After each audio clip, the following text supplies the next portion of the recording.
Ruby Amethyst instead of Ruby Sapphire. Yeah, I didn't want to say anything. Right. All right, I was going to let you have it no matter what. So close. I was just going to let you have it. Just take the win. I was going to let you have it. Yeah, great match between the two players there. You showed an actual really good understanding of the matchup and what's important. I love the dance that goes on with, do I want a whole new world or do I not? It usually matters on Quill from your opponent, like when they play it, how aggressive they've been. You can do some crazy stuff with it on the play, even if they have Quill on the draw. It's like, this whole match is going to be a lot harder for me too there. So great play. And then you saw the other way that it wins from there. Like I talked about, you can go wide a little bit, like talked about, and then a well-timed Pete usually puts you in a situation where I'm going to be able to quest twice over 2 turns, which when you're playing against the Ruby Amethyst deck, I'm sorry, I did. I'm sorry. Yeah. When you play against the red-blue deck, when you play against Sisu on ice, generally you don't get to quest with your entire board multiple turns in a row.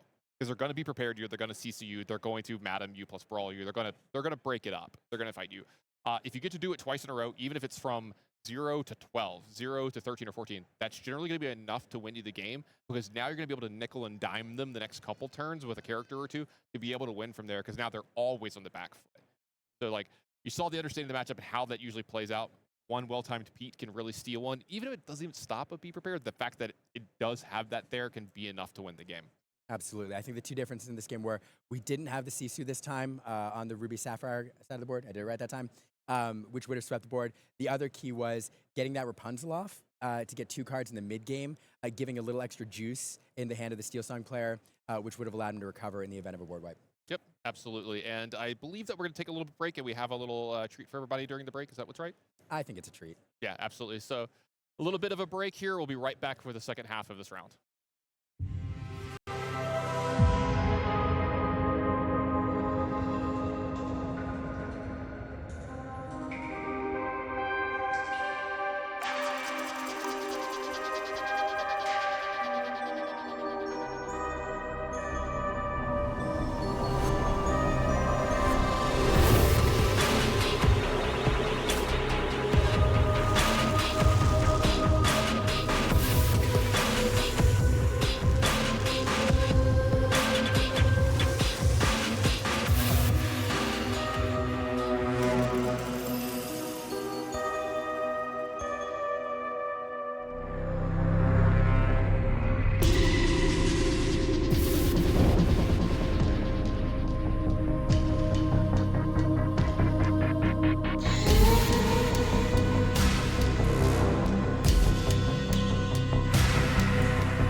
I love lore videos. I think they're fun. Yeah, they that give was you a a feel lot for of the fun. story of the game. So for everybody at home, I got a little extra. I think I'm going to notice the challenger cards we have. I just realized I wrote on this one upside down. They're just going to have to deal with it. We're all making mistakes this round. But I don't know if anybody at home could read this, but it just says Ruby Sapphire. And I'm just going to literally place this right here for Liam. Ruby Sapphire. Ruby Sapphire. All right. It's like I'm going to get you to go home on the blackboard and write it 100 times. Ruby Sapphire, Ruby Sapphire. Okay, cool. Ruby Amethyst just rolls off the tongue. It really. I've done it multiple times today too, so it's completely okay. But I'm going to make fun of you when you do it, obviously. Of course, naturally. Yeah, I don't make mistakes. I wouldn't expect any less of you. I don't make mistakes, so. Yeah. All right. Well, I said we had a treat in the last break, and I believe that, but we also have a treat this game because we're going to see another Steel Song deck, which we've seen a lot of, but then we're going to see another deck which I didn't expect to see here performing well in this tournament, and it is a Ruby Steel deck. Yeah, Ruby Steel, not a deck that I'm not super familiar with. Like, I haven't played this deck a lot, right? And now I'm not going to say for good reason. It's just like we haven't seen much of it. You know, we haven't seen this deck perform, but it is performing here today. The deck's really cool. You know, we got to look at like an idea of what this deck's going to look like. I am wondering how it's going to work in this matchup if the Steel Song deck has a good draw. Like if it was some of the draws that we saw in the first round of this half, I don't know if it's going to be able to keep up.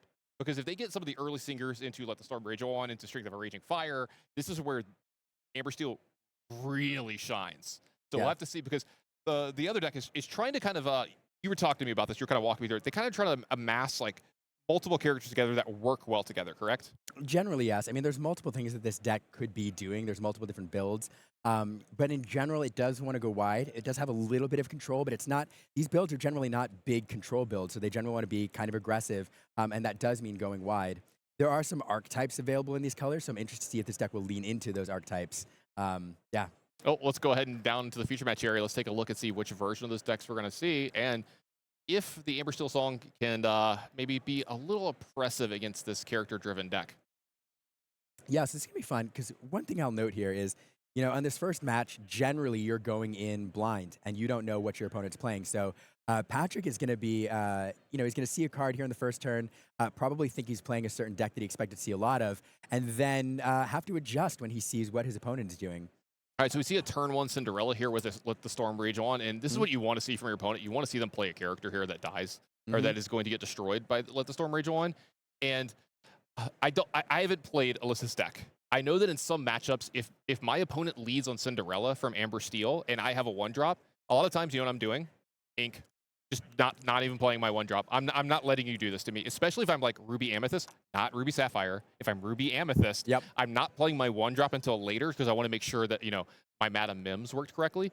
Let's go ahead and instead focus on this here, because that's a turn 2 Smee, which is going to be very impactful in this matchup as well. Hey, look what we got on the left side here. I haven't seen one of these in a while. I haven't seen a fill in a while. So that card's showing there because that's what we saw going to the Inkwell. So immediately we're getting an idea of what this deck is. Philoctetes is a card that gives you lore whenever a hero comes into play. And so that tells me that this deck is most likely built around heroes. It's a hero archetype deck, probably built to go wide, probably built to leverage resist that a lot of these characters have. We saw a Mickey Sorcerer go into the Inkwell there. That's a card with resist. So probably built to deal with the heavy steel presence in the meta here from Steel Song. But also, Philoctetes gives you the ability to get lore when characters enter play. So, you know, we talked last game about how a lot of the Steel Song builds now need to have a board presence in Quest in order to close games out. Philoctetes gives you the ability to do that without having to Quest. Here's another sequencing thing that I like to talk about here. If you're going to have this kind of board, like we're going Cinderella, Cinderella into Smee, into Ariel, I like the way that Patrick's done this. I'm going to play the Ariel before I figure out if I'm going to sing the song that I already have, or if I'm going to quest for my Cinderella. You want to get all the information first before you do this. Also, I want to talk about this for a second. The draw that Patrick has this game is exactly what he needs in this matchup. This is great. So he's already had 2 removal spells taking care of his opposing characters. He's got the board kind of on lock here. Also, he's got a Smee going to get damage on it, because there's a Rapunzel left in his hand that can draw extra cards. If he doesn't want to use the whole new world next turn off of his Ariel, which might just be so powerful he's going to do that anyway. Which, hey, let's recap. You can't do that anymore, because you cannot play actions. I need a whistle. Yep. I need a whistle that I can blow every single time Pete gets played, so we know that there's no. I don't want to subject people at home, especially people wearing headphones listening to us right now. It would probably, you know, really destroy some eardrums. But just so you know, you can't do that. And unfortunately for Patrick, he drew one of his uninkables here, so he's not able to play the Rapunzel this turn. Yeah, that's true. So. Well, here's the thing. It does just make the Rapunzel better next turn if that's something that he has to do, because the Smee will have another damage on it if he wants to do that. So we'll see. But it looks like he's going to just play the Lantern into a whole new world. But hold on a second. Below the referee whistle, we should not be able to do this with the Pete in play. But looks like both players are shrugging and drawing 7 cards. So here we go. All right. It looks like we have caught what's going on. The hands have been revealed. The cards have been taken off the top. It looks like we're going to be having a judge get involved here.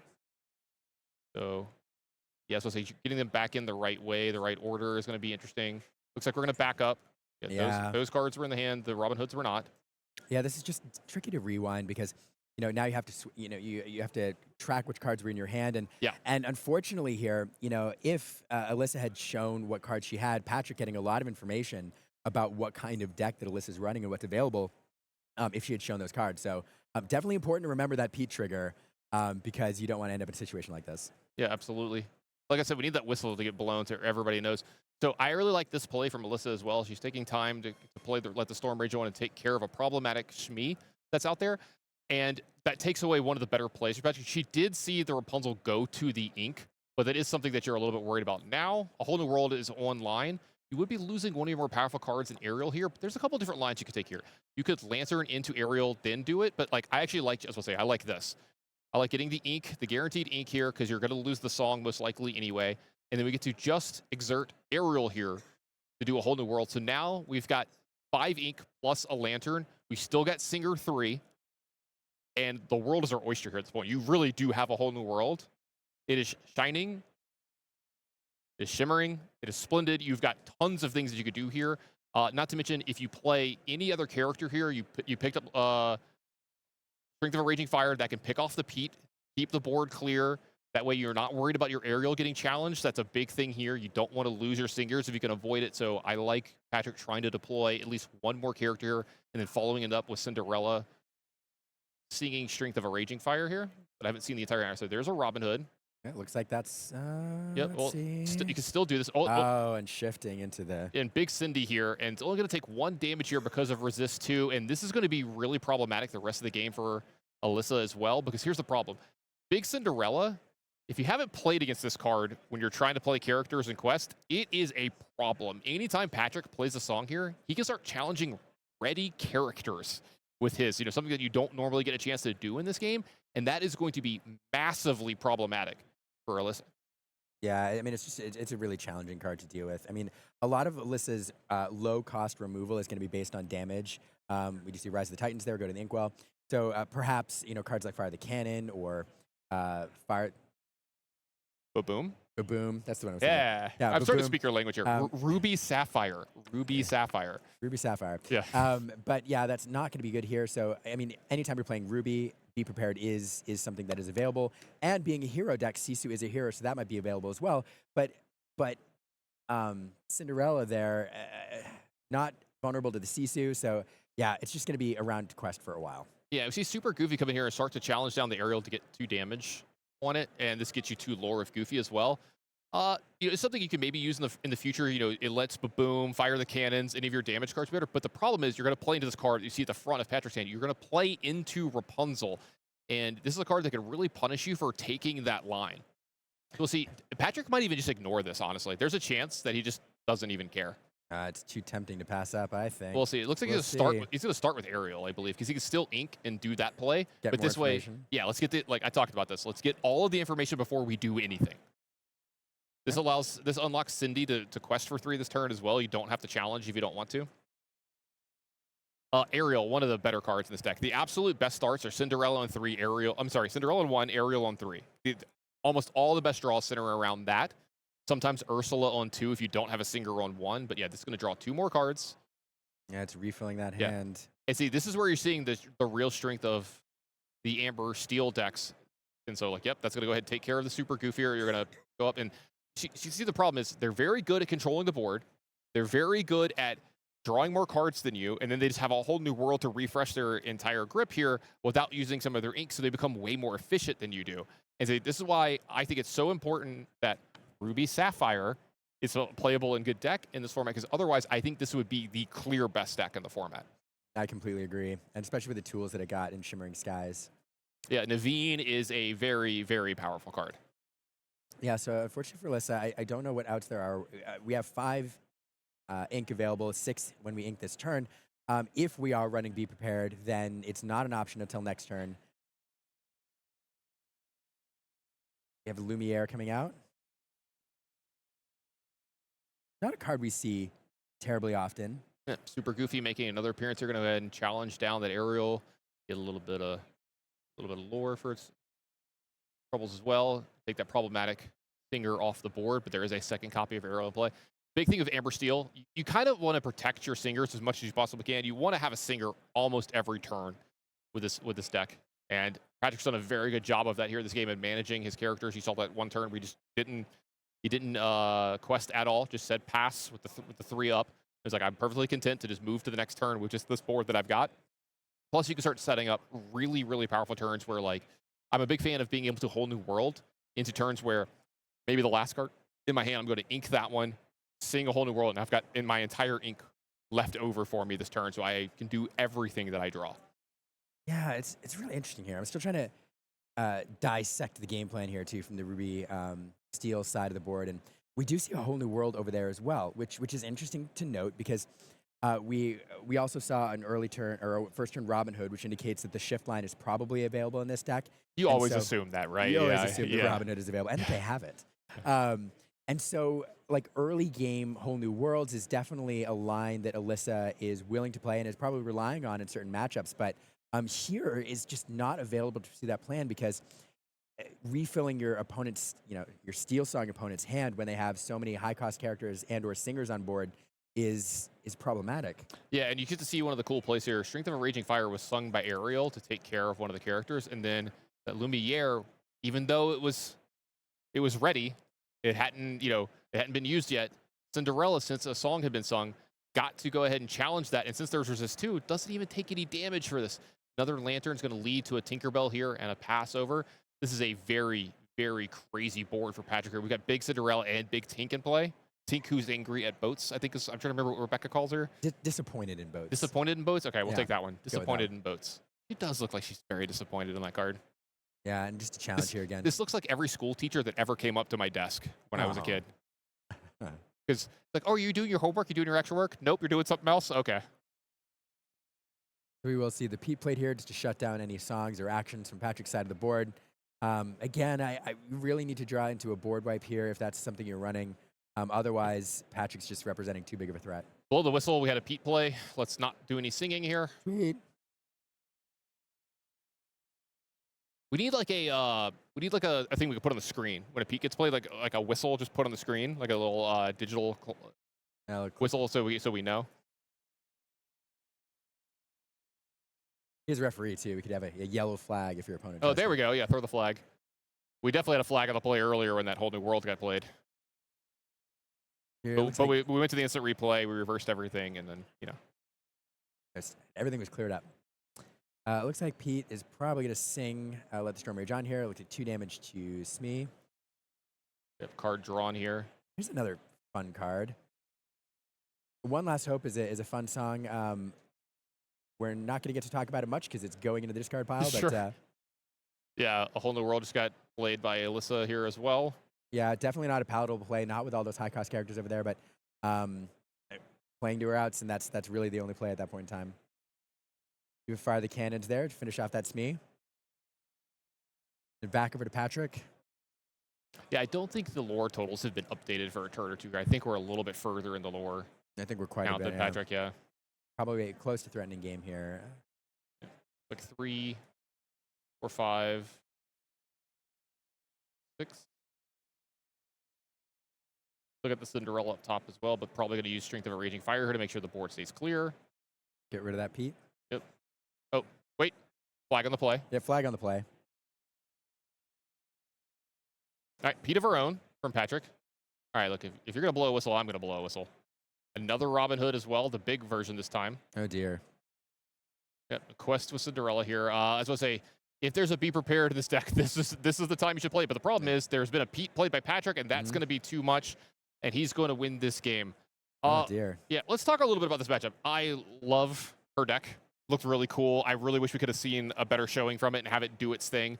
The problem is like, I think it's like a Ruby Sapphire deck. Again, Ruby Sapphire, if she'd have played against that, she has the first couple turns to do what she wants, right? Start setting stuff up. You might get interacted with one card, but not a ton.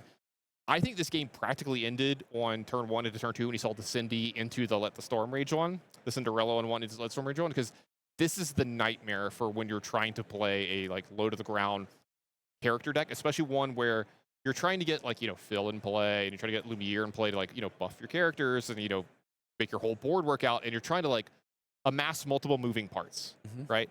But every turn they're like, okay, spin my ink on a character, and then my other character is going to play the song command that kills one of your characters or banishes one of your characters, and then the next turn I'm gonna do it again, and the next turn I'm gonna do it again, and the house of cards falls every time. You can never get the thing together that you need. And so this is what makes Amber Steel so good, is that it's really good at doing that. It's really good at getting on the board, keeping the board together, and then just doing more things than you for the first few turns. And so the way you beat that is you go over the top of it. And what we saw in the first half of this match, where the what deck? The Ruby Sapphire deck. The Ruby Sapphire deck actually came out ahead.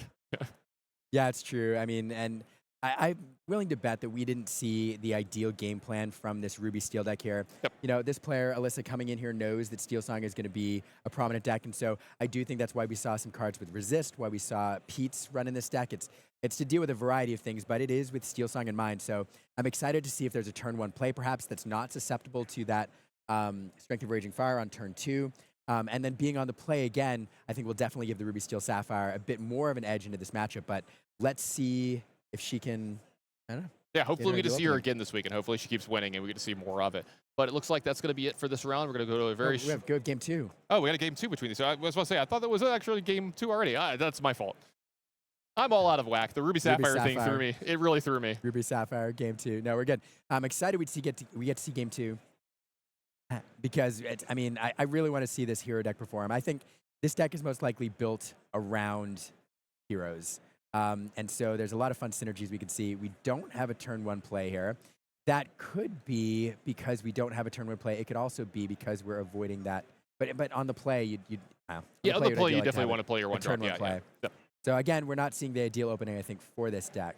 Yeah, we see, I think, is that 2 or 3 copies of Pete? And let's say in a card that is very, very powerful in this matchup, and for obvious reasons, but it also can make it to where the Steel Song player has to have really awkward turns.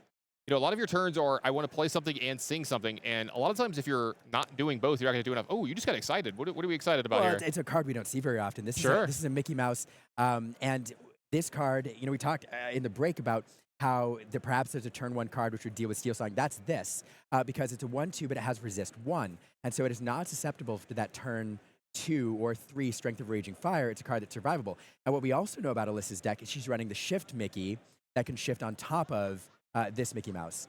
And the Shift Mickey deals a lot with brooms. We haven't seen any brooms.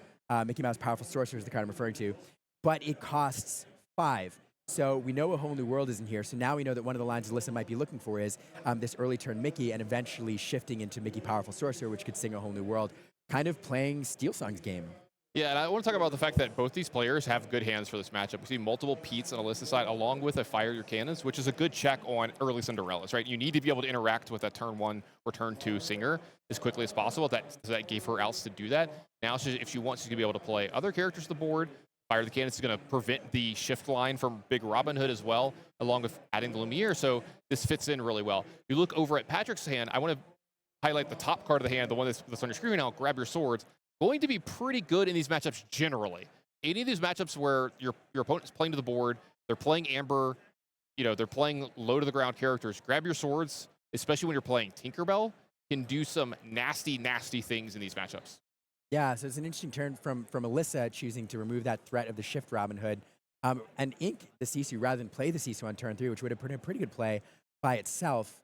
I also want to point out that Lumiere there is giving +1 strength to Mickey Mouse, so Mickey Mouse is a 2/2 with Resist 1. Yeah, but I think that's just her valuing the other cards in her hand higher. Like you see the Pete getting put in the inkwell, but we got another Pete, making sure that we can use. There we go. Ability used. I like it. Used. Blow the whistle. We got a Pete. Yeah, and you know, we've got a Super Goofy as well. So much better start this game from Alyssa, partially in the back of a much slower start from Patrick. Also, really I want to commend it, Alyssa. Really heads up play, banishing that Robin Hood. The big Robin Hood is in Patrick's hand, which you see him go to the inkwell there, and then the second copy of it getting played. This game would look a lot different if Robin Hood had been in play a lot sooner. She would not have been able to start questing as soon as this is, and Robin Hood would be dominating this board already. Yeah, and we drew into A Whole New World. Unfortunately, it's uninkable. We do have a couple plays here. I think the big one is that Robin Hood at 5, which means we'll probably ink the Super Goof, put the Robin Hood on board, and then Robin Hood will be available to sing Whole New World next turn if that's something that Alyssa wants to do. But I do think Alyssa would love to be driving her lore total here, and unfortunately not a lot of high lore characters on board just yet. Yeah, it looks like she's trying to make a decision here this turn on what she wants to do. She's got the big Robin Hood, she's got the Super Goof. Which one's better for her? Not a great turn for questing for Alyssa here. This is one of the biggest things that why Robin Hood is so good, why Tinkerbell is so good, is it really punishes you and it makes it hard for you to quest correctly turns. And it does look like she's going to go ahead and quest up, doing what you're talking about, really pushing that quest advantage. So yeah, good point. The interesting thing is here, yeah, you are leaving this vulnerable to Robin Hood to challenge and give you 2 lore. But if Robin Hood's challenging your characters, he's not singing Whole New World. He's not singing Strength of, or I'm sorry, Grab Your Sword if that's a card that's available to you. So making a calculated choice here that will give up the lore and lose one of our characters to prevent Robin Hood from doing something else. So I'm glad you mentioned Grab Your Swords here. How bad is it if we use Grab Your Swords here this turn? Mickey's got Resist. Pete would survive. Robin Hood will only get 2 damage on him. So it looks like we're going to start with Strength of a Raging Fire. Okay, so I believe this means that we're going to be getting possibly the Grab Your Swords line here. We'll see. Also, there's an Naveen here, so we're going to be able to play an Naveen into Grab Your Swords, into use Robin Hood. This is going to be a pretty impactful turn for Patrick here. He's been setting this up here for a couple turns now. Looks like, all right, so Grab Your Swords. So 2 damage to everything. Mickey only gets 1. Those 2 die. Mickey gets 1 damage on it, and then Robin Hood's going to go ahead and take that down, get a little lore for the trouble as well.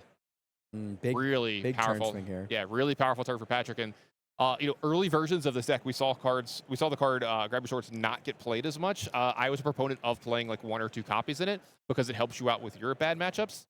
The only problem is it's worse in your. It's not good in your worst matchup, which was what? Ruby Sapphire. There we go. All right. Here's a fun card. One Last Hope is it's an interesting card to draw here. Probably not the ideal card, but it is actually useful here.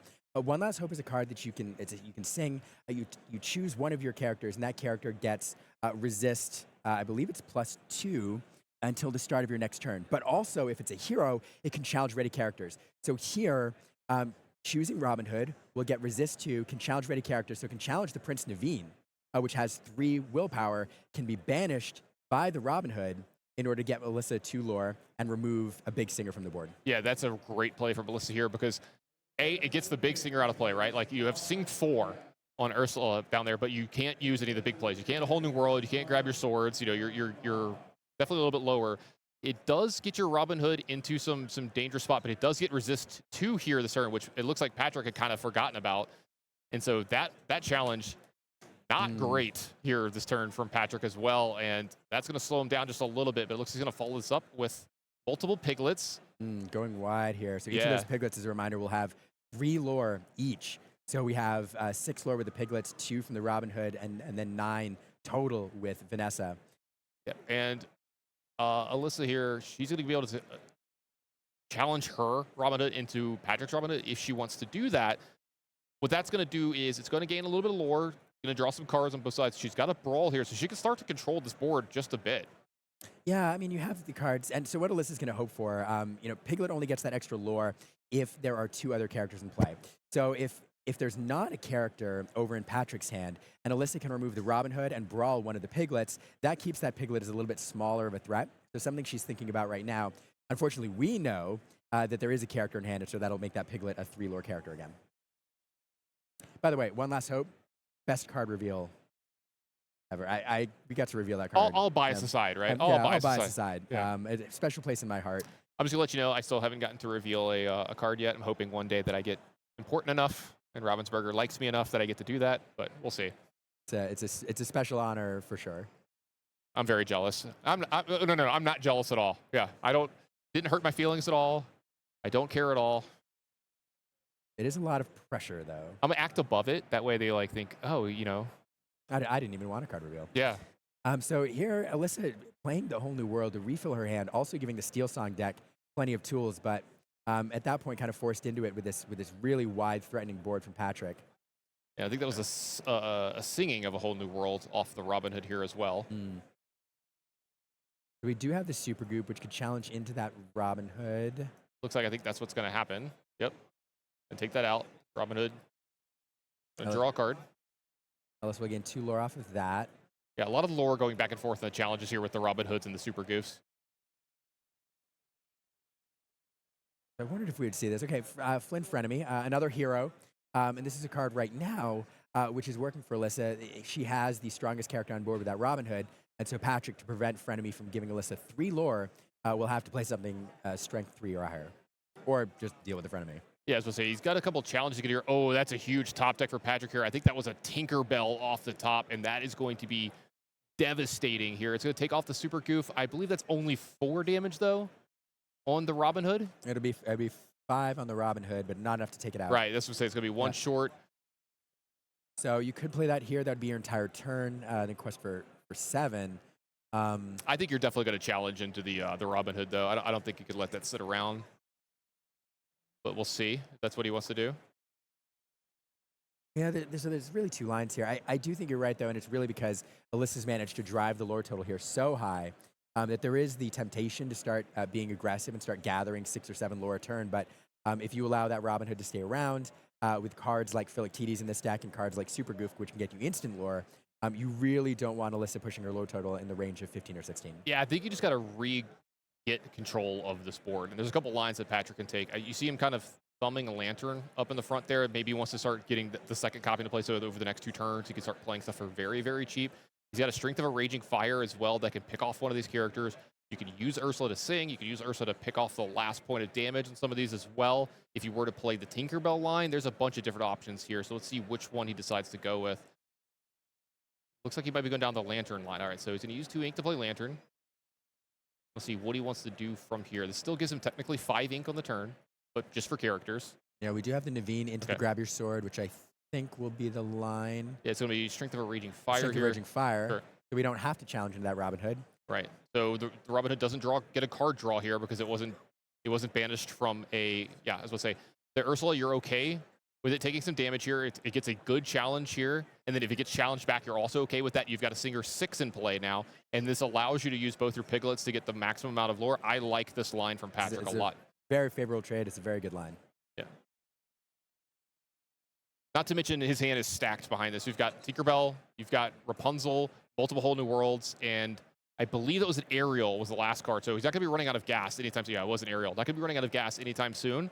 And so that's what I think kind of, this is where I would decide to take that line. I would take the defensive line, gets me the most lore, but takes away the most from my opponent as well. When my hand is this powerful and I have this many cards left, and I can continue to keep that card count high, I feel like I am going to win the game if it starts going longer. And so I want the game to go longer here. So that leads me to wanting to trade, wanting to challenge, wanting to take their characters off the board, putting the onus on them and finding ways to try to end the game. Yeah, and that's the thing. We haven't seen any mass removal from Alyssa yet. We have not seen a Grab Your Sword. We have not seen a Tinkerbell. We have not seen a Sisu or a Be Prepared. And so that's the challenge here is once Patrick starts to go wide, Alyssa is forced to use targeted removal, individual cards and challenges. And that's just not going to do it when you're faced with the Steel Song deck, which can go super wide, super quick.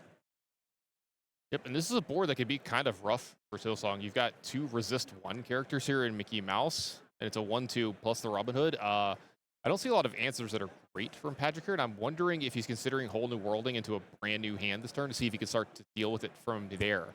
Let's see how he wants to start with this. It looks like we're going to get an Ariel. See if we can get one of the removal spells off the top here. Something like Strength of a Raging Fire would be great. Along came Zeus. Would also be very welcome. It looks like it's a miss. Oh, no, for Patrick here. He did put something aside, I thought. Oh, did he miss? I think unless he put it into his hand. I think he snagged something. I do think he snagged something. It's worth mentioning that yeah, it looks like a Storm Rage on, I think was what was. Yeah. So sorry for interrupting. No, I was going to say it's worth mentioning with an Ariel, most of these decks run 18 or 19 songs. With 18 songs, you have a 78% chance of hitting a song with each Ariel. So I thought you didn't like doing math in public. I did that math earlier. Sure. And I just read the stat now. Sure. That's the workaround. You could have just said you did it in your mind just now, like offhand, and I'd been very impressed and would have believed you. It was a beautiful mind moment. No, actually, this, that statistic is from a great article that Frank Karsten wrote, the winner of Lorcana Challenge, Lille, in Europe. Very good article for anybody wanting to learn more about the Steel Song archetype. We love Frank Karsten here, by the way. We're all Frank Karsten fans. Rapunzel came down, took some of that damage off the Ursula that you saw earlier. That's another thing, too, I wanted to talk about with that attack. Sorry, that challenge from Ursula is it does set up possibly, you know, the Rapunzel turns. You don't mind getting a little damage on your character. I think the thing with Steel Song is there's a lot of turns where, you know, we saw it earlier where someone had to let the Storm Rage on their own character, and you've seen some weird, I say weird, some odd challenges happen because of the card Rapunzel. You'll see some lines get taken that this doesn't look like you should do this, and then Rapunzel happens and draws extra cards because of that and gets the real value off that card. Yeah. Yeah, it's board state. I'm trying to do the math here to see at what point with a whole new world and a series of heroes, are we going wide here? So the prince there is a bodyguard. So Alyssa choosing to bring it down exerted. It also has resist 1, making it a little bit of a challenge to get over. So that was 4 lore that turn added. Is Alyssa showing game? Possibly. I mean, there's going to be some ways to get through here, but like, is she at least threatening game here? Because this is a spot, if you get Patrick to where he starts having to challenge a lot, this is not the best deck at challenging. Yeah, this is game on board for Alyssa. And one of the other things I was doing, I was mathing earlier, is if you play into a whole new world with Robin Hood, drop a Philoctetes, there's a lot of one-drop heroes that you can play to get a lot of lore quickly. So there is a way with this deck to get 3 or 4 lore, depending how much ink you have, in a turn off a whole new world instantly. And so at this point, if Alyssa can get, even at this point here, really striking distance with some really long shot play, but it's available. Yeah, so I see a Strength of a Raging Fire, let the Storm Rage on, and Tinkerbell in Patrick's hand. So let's try to figure this out. Tinkerbell doesn't hurt the Mickey Mouses, but puts damage on everything else. Except the Prince. Except for the Prince as well. I was going to say, he's got resist as well. So that's actually pretty good for Alyssa here. The Strength of a Raging Fire kill would be able to take care of everything but the Robin Hood. The Storm Rage 1 can maybe combine with something to take care of something like that, and then you can start getting through, or like maybe you want to just take care of the bodyguard with the Strength of 1. Yeah, so say, like, I think Patrick's got a very complicated turn here. Thank you, Alyssa. That helps us out a lot at home here. Yeah, we're also missing the resist on the Prince. I will point that out. There we go. Perfect. We only have, you can use two tokens. Yeah. She's hit her limit for resist tokens. Yeah, so it is interesting here. If Patrick can't close out the game this turn, which it doesn't look like he can, if our lure totals are correct, there's a number of different lines available. One is you use Strength of a Raging Fire to get through the Prince. Then you can use some of your characters to challenge into those Mickeys. We're not going to do any of that. We may sing some removal cards, but here we're going to play the Cinderella Stouthearted onto the board. All right, so he's going to use, we're going to use Ursula to Strength of a Raging Fire down, the Robin Hood here. It's 6. I like this play a lot. So this is going to take care of that.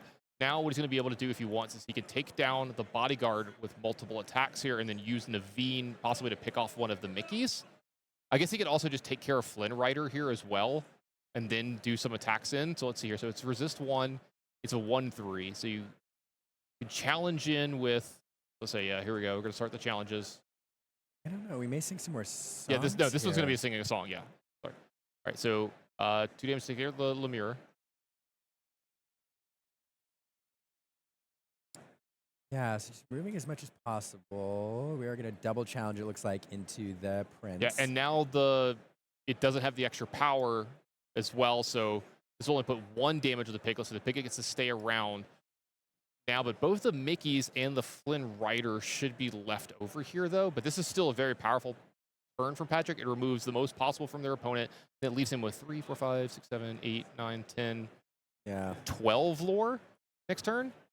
Yeah, it's an interesting turn. Patrick doing a lot of math here.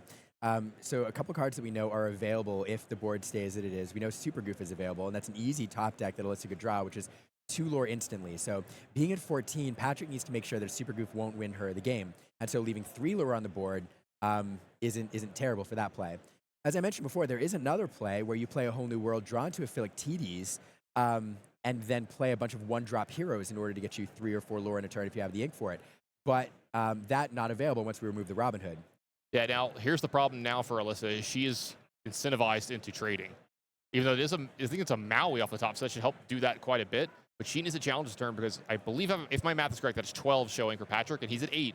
So this would be enough to win the game from here. I do wonder if that lore is correct. I'm trying to recall. I don't know what Rapunzel did last turn, if it sang or quested. I think Rapunzel quested the turn just now. So maybe higher than 8. Nevertheless, Alyssa needs to do some significant work to clear off some of that lore. Piglet with 3, Rapunzel with 2, Cinderella with 3. We'll play the Maui. Yeah, what do we pick off here? Naveen and Rapunzel both look pretty good. Naveen has Singer, but you get more damage over there. Rapunzel both have 2 lore. Piglet is something you're going to want to get rid of as well, but you have better attack. You have better challenges with some of your other characters here for that. All right, so it looks like the first Mickey is going to take out a Piglet. Only get 1 damage on it. There you go. Resist really being strong in this matchup. Yeah, so it's an interesting line here. If Alyssa can keep enough, it can reduce the board size enough that Patrick can't win on his turn. Patrick now has to spend resources, some of his characters, dealing with that Maui, because Frenemy is setting up a 3 lore gain on the turn. And so sometimes, to keep your opponent from questing to 20, you force them to respond to you. And that's something that Patrick's going to have to do here. Yeah, so it looks like that is what happens. It's going to be a pass over. What does Patrick draw here? If he needs, he can Whole New World off of just the Naveen and draw an entirely new hand here. And with so many singers on board, there'll be plenty of removal options likely to deal with what's on the board. Yeah, any of the songs off the top of the deck here would be absolutely great. But I will note, you don't want to draw your opponent into answers if they're not showing they have them. So if you do have the board state. So there's a couple other things you could do. If you attack the Cinderella into the Maui, it takes 4, right? So then you could Rapunzel and draw cards that way. And it looks like that might be what's happening here. Okay, so yeah, we're going to start with Cinderella into Maui. It's going to have 4 damage on it. And we're going to draw, let's say 3 new cards here. Because if we get any songs, I think we can kind of wrap this game up. It's a Cinderella. That was a song. I think it's Along Came Zeus, I believe. That was a quick eye there. Yeah, I think it's Along Came Zeus. It is. So that can pick off, if you need to, the Flynn Rider, and then you can get some challenges in, if you need to, into the Mickeys just to make sure the lore stays extremely low, and then there's no board. No board on Alyssa's side. Very little hand as well. Yep, so there comes Along Comes Zeus. Now you have Naveen, can take care of the Mickey that doesn't have damage on it. Ariel can take care of the Mickey that does. There we go. And then you get 2 lore for your, as you're walking out the door here with, oh no, you can't lore with the Rapunzel. That's the one we played this turn. I apologize. But you still got 5 ink left over. Maybe get the Cinderella. Was that a big Robin Hood? Was that the last card that I saw? Yeah, so Cinderella and then big Robin Hood.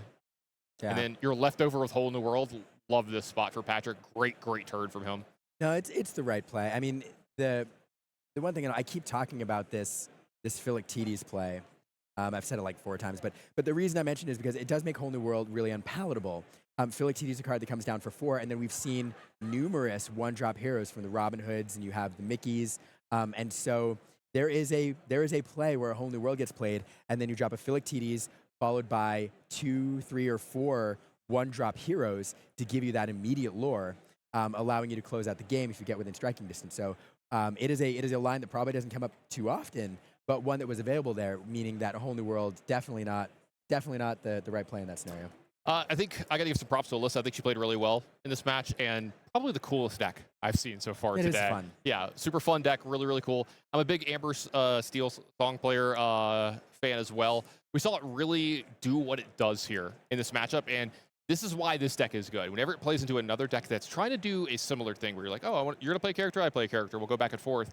It's at such an advantage because of the fact that it can sing and do multiple things in a turn. I feel like, we're saying this over and over again. I apologize, but you really saw it kind of exert its will that game. I mean, she was ahead multiple times, presented some really good and tough boards, and Patrick was able to kind of like navigate through that.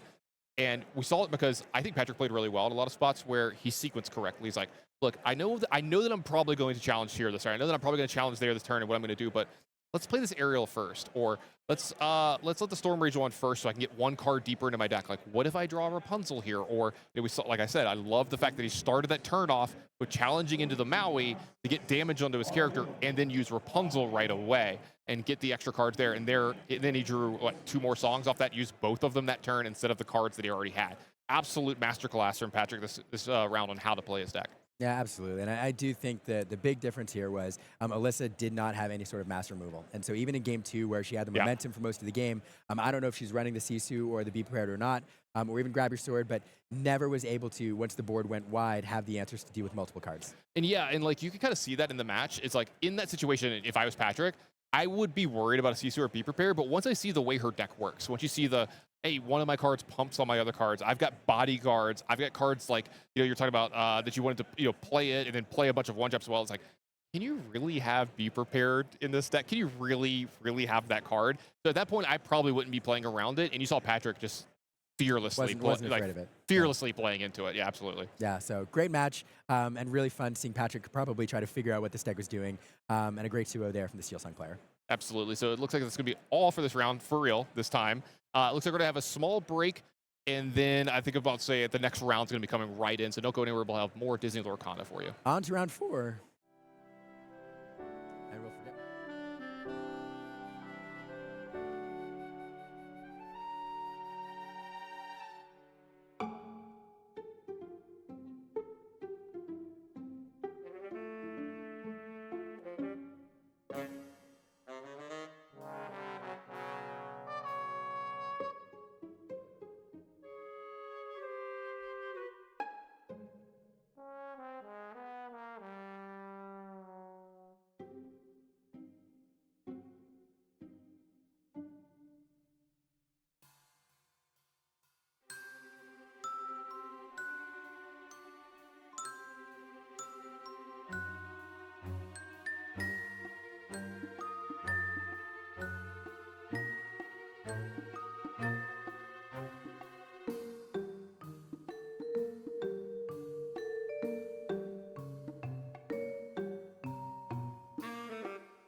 Hi there, we are here with another Disney Lorcana illustrator. This is Julie Vu here with me. How are you, Julie? Good, how are you? Doing great. Julie has 2 beautiful cards in the game, Wendy Darling and the Sorcerer's Spellbook. Now I have some questions about the Spellbook, but let's talk about Wendy Darling first. This is a sapphire card and there are these ink shapes that are incorporated in to kind of give each of the ink colors their different flavor. How was that to incorporate that into the art of Wendy Darling? Yeah, so it was really cool. A lot of it is trying to figure out how we can put shapes into things that people wouldn't necessarily notice. Like, for example, the window in the submarine is part of that as well. And then being able to add kind of the ley lines on, the bookshelves. It's all been really cool to kind of add a lot of those details in to, hopefully add a little bit of that, the world of Lorcana.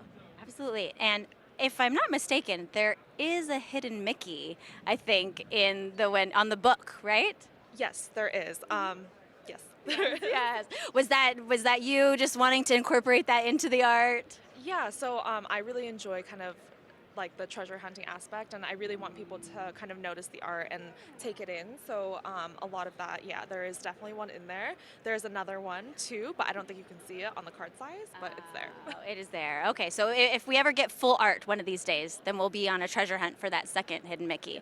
Now, Sorcerer's Spellbook is a card that a lot of players have played with in their decks. What does that feel like as an artist to see people playing with a card that you have helped create? Yeah, well, it's really fulfilling because this was my first big project, like ever. So having people really enjoy the art and not only play with the game and be like, this won me tournaments, has been very, very cool. Yeah, and you've been meeting members of the community here at Disney Lorcana Challenge. How has that been interacting with the folks that play the game and use these cards that you're a part of? Yeah, so I mean, speaking for myself, like I draw at home by myself, and then to be able to have people come up and like just be so passionate about, the community and the game and like what it's done for them and like how much they love the art and appreciate it has been very, very fulfilling. And, hearing their experience too of like, how much they love the world of Lorcana is amazing. Yes, and everyone loves the world of Lorcana, and they love Disney. And I wanted to ask if you have any favorite Disney memories, whether it's a favorite song or a movie from when you're a child or being at the Disney parks. What's something that stands out to you? Like from my childhood or From just- any Okay. time. Well, I feel like as I grew older, I started to really appreciate, a lot more of those old Disney movies. Like, I definitely grew up with them and watched them all the time, but there's so much nostalgia that comes with it, and it's very healing for my inner child to be able to be a part of this community and to meet people who also feel the same way. Well, we are so glad that you're a part of this community. Thank you for chatting with me today, and we're going to go back to a break. Welcome back, Illumineers, to day one of this Disney Lorcana Challenge here in Las Vegas. We're moving through the rounds at a pretty decent pace. Just got done viewing the round 3. We're moving on to round 4 here. We're getting to a point in the day where a lot of the players are starting to know if they need to win out for the rest of the day, or if they're starting at a really good leg and they can maybe, you never want to take it easy going through these tournaments, but if they have a little bit of wiggle room. So the crowd here is still bustling. There's still a lot of players. It's an exciting atmosphere. So I think we're having a good day so far. Yep, and speaking of exciting, I think our next match qualifies as such, as we have a Amber Steel deck, not surprising, but then a Ruby Steel deck. Ruby Steel. I don't think I've ever said those combination of words right next to each other, and it does look spicy. I'm super excited to see it. I've not seen a list like this. I played against something similar, maybe in set 3, set 2, but not a set 5 Ruby Steel list. It's one of the more unique ink combinations, one that we certainly don't see very frequently. So I'm very eager to see what these players have brought, how they've innovated on this Shimmering Skies meta. So why don't we move on into this first match? All right, we've got Jasmine on Amber Steel and Phil on Ruby Steel. And like I said, I'm eager to see what Phil's bringing. I don't even know what you might be looking for in your opening hand for a deck like this. I'm very unfamiliar on how one of these decks might actually work. Yeah, so there is 2 critical locations in this deck. I mean, this is a deck that was, I think, historically known for playing a lot of locations because it hinges on this card called John Silver, which gives you resist and +1 lore for each location that you have in play. That is kind of the core thesis of the deck, is usually playing around that John Silver card. That being said, we have some great new additions from the new set. Pete, which has just been an all-star of the weekend. And in the terms of locations, the RLS Legacy, which some people will be used to, you saw some RLS Legacies back in the old metagames where Jim Hawkins would potentially cheat it out or something like that. But we also have something called the Seven Dwarves Mine, which, we're going to have to be doing a little night check, as I like to call, because it does 1 damage to chosen character when you move there for the first time of the turn. But if it's at night, it deals 2. So as we see these characters move to the Dwarves Mine, we're going to have to do a little night check, and we do have Happy and Doc, which are both knights in the list. The Dwarves will be going to work, it seems, for this match. One thing that I want to bring up here is these players altering their hands. They're going into a blind matchup, right? Like, neither of these players know what they're going to play against, and I think there's definitely something to say for playing a deck that your opponent may not be expecting. Roughly 60% of the players here are playing one of the big 3, so I imagine Jasmine is mulliganing for one of those matchups, but what do you do when you see Ruby and Steel across from you at the table? What's really interesting about the Ruby Steel combination in terms of like an ink combination is both Steel and Ruby are the ink colors that excel at removing things from the board. What they tend to lack, though, what that combination specifically lacks, is card draw. It basically has no card draw, right? And that's why it's a combination that doesn't really get put together very often. Because when we look at some of the top decks in the metagame, Ruby Amethyst, right? That's Ruby removal, Amethyst card draw. Ruby Sapphire, that's Sapphire, ramp, and card draw, Ruby removal. Amber Steel, whole new world, Steel removal, Amber, kind of the mid-rangey aspect. So you have these combinations like Ruby Steel, which they are exceptional at moving things on the board, but they do lack some of that sort of reach in the form of card draw and card advantage, as we do see as, Knight check here on, I believe, Happy. Yes, it is a Knight. And Mr. Smee. No captains on the board, though, for Mr. Fee to stop the damage counter. Of course, the Donald Duck on the side of Jasmine. Yes, we do see Daisy Duck being played on turn 1. That leads me to believe this is a more aggressive version of Amber Steel, and it looks like here on turn 2, we're playing 2 Robin Hoods. Potentially, there could be a shift character. I think there is in Jasmine's side of the board, so playing both of these 1-drops to guarantee so that on turn 3, we can shift the Robin Hood. And if we find a whole new world, there's not one in Jasmine's hand. We could sing it on that turn, but regardless, Robin Hood is just a beast of a card for what it does, being able to challenge and gain lore all in the same turn. Yep, both players do have Robin Hood in the deck list. So speaking of Daisy Duck, in terms of Philip has 52 characters in the deck, so pretty much going to be drawing a card every single time that Daisy does quest. And, this is I do think this might actually be a tough matchup for Jasmine because, being this sort of low-to-the-ground aggro mid-range deck in the form of Amber Steel, you're actually a bit weak to sort of a deck like Ruby Steel that it just has some of the best removal in the game, right? Those are the 2 best removal ink combinations or ink colors in the game. So I'm interested to see how Jasmine tries to navigate this matchup. Right, and we talked about how Ruby Steel might lack a little bit in the card draw area, and one of the more powerful things that Amber Steel can do is play that whole new world really early. You're really just going to be refilling Philip's hand if you decide to go that route. We, of course, likely have Rapunzel's in the deck for Jasmine that she may need to use instead of these whole new worlds, but we are seeing this Robin Hood being shifted, challenging into that Smee, gaining 2 lore for Jasmine, and clearing something off of the board. Philip could choose to challenge with the Pete on the next turn to banish this Robin Hood, but if Robin Hood's banished in a challenge, they will get to draw a card. And no actions for Jasmine this turn because of that Pete that was played previously, so I believe we're just going to pass the turn after that.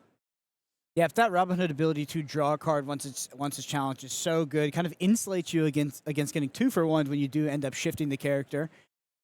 And we are going to go ahead and remove that with the Pete, which makes sense. Philip is probably a deck that wants to sort of control the board and stay ahead on board if possible against a deck like Amber Steel. This Prince Eric card is a really interesting card for Philip to play, especially in this matchup, because Prince Philip, when he's banished, you get to choose and banish another character. And so a lot of what Jasmine's deck is trying to do is find songs, usually removal songs in Steel, so that you can get rid of what is typically lower statted characters like Prince Eric. The problem is when you remove Prince Eric, you're basically giving up whatever the best card on your side of the board is, because Philip's going to be able to choose whatever character they want and banish that. We do see a Jim Hawkins being played as well, playing a RLS Legacy for free and moving there. Yep, which is super powerful. That's probably the best thing that Jim Hawkins can do. It does want to hit the RLS Legacy every single time. So this is going to give Jim, all characters when they're at the RLS Legacy do get evasive, but also if you have a character there already, it costs 2 less to move characters there. So Jim really the perfect synergy with the RLS Legacy. I was just thinking, as I saw the Chen Po hit the hand for Jasmine, I was like, how is Philip going to deal with this? And actually a great way to deal with that is going to be the Prince Eric being able to choose and banish. But we ultimately saw it inked. Yeah, the Prince Eric challenged that Robin Hood this last turn and then banished it in response. So sort of an interesting interaction there where Prince Eric only is challenging for 2 strength, but if you can banish him in that actual challenge, you can just banish whatever you are challenging. One of the things, though, is this RLS Legacy has 8 willpower on it, gaining 2 lore. Amber Steel has some cards that they can use to deal with locations and the likes of Along Came Zeus primarily, but until you can get some of those larger characters, potentially Cinderella Stouthearted, and like Robin Hood only has 3 strength, they don't have great tools to actually challenge and banish locations. On top of that, you're usually not wanting to challenge with Amber Steel anyway. You're usually looking to gain value out of singing songs or questing. Yep, and we do see that John Silver come off the top for Philip. John Silver sort of the glue that brings this deck together in terms of locations and sort of getting extra advantage and extra value from those. So we do see John Silver come down as well, followed up by that the 7 Dwarves Mine. And we see Philip having to hand over the card to Jasmine for her to give her a quick read. I don't think I would know what this did as soon as it hit the board. Not one that I've played very often, but the John Silver ability, specifically I want to talk about the resist that he gains for every location that's in play. Steel has some of the best mid-range removal in the game, but all of it is damage-based. So for every extra resist that John Silver has right now, having resist +2, all of the removal options that Jasmine has, like this Along Came Zeus that just came in play, you'd have to play the Along Came Zeus this turn to deal 5 damage to banish John Silver, because if any other locations come in play, he's going to end up having resist 3. You're going to have to deal 6 damage, and that snowball is just going to keep building as it rolls down. Yeah, and you might be able to give him evasive as well by moving him to the RLS Legacy. So we see Philip sort of turn the corner as the aggressive deck here now, as that RLS Legacy is going to generate 2 lore every single turn. Jim Hawkins had a quest for 2 every single turn, and we have our John Silver questing for 3, as well as our dwarves, or 7 dwarves mine, adding an additional lore every single turn. So in kind of the one foul swoop of 2 to 3 turns here, so not one foul swoop, but close to it, we do see Philip completely change the dynamic of this matchup that Zeus does to come down and hit the Jim Hawkins, but generating so much lore every single turn off these locations. And Amber Steel, like you said, they have Along Came Zeus, but ultimately a deck that's kind of weak to locations. And usually these Amber Steel decks aren't playing more than 2 or 3 copies of Along Came Zeus anyway, so we're going to be very limited. And the answers that we have, Jasmine playing Along Came Zeus on the last turn to get rid of this Jim Hawkins. We do see a Super Goof coming down, a very fun card that we don't typically see in most Ruby decks. Yep, you're going to generate 2 lore there. You know, I was thinking about that early Daisy deck, and drawing those cards for a deck like Ruby Steel is actually a very, very big downside in a matchup like this. Because Ruby Steel, like we mentioned, a deck that lacks card draw, and Daisy just kind of questing and giving you a bunch of those cheap characters, and now we've had this huge board swing. Still firmly ahead, but a lot of removal in hand for Jasmine. You know, we mentioned the Along Came Zeus in combination with that List of Summer John, which has cleared the Goofy.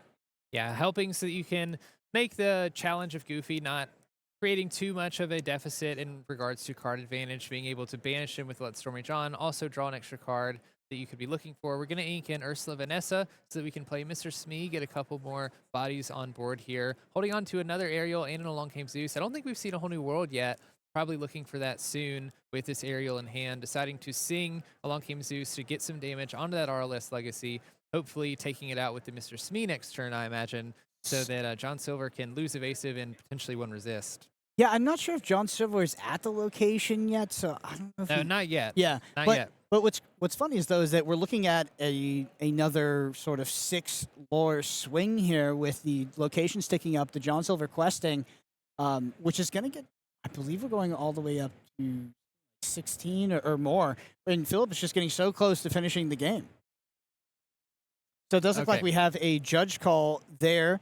It's going to be a quick one, and it is in regards to, of course, the 7 Dwarfs Mine. 7 Dwarfs Mine. So it's an interesting card because it states that the first time you move a character to that location, you can deal 1 damage. If that character's a knight, you deal 2. That's not the first time that you move any character there, I don't believe. I think it's the first time that you just move a character there for the turn. So, yeah, it looks like there was a little bit of a judge call there, but we're getting that quickly wrapped up. Yeah. Yep, ready to go back down to the match table. Yeah, 7 Doors Mind Trigger's not one that you're probably used to if you've been playing a lot of Lorcana recently. We do see our John Silver go ahead and quest here. It's going to be questing. Oh, I think it did actually challenge the Aerial. Yep, probably a good, potentially a good idea, right? Because as long as you can keep those locations safe, I mean, what is this Amber Steel deck going to do? Exactly. John Silver is not going to take a whole lot of damage with that extra resist, knowing that Jasmine only has 1 or 2 cards in hand. Taking out that Singer, I think, is important. If Jasmine was holding on to something like a Whole New World, you don't want to give Jasmine the opportunity to sing that for free with Aerial this turn. Honestly, I think if I was Philip, I would be pretty okay with a Whole New World being sung here. Philip, no cards in hand, sitting at 14, could have been 17 lore. Like, a Whole New World's probably one of the better. Not bad, yeah. Especially if you're like, okay, Whole New World, Jim Hawkins, and their RLS Legacy. Like, Jasmine, there's basically has no outs to that. Maybe more than anything, scared of another Along Came Zeus being sung than Whole New World, because I definitely agree. Both players being low in hand, and like we mentioned earlier, Ruby Steel, doesn't have great opportunities to refill the hand, so we do see another Aerial in hand with Jasmine that I expect to see on the next turn. Philip playing this Robin Hood. A good top deck by Philip. I mean, Robin Hood, that critical 6 willpower, so hard to deal with for the Amber Steel deck. More than likely going to be able to quest for that bottom right amount of 2, which is going to be enough when you're sitting at 17. Brings you so close to 20. Of course, the location's going to tick up as well, bring you to 18. And looks like Philip is ready to close out this game. Yeah, Phil is very close to closing this out. not sure that there's a lot that Jasmine can do just because you need so many answers. You need to answer the John Silver, you need to answer the Robin Hood, and even the 7 Dwarves, gaining that 1 lore every turn, pushing you closer and closer to 20. No joke, it's one of the more powerful things about locations. Yeah, a little salt in the wound here with the miss on the aerial as well. Don't think it would have changed too much in this situation, but always a little bit unlucky because you have a lot of songs in this Amber Steel deck. And specifically here, we're running 19 songs in Jasmine's list. Definitely unfortunate to miss the songs on there. And this Stormy John's only going to deal 1 damage to John Silver because of that resist, drawing another card. Speaking of a night check, can I get a hypogeometric check on 19 song? How likely to hit off aerial? Just kidding, we do not have that sort of technical capability right now. And there we go, 7 Dwarves is going to tick up, and we have 20, and there we go. Ruby Steel takes it. Phil taking this out. I mean, I definitely think the locations did a lot of work there. Jasmine having a difficult time dealing with those, and then the John Silver with resist. The value of Jim Hawkins, too, being able to come into play and then play a location for free. I think that was roughly 7, or no, more than that, because you'd have to move him to the location as well. So a lot of ink, basically, you're getting to play just for 4 at that point. Yeah, and that that Jim Hawkins turns on the other ability of the RLS Legacy, which makes it cheaper to move other things there. Like, honestly, looking at this matchup, it looks like a tough matchup for Amber Steel. I mean, especially if the Jim Hawkins comes down. So what are you doing to an 8 willpower location that's generating 2 lore every single turn and also turning on John Silver? And how do you feel specifically about, okay, you're playing Amber Steel, you're on the play, you know you're against Ruby Steel.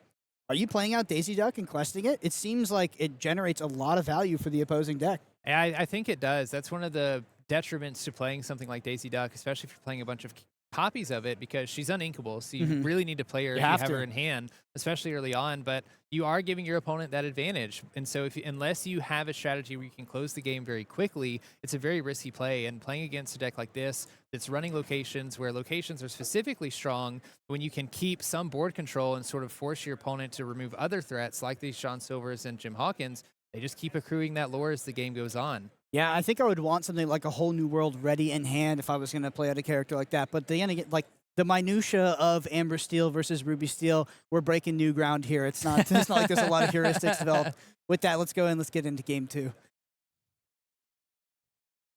right, so Jasmine is going to be on the play this turn because Phil was on the play last. We're going to go through their altering stab. I think knowing that Phil is playing a Ruby Steel deck, honestly, I'm not sure that it changes much in regards to what you're trying to do as an Amber Steel player.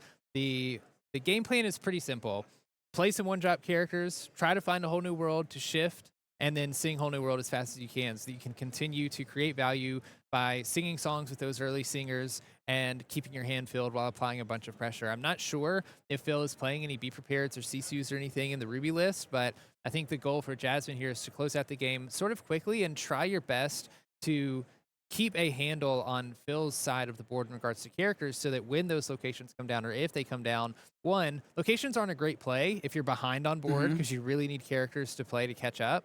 And so I think if Jasmine can take some of those approaches, maybe she can walk away with this game too. Yeah, for what it's worth, I do think that Jim Hawkins is a lot better on the play than it is on the draw, because Jim Hawkins is also a play that, in a similar vein, you don't really want to play while you're super far behind on board.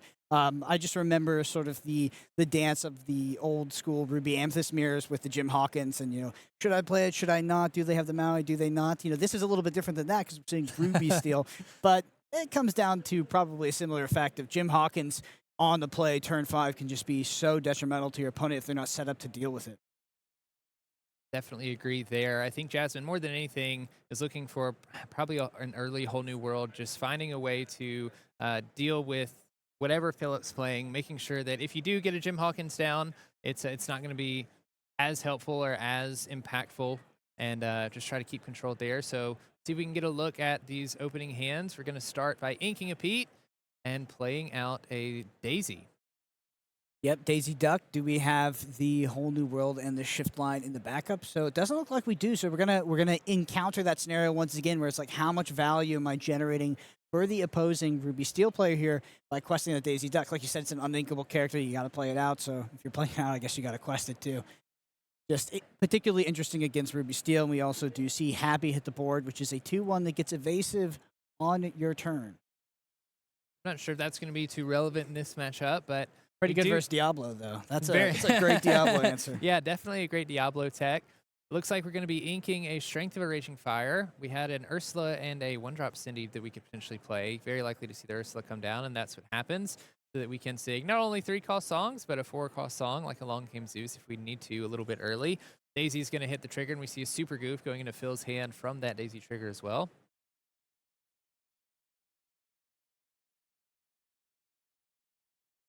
We had multiple, you see the Dwarven Mine hit the field here as well. This does have 6 willpower. Yep, and we do have the Knight check here. There is a Knight on board. There is a Knight on board, indeed, so that could deal 2 damage to anything as it moves there. Oh, but not for long. So we are going to sing Let the Storm Rage On with Ursula to banish Happy. Probably not so happy with that, to be honest with you. But we are going to draw a card off of that Let the Storm Rage On. I think we drew into that Along Came Zeus, which will be good for these locations that are coming down. Yeah, to be honest, but it still doesn't feel great to use Along Came Zeus into a location. But when all of your other characters have Strength 1, what else are you going to do? I mean, I guess you've got Smee, but Smee is a character you also want questing. It's like Zeus is a removal card that you want to be using on characters most of the time. And Smee is a character that you want to be questing with, not challenging with. Yeah, I think it's a weird balance we find here. For Jasmine specifically, as an Amber Steel player, I think you want to be questing pretty quickly, ending this game as fast as you can before Phil reaches any of that late-game Ruby removal that he has available to him. But also, with those locations, it's like, do you leave the location and play and let it accrue a little bit of lore while you have a lot of singers and a wide board, or do you respect the location and what it can do and challenge it or use something like an Along Came Zeus with it? Yeah, in this scenario, I think I'm leaving the location because you got to think, if you're sort of attacking into this location, the tempo loss or the opportunity cost of what, 2, 3, 4, 5, 6 lore is so much. So much. Yeah, I would rather just try to be the beatdown on Jasmine's side and just quest with those characters. That being said, this is something that this is Gustav the Giant, 6 strength, 6 willpower, and enters play exerted, and it can't ready sort of your turn. But during your turn, when one of your other characters banishes another character in a challenge, you may ready him, and he is again a 6/6, 3-cost 6/6. A really big character. If Phil can find a way to ready Gustav, that basically is going to get rid of anything that Jasmine decides to play, even a Robin Hood, which is historically pretty difficult to get rid of for steel decks. You know what a good way to turn on Gustav is actually that Goofy. It's going to come down with Rush, generate 2 lore off of challenging and banishing one of the characters. Untap your Gustav, and then your Gustav's going to go ahead and clear something. Did run that Along Came Zeus into the location, as well as the Cinderella. I think this Goofy's setting up for a nice trigger 2 lore, untap the Gustav clears something. So big board swing potentially for Philip here on the following turn. Yeah, and Phil really needs to find a way to clear some of this board by Jasmine, having 5 characters on board right now, 3 of them questing for 2 each. If you leave this going for too much longer, Jasmine's going to run away with this game. Yep, double Mr. Smee is a lot to deal with, and of course we do have the Daisy Duck that hit there on turn 1, but there is that Goofy we talked about. Did it come in? I think likely get rid of that Mr. Smee, untap the Gustav, and then the Gustav goes for the Daisy Duck. Surely that's got to be it, unless you're scared of having one of the singers on the board. It's got to stop that lore count as much as possible. Actually goes for the Cinderella here, maybe trying to stop the Cinderella shift into Cinderella Stout-Hearted. Yeah, that's definitely a line that I'm looking at right now, shifting the Cinderella Stout-Hearted. That could be a pretty detrimental one. Cinderella questing for 3, but also being able to challenge ready characters when you play a song, and there's plenty of those in Jasmine's deck. Of course, we know that Jasmine doesn't have a Cinderella in hand, could potentially draw one. Nope, we draw a Let the Storm Rage On. And this is where Phil is paid back for not challenging into that Mr. Smee. If he had challenged into that Mr. Smee, then Goofy would have extra damage on it, could be banished with Let the Storm Rage On. Instead, chose to do the Cinderella as well. So Goofy's not going to be banished this turn, but we are going to find a Rapunzel, which I really like in this scenario. You could potentially challenge and banish the Goofy, dealing 2 damage to yourself, playing this Rapunzel, and eventually on the next turn, if we haven't used our ink yet, I don't think. Or did we use the ink for Let the Storm Rage On? I do think we did. So in regards to that, I do think that Philip will likely clear all of the characters that do have damage counters. If he doesn't, you're right, we could get a big swing in terms of drawing a lot of cards for Jasmine here. Jasmine is, of course, at 12 lore as well, which is definitely a lot. Do we have a rush character on the side of Philip? Feels like that is what we need. It says so Gustav specifically, does it trigger off the Dwarven Mine getting rid of something? So during your turn, whenever one of your other characters banishes another character, so you can't do damage to something to untap him. Yeah, and we do see, it looks like a Happy being played, move to the Seven Dwarfs Mine, dealing 2 damage to the Mr. Smee to banish it. Looks like Daisy and Ursula are going to be readied, which means we can potentially play this Rapunzel on this turn, healing Ursula, drawing a couple extra cards. I think we only have 3 ink in the Inkwell too, so we can't even play that Robin Hood this turn, but hopefully we'll draw into some stuff that we can play it on the next. We're going to draw 2 with this Ursula. We do find that Cinderella. Nothing gets shifted onto right now. You see the finger, the finger flick is like, where were you a couple turns ago? Could have used you a little bit sooner. We're just going to go ahead and quest for 3 here. Daisy's going to get a trigger. We'll see what Phil finds. John Silver. John Silver could be good. I do think that Philip is firmly, in the strategy of I've got to slow down Jasmine as much as possible because now sitting at 15 lore. It's a tall order for sure. Definitely needs to start getting rid of some of these characters because Phil should have plenty of options in Steel and Ruby to get rid of any readied characters, but if you aren't using any of that Ruby removal that is sort of, it doesn't matter how much willpower the opposing characters have.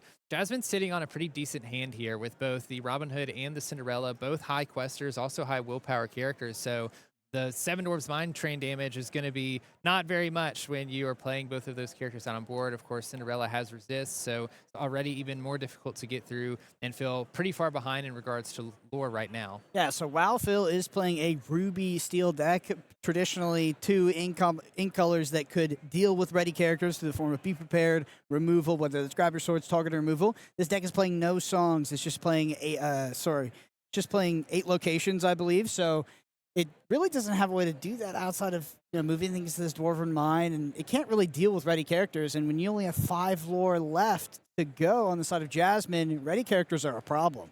Yeah, and I mean, if we get 2 lore here from Rapunzel, then we could play the Cinderella, not this turn, but potentially the next turn. Or no, I'm sorry. Looks like we only have 5 lore, ink. So it would be a couple turns. Regardless, if we can get 3 lore on board total and quest with that out, we've already gotten some with this Rapunzel, playing the Robin Hood as well, 4 lore on board currently, and if there's no way for Phil to interact with these cards or banish them while they're readied, then I think Jasmine can run away with this before Phil can catch up. Yeah, I think absolutely Jasmine is sort of in the seat to win here, especially with that whole new world backup as well. I just don't think that Phil has the tools in the deck to deal with the ready characters that would come down even off the back of a whole new world. And of course, I mean, this Robin Hood in and of itself is a lot for Phil to deal with. See a Goofy coming down and challenges Rapunzel. Ooh, that's a pretty nice Pete though, coming down to stop that whole new world. No song or no actions for the next turn. Yeah, so can't whole new world and do a new hand. We're still a couple ink off of that Cinderella too, so Cinderella's just going to be sitting in hand for this next turn for Jasmine. The great thing about Robin Hood though is you can challenge characters, and when you banish them, gain lore, so you can do a little bit of work on what Philip's building up here while still gaining a couple lore. Yeah, going up to 19, it's going to be tough. Philip's sitting here at 8. You find to Grab Your Swords. Oh, wow. No actions this turn, though. Yeah, Pete. Pete is such a powerful card in this metagame. That Grab Your Swords would be really juicy right now. It would take out... No Inkable as well.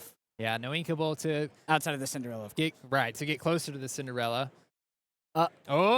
We do see, we see the frustration from Jasmine not being able to play this Grab Your Sword because of the Pete. Would deal so much damage to Phil's board here, taking out the Smee, the Gustav.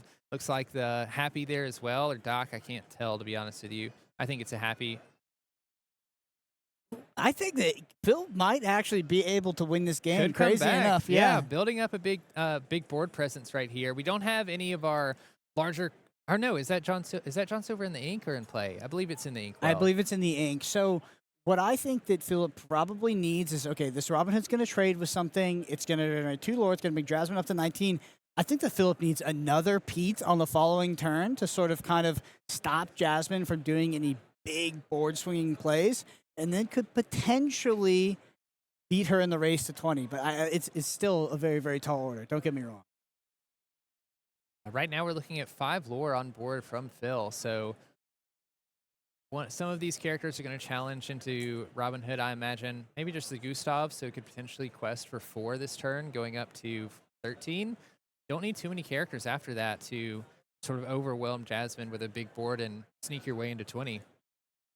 Yeah. I do feel like we needed another Pete, though. Without the Pete, it's going to be tough because, Philip also knows that Jasmine has the Grab Your Sword in hand. Yeah. Oh, we're also double trading into it. We're just forced to double trade here, which is rough.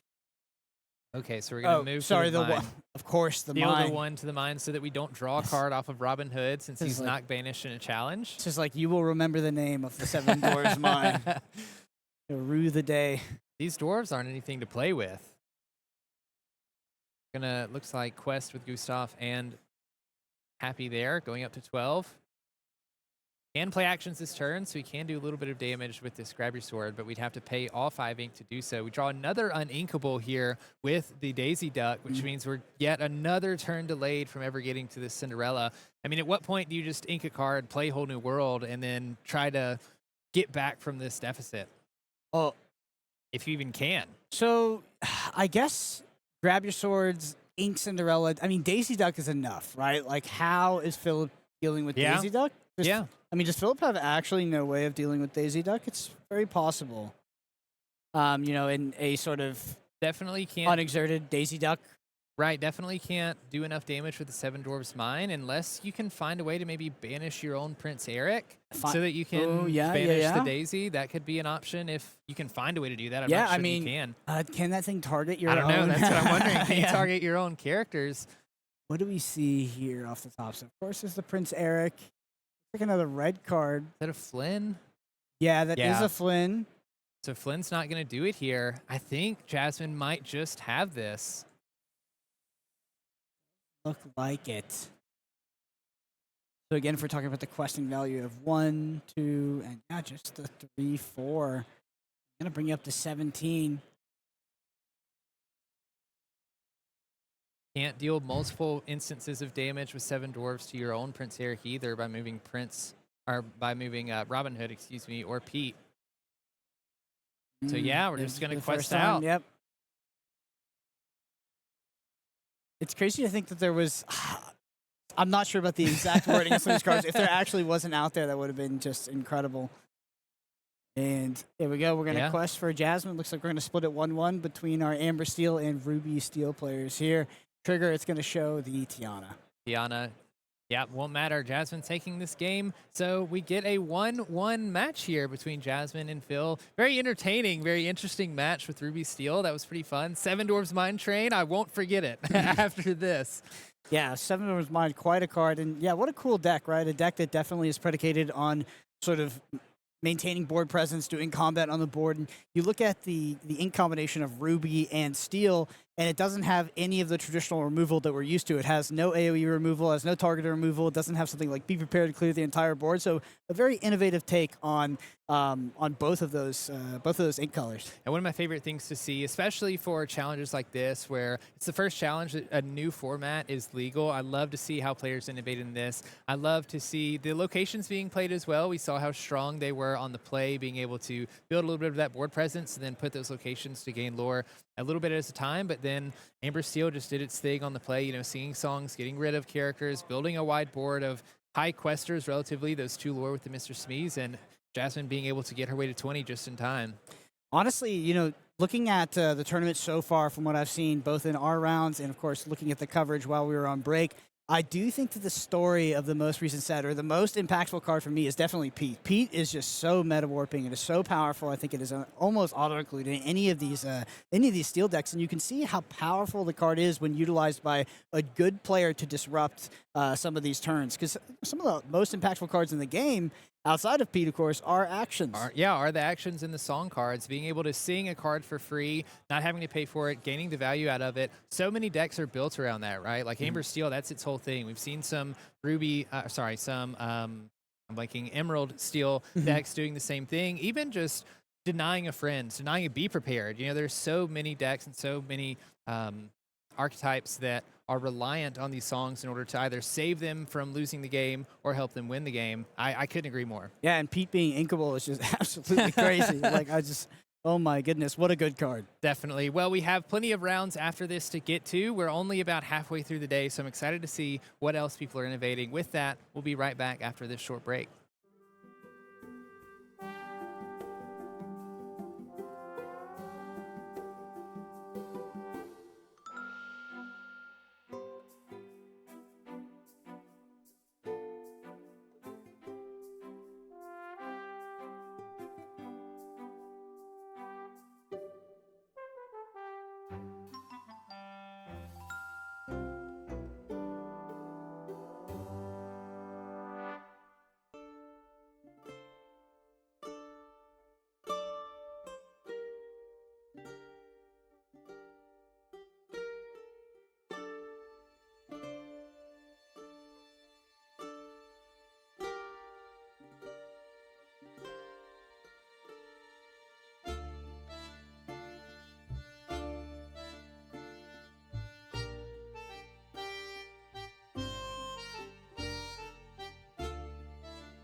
Lumineers. I am here with Allison Erb, one of the lead game developers for Disney Lorcana. Thank you so much for being here, Allison.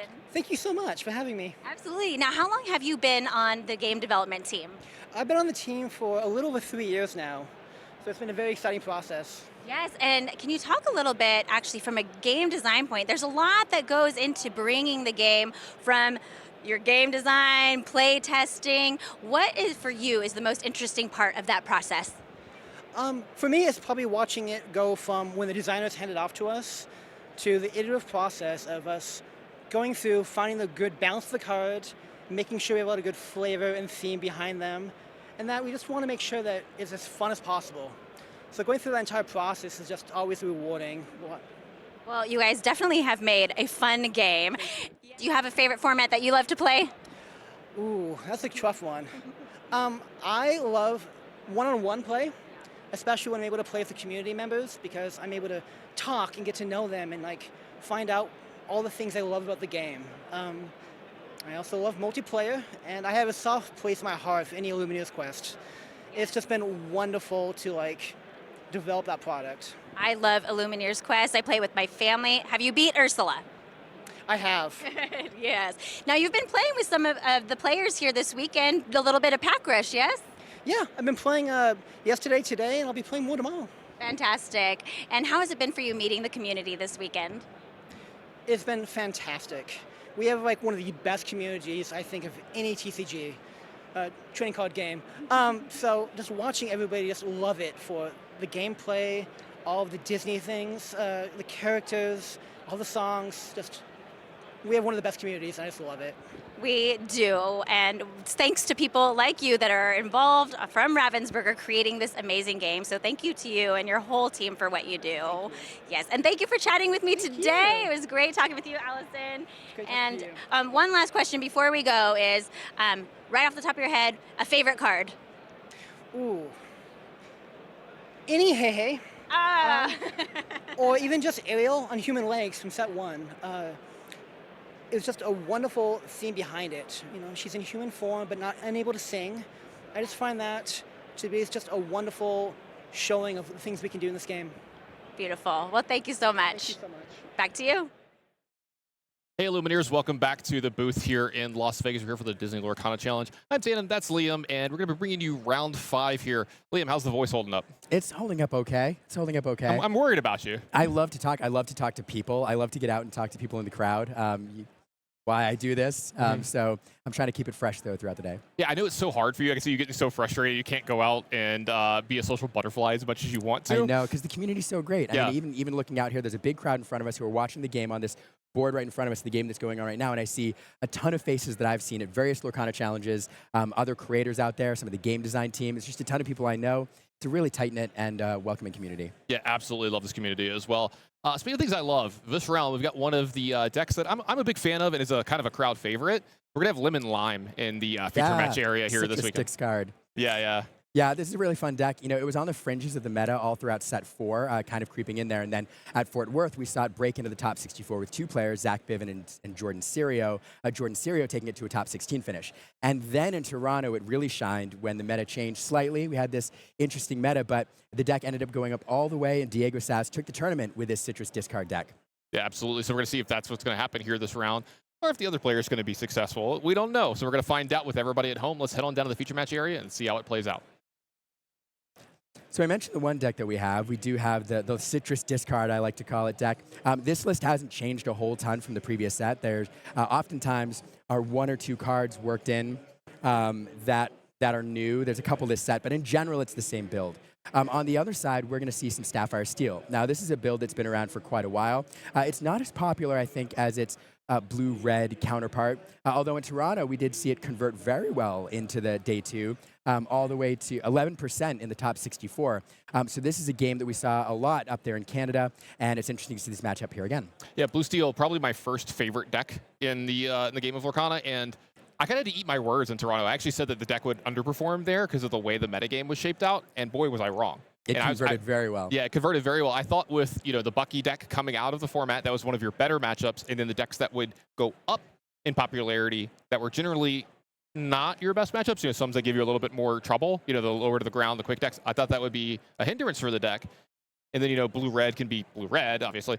And then the deck just performed. But also, I like to say this. The people that were sticking with it were some people that have been playing blue-steel for a while, and there's a reason why they're playing this deck. They're very, very good at it. This deck can be very tricky to pilot, and so you do see a lot of the players playing that, even at this tournament, are players that have been playing it for sets and sets and sets, and have gotten a lot of reps in. I still have it sleeved up, by the way. I haven't taken it out of its sleeves just yet. I think I might have to shed a tear if I ever have to do that. We see that Max starting off with a great turn 1 here with a Popsicle, and one good turn 1 deserves another one. Alex is going to go ahead and play a Diablo. Diablo allowing him to look at his opponent's hand here, but crucially it sets up that Diablo shift on turn 2, if that's a route that he wants to take. You know, oftentimes it doesn't feel good to give up 2 cards to get 1 card on the board, but what that does allow you to do is put a Diablo on the board, exert it so it can draw cards immediately because you can quest with it, or you can sing another card in this deck, Bare Necessities, which can pick an additional card from Max's deck. And in this matchup, you know, a card that he would love to pick early is Fishbone Quill. There's other key cards that he wants to get out of there early on, so that is a line available to Alex, is the 1 turn Diablo into the 2-turn Ursula, followed by the Bare Necessities, allowing him to pick 2 cards if it's available. Yeah, that would be an absolutely great start from Alex to see if he has that.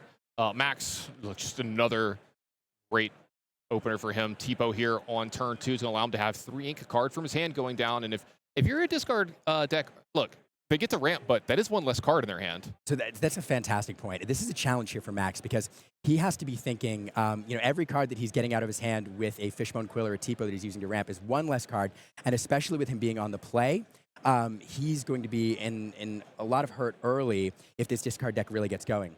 Not only does it have the cards we talked about before, but oftentimes they run You Have Forgotten Me, which you can play on turn 4. There's Sudden Chill, so there's a lot of way to put hand pressure on. But one thing that Max does have available is A Whole New World. Oftentimes, some decks don't run them, actually. I've seen no wheel versions of this deck. But if it does, one of the things Max is going to be thinking about is get to 5 ink at the very least so that I can Whole New World if I draw into it, allowing me to refresh my hand and giving me energy into the mid-game. Yep, and luckily for Max here, Alex, while having this really good draw that you're talking about with the Diablo shift and the Ursula, no songs in his hand, and then no songs for Diablo to sing here, just a quest, but he's still going to get that extra card. When you draw, I draw. So anything that Max does that draws him extra cards here this turn, as long as that Diablo is exerted, will draw an extra card for Alex as well, and there is that Fishbone Quill that you're talking about that is so impactful. Yeah, I mean, the Fishbone Quill, again, would have felt, I think, a lot worse if Alex had managed to pick a card from hand, which would have left him with 2 cards here. But, man, getting rid of that Diablo, it feels really good. Yeah, huge play here. He's going to go ahead, exert Fishbone Quill, get an extra card into his ink, and then use Fire to the Cannons to pick off that Diablo, getting 2 cards there. So kind of getting back some of that card advantage that the Diablo had given away. Yeah, and that's such a crucial play, getting that Diablo offline, because we see in Max's hand, he does have the Flavisham, which will eat that Popsicle in short order, recharging his hand. So Alex is playing a game where he wants to force Max into top deck mode as soon as possible. And if Max is able to get that Flavisham going for a turn or 2 or A Whole New World, that gives him the hand endurance to go on for the late game. Yeah, Prince John developed here for Alex, along with, I think that's a Sudden Chill and some more discard in his hand here, so possibly a lot of extra cards getting drawn for him over the next turn. If you're Max, you got to start worrying about this. You're getting to a low card count here, down to 3, but that count's about to go up with this Haverson play this turn. And like you said, eats that Popsicle. You just made me pretty hungry, by the way. I appreciate that. Yeah, it's delicious, too. Alex here setting up for a big turn. We have 3 cards able to discard because we can sing the Sudden Chill along with You Have Forgotten Me, forcing Max to discard his entire hand at this point, and then Alex will draw 3 cards off of that. Having the Flavisham on board, though, with the Popsicle does feel good. Even if you lose all those cards, you can draw 2 with the Flavisham. So it looks like he's going to go ahead and exert the Fishbone Quill yet again, leaving with only 2 cards in his hand here, but he can actually, we'll say, cycle this one here, get the Sphere into play. That's going to draw another card. And I've got to believe these are 2 very powerful cards in Max's hands, in Bell and Ariel, but I don't think either one of those is going to be there when we get back. Yeah, we'll see if they survive this round. Ooh, I was going to say, a nice pickup as well. Another Diablo picked up for Alex here. A lot of power cards in his hand. Looks like that Sudden Chill is going to get used for ink because there's only 2 cards left. And then You Have Forgotten Me. You get both those cards away from Max, and then also 2 cards added to Alex here, adding a little insult to injury here.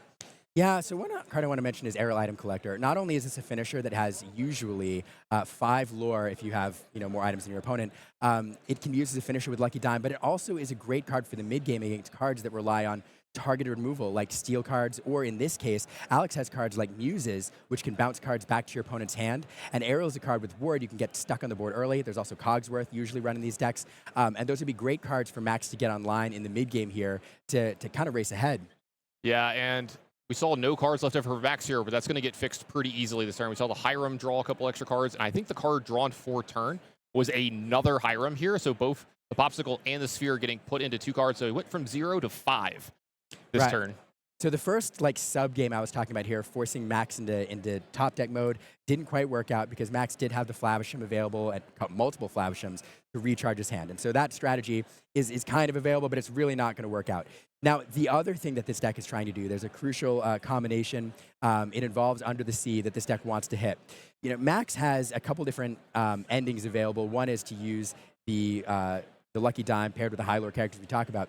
But these Sapphire Steel decks are also capable of going wide in the mid game with high lore characters, or at least 2 lore characters, like Cogsworth, which will protect your other characters, Aerial, and several others. Sometimes Tinkerbells, Smees even.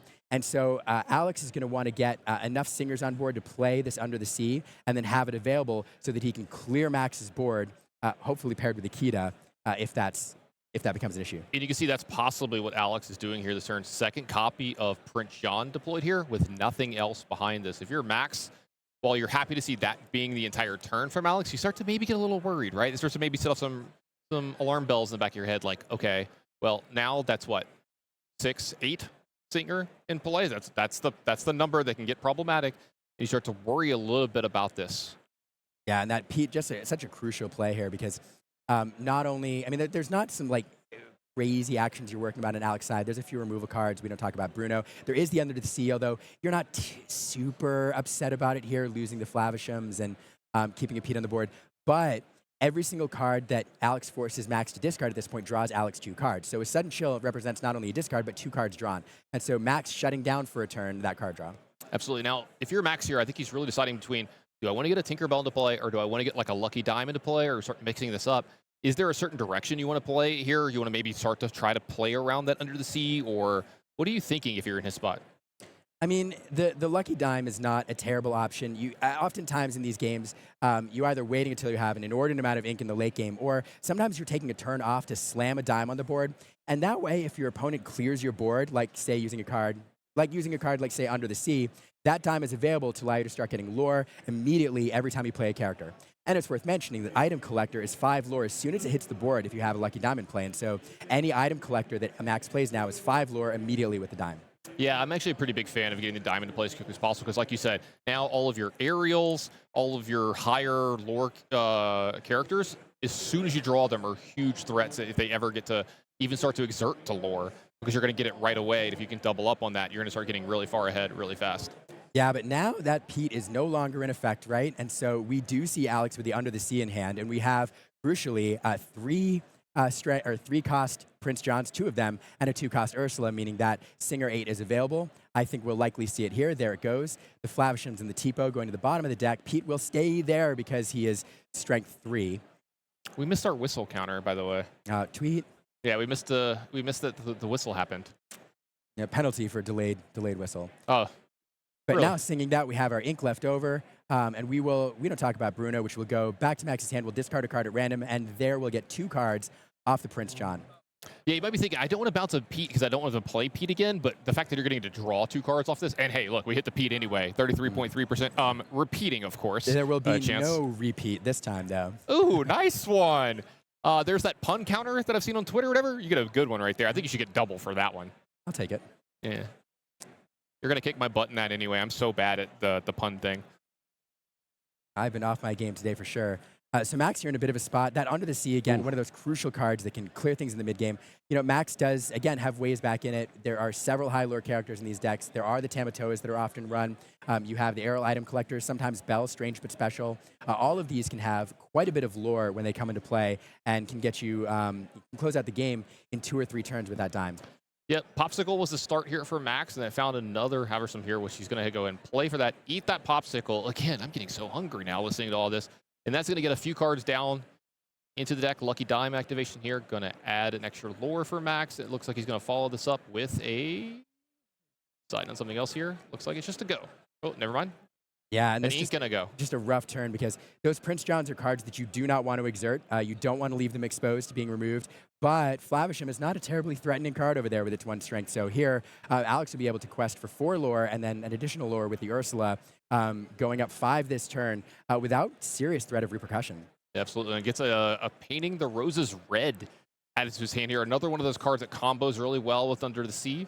And so, I mean, sometimes it has other uses, but this is a card that really combos well with that big song and sing together that we are talking about. Otherwise, I was going to say it does get, I was going to say it either gets sung just to get an extra card or it gets put into ink quite a bit. The fact that it draws a card makes this card so good. I'm surprised that it can ink and draw a card. But yeah, this card is an unsung hero in this deck, in my opinion. Yeah, great card. Here we're going to ink the Muses, a card that is fun in this deck, but instead we are going to get the Diablo online. A couple of 3 drop options there, but getting that card draw set up is what Alex is doing. And here, a difficult position for Max. I will mention again, Grab Your Sword is a card that came back in favorability recently, mostly because of the Bucky Emerald Steel discard decks. And with that gone, I'm interested to see if that's worked its way out of Max's deck. I don't think we've seen it yet. But that would be a great answer here to this board, clearing up quite a few of those characters. Yeah, that would be an actual unreal top deck here for Max. So let's see. It looks like well, Grab Your Swords. We got 2 Tinkerbells. Let's say, look, you see him counting up all the ink. Can he get there? I think we might be able to with the Let It Go. 1, 2, 3, 4, 5, 6. No, we're going to be 1 short. 1 short with the Fishbone Quill. What a turn that would be. As I said, I think he's got 10 ink here. So it looks like he's going to be just 1 short, like you said. Oh, that would have been absolutely bonkers here. Double Tinkerbell is Grab Your Swords at home. Yes, it is. Tinkerbell disappointed in boats coming into play. 1 damage across the board. Again, the Prince Johns have Ward. One of the ways you get around cards with Ward is to do damage to all of your opponent's characters. And so each one of them with 1 damage here. Yeah, I got to wonder, is Haverson going to do some challenging here this turn, something we don't always see. But before we do that, we're going to go ahead and Lucky Dime on this Tinkerbell, get the 2 lore right away from that. I think we might, we have a Fire the Cannons as well, so we can clean up a decent little bit of this board. Like Fire the Cannons going to go ahead and take care of the Diablo. We want to get that off the board. There's just a lot of lore sitting there. But what I will say, these citrus decks are fantastic, but oftentimes they do have a difficult time closing out the game. You see a lot of their key cards on the board right now, and other than the Prince Johns, which you're not questing with too often, there's not a lot of high lure cards in this game in this deck. Some people have run Crickies, and we do see Alex with a Crickie in his hand. That is probably the most common finisher in this deck. It's a card that can give your characters extra strength, but it also quests for 3 lore. So that is a closer available. But so there's something available to Alex here if Max manages to deal with the board. But once it goes back, Max knows he's dealing another damage across the board. And, of course, questing and leaving anything vulnerable to that Tinkerbell will allow Max to remove 2 cards with 1. Yeah, I think that's one of the scariest things about Tinkerbell is just the fact that she does the 1 damage comes into play. It's just you can't allow her to start challenging your board because she generally gets to take care of 2 characters every single time. The threat of challenging from Tinkerbell is so scary. It does look like Ariel is going to quest along with Ursula is going to go ahead and paint the. That's not Paint the Roses Red. Which one is that one? That is a Be Our Guest. Yeah. Look at the top 4 cards of your deck and pick a character card and put it in your hand. It does look like Ariel's going to be taken from. Ariel's going to be our guest this game for Alex. Added to the hand here. Yeah, but now both those cards vulnerable to that Tinkerbell. It looks like Trigger Muses, and that's going to pick up the Ariel. I kind of like this play here. Yes. So that's one thing that's overlooked by players oftentimes not playing this deck is the Muse is a card that allows you to send a card back to a player's hand of strength 2 or less when you play a song. And oftentimes it's used to control your opponent's board, but sometimes you can bounce cards with enter the play abilities or cards you just want to keep safe back to your hand. Yep, so the Ariel's going to get to play yet again. That's going to get that's what's going to add an actual Paint the Roses Red here this time. Yeah. I think, Alex is looking for, there's certain cards Alex is looking for. I do think he'd love to find as an insurance policy another Under the Sea. Eventually, he'd like to find Akita paired with Under the Sea because that combination by itself will make the game really, really difficult for Max to come back from here. So it looks like Prince John is going to go ahead and sing Paint the Roses Red on both of Max's characters. It's going to draw a card, and he's going to go ahead and quest with the Prince John as well. It looks like Alex is perfectly content going up to 13 lore and being like, all right, Tinkerbell, do your worst. But we know Max has a second Tinkerbell looming as well. This could be a very disastrous turn for Alex's side of the board. Yeah, we are going to lose quite a few characters here. Alex getting, close to striking distance, but those Tinkerbells I mentioned earlier a card that fell out of favorability for a while, but they are back now in a lot of Steel Song lists, and I think you've always actually seen them in Sapphire Steel lists to a degree. Sometimes one, some decks don't run them, but most do. It is that powerful mid-game, and they're especially good when they're protected with Cogsworth. So it looks like the Tinkerbell's going to come in, do 1 damage to everything, finish off the Prince Johns, and then now Max is considering, do I want to challenge this Tinkerbell into this Ursula and then maybe pick something else off as well? Yeah, and it'll have to be the Aerial. The Muses, not only do they have 4 willpower, but they also have Ward, meaning they can't be chosen. But we are able to do a 2-for-1 here with that Ursula and Aerial. So it does look like Dime's going to get activated onto the Tinkerbell. Aversum's going to go ahead and just quest for 1. No extra cards here. Don't really want to cash in that Dime just yet. A Lucky Dime's not as tasty as the Popsicles. Yeah. Coins generally don't taste as good as dessert. Yeah, but now we're left. There goes the board, and we're left with the Muses here. And again, I mentioned, and that's it. Alex is going to say, there's no way I can back from this. There were outs available.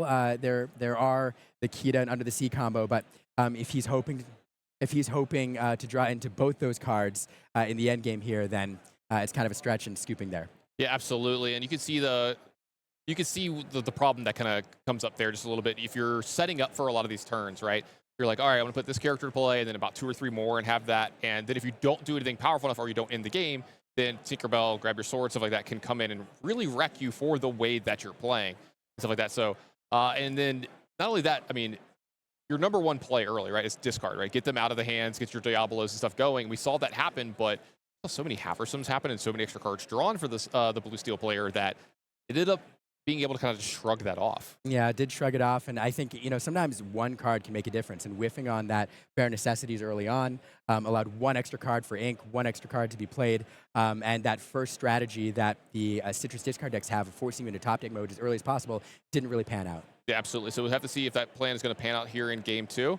We can go ahead and head back down to the feature match area. We can finish up this game between these two and see if that we can get an even match from Alex here with a win or a clean 2-0 for Max. Both these players with 24 points in really, really good spots going forward for the rest of this tournament, though. Yeah, and it is fun seeing these 2 decks here. They're not in the big 3 doing well. I do love this Citrus discard build. It's a fun deck. It's fun to pilot. It can be tricky to pilot, though. Looking at his hand, though, we do have the Bare Necessities available on turn 2, and we also have the Diablo Shift. We don't have the 1-cost Diablo, so that line's not available unless we alter our hand into it. We have the Under the Sea, but not necessarily a card you want to keep in your opening hand. And we are indeed going to get rid of that. So we kept the Diablo, we kept the Bare Necessities, and I think it was a sudden chill for the other card. Yeah, I think so as well. It's hard to tell. I think one of them might be foil, and it has a little bit of glare there, but I think that's what it was. It was that or no, we don't talk about Bruno. I think it's one of the green songs, it looked like, for sure. Yeah, Didn't get a chance to really look at Max's hand. So Alex really hoping to draw into that 1-cost Diablo. I don't think we got it. Unfortunately, so that line's not available. We do have a second turn hit Sir Hiss, but God, we would really love to play that Bare Necessities on turn 2 with that Diablo. Yeah, multiple Diablos in the hand as well for Alex here. The big Diablo, sorry, the 3-drop Diablo. So, like you said, no shift line available, which Max is probably pretty happy about. And one of the reasons that's so important is Max wants to ramp super early here. Sometimes you do it with 1 jump ahead. We did see a Tipo last game. We see a Tipo going into the Inkwell here. But also Fishbone Quill on turn 3. And if Alex can disrupt that ramp by picking one of those 2 cards on turn 2 with the Diablo, it's great. And unfortunately, I think he just top decked into that first turn Diablo, which would have loved to play. So 1 card off there. It does look like he's going to go ahead and play the Diablo here and put the Sir Hiss into his... Medal of Heroes. I was going to say, not only is he a reader, I'm going to need to have someone tell me what that one does as well. I have forgotten. Yeah, Medal of Readers is a fantastic... Medal of Heroes. Sorry, Medal of Readers. You might as well give me one. Yeah, there you go. Medal of Heroes is another card from Shimmering Skies. It's a card that obviously we didn't see in Toronto, but working its way into this deck here. Any cards that give you extra lore on your turn that kind of surprise your opponent are fantastic. And this is a card that you play for 2. You exert it and pay 2 ink to banish this item, and chosen character of yours gets +2 lore this turn. Yeah, another item that's cheap and inkable. I'm usually in most of these decks with that kind of card. Well, that's true. And the other thing to mention with Medal of Heroes is not only is it great in this deck because it allows you to quest for an extra 2, but pair it with the Dime. And now a 5 lore aerial becomes a 7 lore aerial. So that's a 4 lore swing on your turn if you can use this card in combination. Absolutely. That in pair with that card is actually great. So the Diablo is going to go ahead and get Bare Necessities sung. That's going to get off a Fire the Cannon. It's going to be followed up with another Diablo. This one not exerted like the first one, but with that draw, Alex is going to draw an extra one. Then in the future, there's a chance that there's going to be a lot of extra cards drawn off these Diablos. Yeah, that's true. Again, we don't know if Max is playing the whole new world variant of this deck. Some decks don't run them, some decks do. But we did mention that one of the strategies for Max in this game is to get a number of Flavishams online, like he did the first game, or to play a whole new world to keep his hand going while Alex is trying to force him into top deck mode. And that's a lot less palatable a strategy when your opponent's drawing one card for every card you're drawing as well.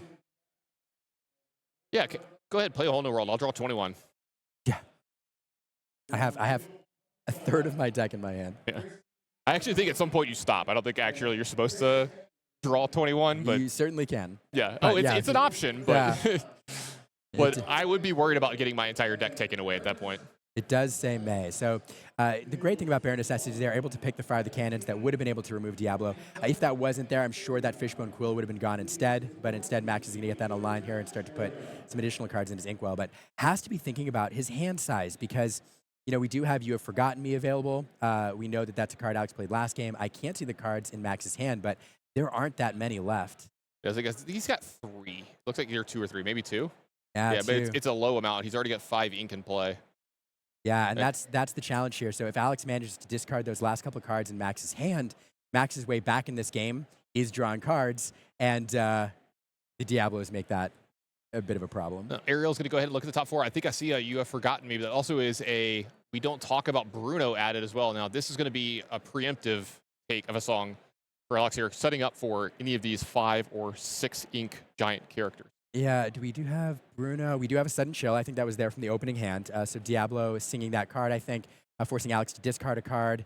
And now Max down to 1 card. It is a Tinkerbell. It's not a terrible card. But he'll have... Well, any top deck, he'll be allowed to play it. And we challenge into the Tipo.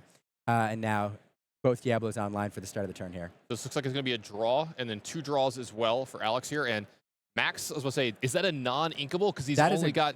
Well, but it's a grab your sword. It is a grab your swords here. Yes. That is a huge draw for him. I was about to say, I was wondering, you know, how impactful this Tinkerbell was going to be with getting that extra damage on the Diablo there, but it looks like it's going to, grab your sword is going to go ahead and clean up this board almost completely, leaving that Ariel with only 1 damage left over, which, coincidentally, this Tinkerbell should be able to take care of next turn. That's true. We'll see if Alex allows him to keep it. There is only 1 card in hand. He could force him to discard it with an inefficient You Have Forgotten Me. Instead, I'm sure we'll develop the board. Here we go. Ariel drawing another card. He's still got a chance to do both here as well. He gets a Bare Necessity, so he can play that if he wants, or he can make sure he gets the card out of Max's hand by using You Have Forgotten Me, which getting the last card, on the other hand. And unfortunately, You Have Forgotten Me is not a song. Oh, I forgot. My apologies. Yeah, I forget that one's just an action. I always forget that too. It just seems like it should be a song. It does, doesn't it? Yeah. So it does look like he's going to go ahead and use the Bare Necessities and not be able to take the Tinkerbell here. Crushing. But there are answers. So, you know, Max, in order to play the Tinkerbell, is going to have to ink whatever he draws. An uninkable, we can use the Fishbone Quill. That'll leave 1 card on board.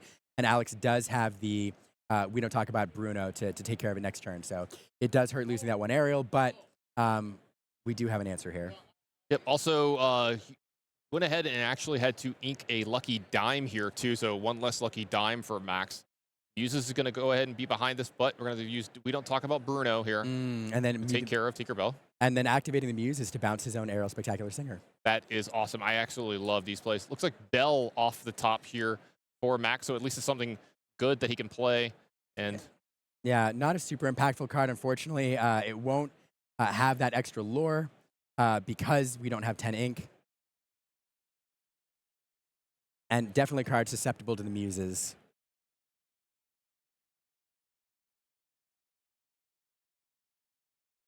This is interesting. This game is kind of on a knife's edge here. And for Alex, with the card draw that he needs with Ariel and some others to keep this going, we do have, right, we're going to paint the roses red to draw a card.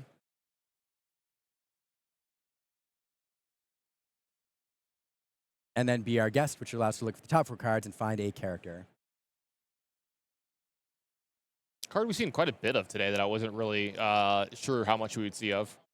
I mean, it's a fun little card. Allows you to look through the top cards of your deck, and it is a song, so it pairs well with Ariel. And I was just about to say, I'm kind of not surprised that we're seeing cards like this kind of start to get played more with how much we're seeing Steel Song, how much we're seeing Lemon Lime, a lot of these decks that want to sing, and we're starting to see how powerful Singer is in the game and singing songs can be, that you know what? Yeah, I just might want to go look at all the songs in the history of the game that I can play with these decks and be like, hey, you know what? Maybe we need to give this one another chance.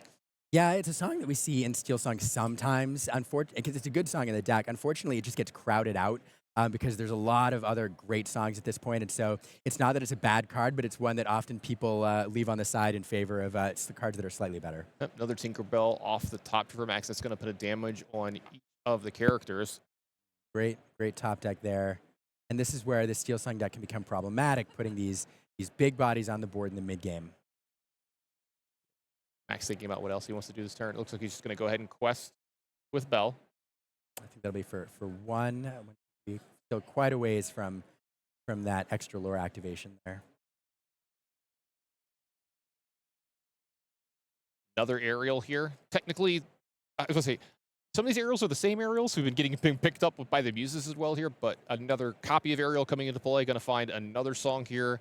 I love this little combo that Alex got going here. You can kind of almost lock the game out this way in a lot of spots with the muses plus aerial. You just do this over and over and over again. The muses, aerial, play it again. Yeah. Yeah, he'd love to get, I mean, Prince John's not going to be that impactful here to card draw because Max is just not going to keep anything in his hand. So we'd love to get a Diablo in line. Unfortunately, we just sent one to the bottom of the deck. So that's not available either. But here we do have Prince John. This is a card that does represent 2 lore. Unfortunately, not that close to 20 at this point, so probably won't see him questing anytime soon. Will allow Alex to draw a card when cards are discarded, but Max, knowing that, is just not going to hold on to anything. Yeah, I was going to say, I didn't think Max would have a card left in his hand almost ever the rest of this game, unless something like a whole new world happens. Unless we're drawing 4, 5, 6, 7 cards in a turn. If he draws 1 or 2, he's going to be playing them. And he would do that with Prince John in play or not, with the way this deck works out. You don't want to get one of them snagged out of your hand by one of the discard spells. But it looks like, Pete, we can get the whistle count up. Sweet. We got to work on your pretend whistle. Look, I'll give you a pass this weekend because your voice is you're kind of losing your voice a little bit. But in the future, we're gonna have to work on that. I'll try a whistle. Okay. Don't do that anymore. No. All right. I apologize to the viewers at home. Pete coming into play here. Again, not a strategic play. It was just the only card to play and wanted to get out of our hand. So what it will do is shut down that aerial play that we saw with the sudden shield bouncing aerial back. And like Fire the Cannon is going to take care of one of those aerials that we've been problematic this game and keeping a lot of cards in Alex's hand. Yeah, and here's the problem is both players are kind of in top deck mode at this point, and the Steel Song or the Steel Sapphires cards are just better all around. Looks like we're going to get a sudden shield played here just to trigger the muses, pick up aerial, replay the aerial. Second verse, same as the first. Sing some new songs here. Another sudden chill. Sudden chill added back to Alex here. Keep that cycle going. Yep, sudden chill yet again. Do it again. And pass back over to Max.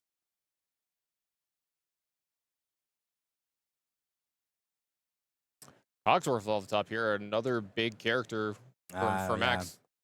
I mean, this is the board state that we often see in the mid game here. Cogsworth giving everything resist 1, enabling you to quest with all your characters. Very little chance they're going to be removed. Again, Alex has an answer for this. It is Under the Sea paired with Kita, but you need to find both of them at this point. That would really allow him to reset the board, but it's going to be a challenge to find both the cards he needs. But let's see if we find it here. Oh, dear.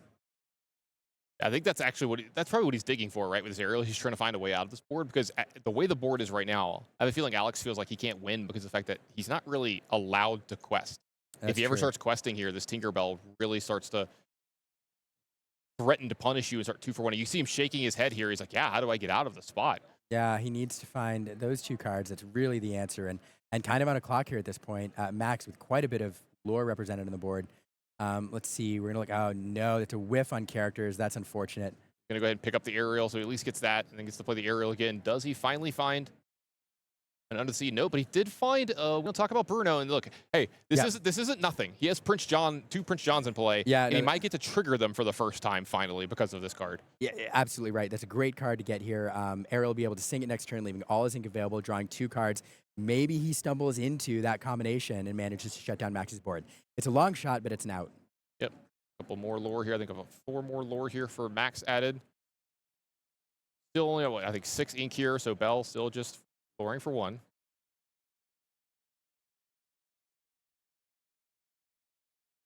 Yeah, Max thinking about the turn here. Possibly debating questing with Cogsworth, but instead we'll play another Bell and pass the turn. Second copy of Bell with a pass over. Let's see. So we're going to see. Let's see. I wonder if we start our turn with Bruno here. We don't talk about Bruno, so it does look all right. Singer 5. Yep. Target Tinkerbell. I think this is a really good one to target as well because this kind of unlocks Alex from maybe being able to quest. He did draw Under the Sea. Oh, wow. Okay. We might have just done it here. So we've got Under the Sea now. Do we have the Kita? We don't have the Kita, but Under the Sea will get rid of the Bells and the Cogsworth, sending him to the bottom of the deck, leaving only the Pete there. So that is a huge draw from Alex here. And you feel like he was kind of due. I mean, how many triggers of Aerial have we had this game? Something like 7? Yeah. I think legitimately 6 or 7, and we hadn't found an Under the Sea yet. And so we also have the cards to sing it in play right now. What that would do is leave all of those cards vulnerable to Pete challenging in. Unless I missed, I'm pretty sure I saw him pick it up. It does look like Pete's going to go ahead and get. We don't talk about Bruno as well. It's going to draw 2 more cards cards off now, Prince John. Now they can sing without being vulnerable. Yep. Great, huge, impactful turn from Alex here. What a turn. Yeah, and you can see why this deck could be so problematic. The last 3 turns, it felt like Alex was just so far behind, but this copy of Under the Sea, along with some of the other things going on this turn, has turned this game on its head. What a turn. And, Under the Sea wasn't going to be super impactful initially because it would have left the Tinkerbell and available to challenge in and remove a bunch of characters. Of course, they have wards, so Tinkerbell wouldn't be able to trigger her ability. But talk about Bruno, 2 of them, not only to get 4 cards off of them, but remove those bigger strength characters means Under the Sea really did some work. Oh, and Pete, you are a turn late. Cue the whistle. Oh, unfortunate. No yeah. Sometimes one card makes the difference. The one card in the early game getting the Diablo turn late, and here, Pete 1 turn too late to prevent that Under the Sea. Yeah, we have an 11-0 Lord lead for Max here, but I think that Max is super far behind in this game now. Oh, there's your one of your favorite cards here after the Muses. There is Cricky. Cricky is a 3-lore character. It's one of the finishers that you see in these builds. And Alex questing out here, leaving his Prince Johns and everything vulnerable, but this is really where he needs to take the opportunity and just go for it, try to close this game out before Max draws into some sort of wide removal. Yeah, do you feel like Alex doesn't really feel like the need to worry anymore, and that's why he's questing with these? It worries a little bit. We hate to lose one of the 2-lore Prince Johns here. We don't talk about Bruno. It's a great card to draw. Max, of course, not going to leave anything in hand. Of course, we did play 2 of them already. Oftentimes, you only see 2 at a minimum. Sometimes you see 4, but that may be all we don't talk about Bruno's left, but you do hate to lose it, but this is, sometimes in card games we talk about the windows. This is Alex's window to be aggressive and close out this game before Max draws into answers. Yeah, I think that's the best point here is you want to actually, once you start to get the control of the game over, you want to end it as fast as possible. We saw Max in the other seat, right? He was very far ahead. He was questing a bunch. He had Alex in a bad spot where Alex couldn't quest, but he didn't end the game. And so Alex was given enough time. It's not really Max's fault, but the way the game played out, gave Alex enough time to find his combo, put Under the Sea, speaking of, another Under the Sea finally found an Under the Sea and turned this game right around. That's a great insurance policy to have in your hand. And here, it's really going to be difficult for Max. I do think our lore is slightly off. I think we quested for quite a bit last turn. I think 7 or so. Alex definitely, there we go. Hey, like they heard you. That's 7 true. to 10. And we're going to get Quickie questing. We're going to get another 6 lore quest here. And really, now striking distance, I think we have game on board. 1, 2, 3, 4, 5, 6, 7, 8 on board. So that is game. Max is going to have to find an answer. Yep. And it looks like, jumped up to 12 here, so actually took the lead. Give him a little bit more here for his trouble as well. It's going to put him up to, I believe, another 3, so 13 or 14. There are outs, not many. A grab your sword would buy you a turn. I think it was a Tinkerbell at the top. That's not going to be enough, I don't think. It'll only take out the Muses. It will remove the Muses, and that's 1 too few, fortunately. Yeah, I don't think that gets it done. I believe it was a Tinkerbell. Could be wrong. 1 too few. There it is. Tinkerbell. Man. And a handshake as well, making this a 1-1 for these 2 players. And, I got to say this. Blue Steel get out ahead. Couldn't finish off the game in enough time there. Mm-hmm. Yeah, we talked about there's certain key cards, certain key combos that each of these decks is looking for. On the Citrus discard side, one of them is the early game hand pressure with the Diablo. We didn't get that. The other one is the Under the Sea and drawing into the right cards at the exact right time. The We Don't Talk About Bruno's was fantastic. 4 cards off of that in the mid game. Alex is doing a very good job playing around the discards so the Prince Johns didn't activate. That allowed the Citrus discard player to get back in the game. And yeah, what a fantastic game. Absolutely. Speaking of doing good jobs, you know who's done a really great job today? Rebekah with all the interviews. Did you think it was going to say you? I hoped. I'm so sorry. One day I'll get props. Maybe next time. But Rebekah's been doing an absolutely great job with all these interviews as well. And stuff. So because we're actually done with this round, but we have a little bit of treat for you while we have this small break before the next round. Rebekah's an interview of one of the illustrators, and I love hearing what they have to say about some of their cards. So we'll be right back with more Lorcana. Don't go anywhere.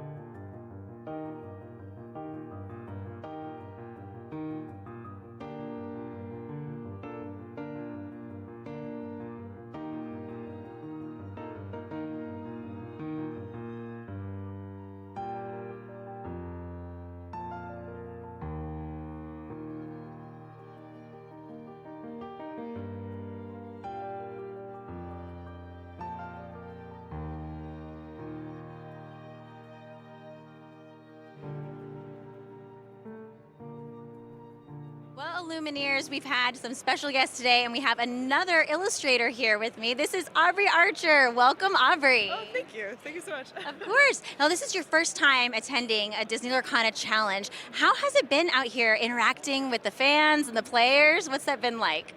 It's been really great. It's been really fun. I've been able to do like some pack rushes and things like that too, so it's really fun to play, and everyone's been super nice. So yeah. Did you imagine coming into this room and seeing over 2,000 people here and a bunch of them lining up to meet you and the other artists?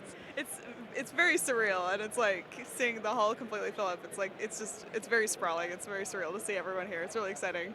It is exciting. And what else is exciting is all the cards that you've been able to bring to life in Disney Lorcana. If you don't know Aubrey's work, she's done some incredible cards. Some of my favorite are Rapunzel. Now, you've done a few Rapunzel cards, and I wanted you to talk about what are some of the differences that you know, bringing the same character to life, but with a little bit different flavor in each one. What is that like for you as an artist?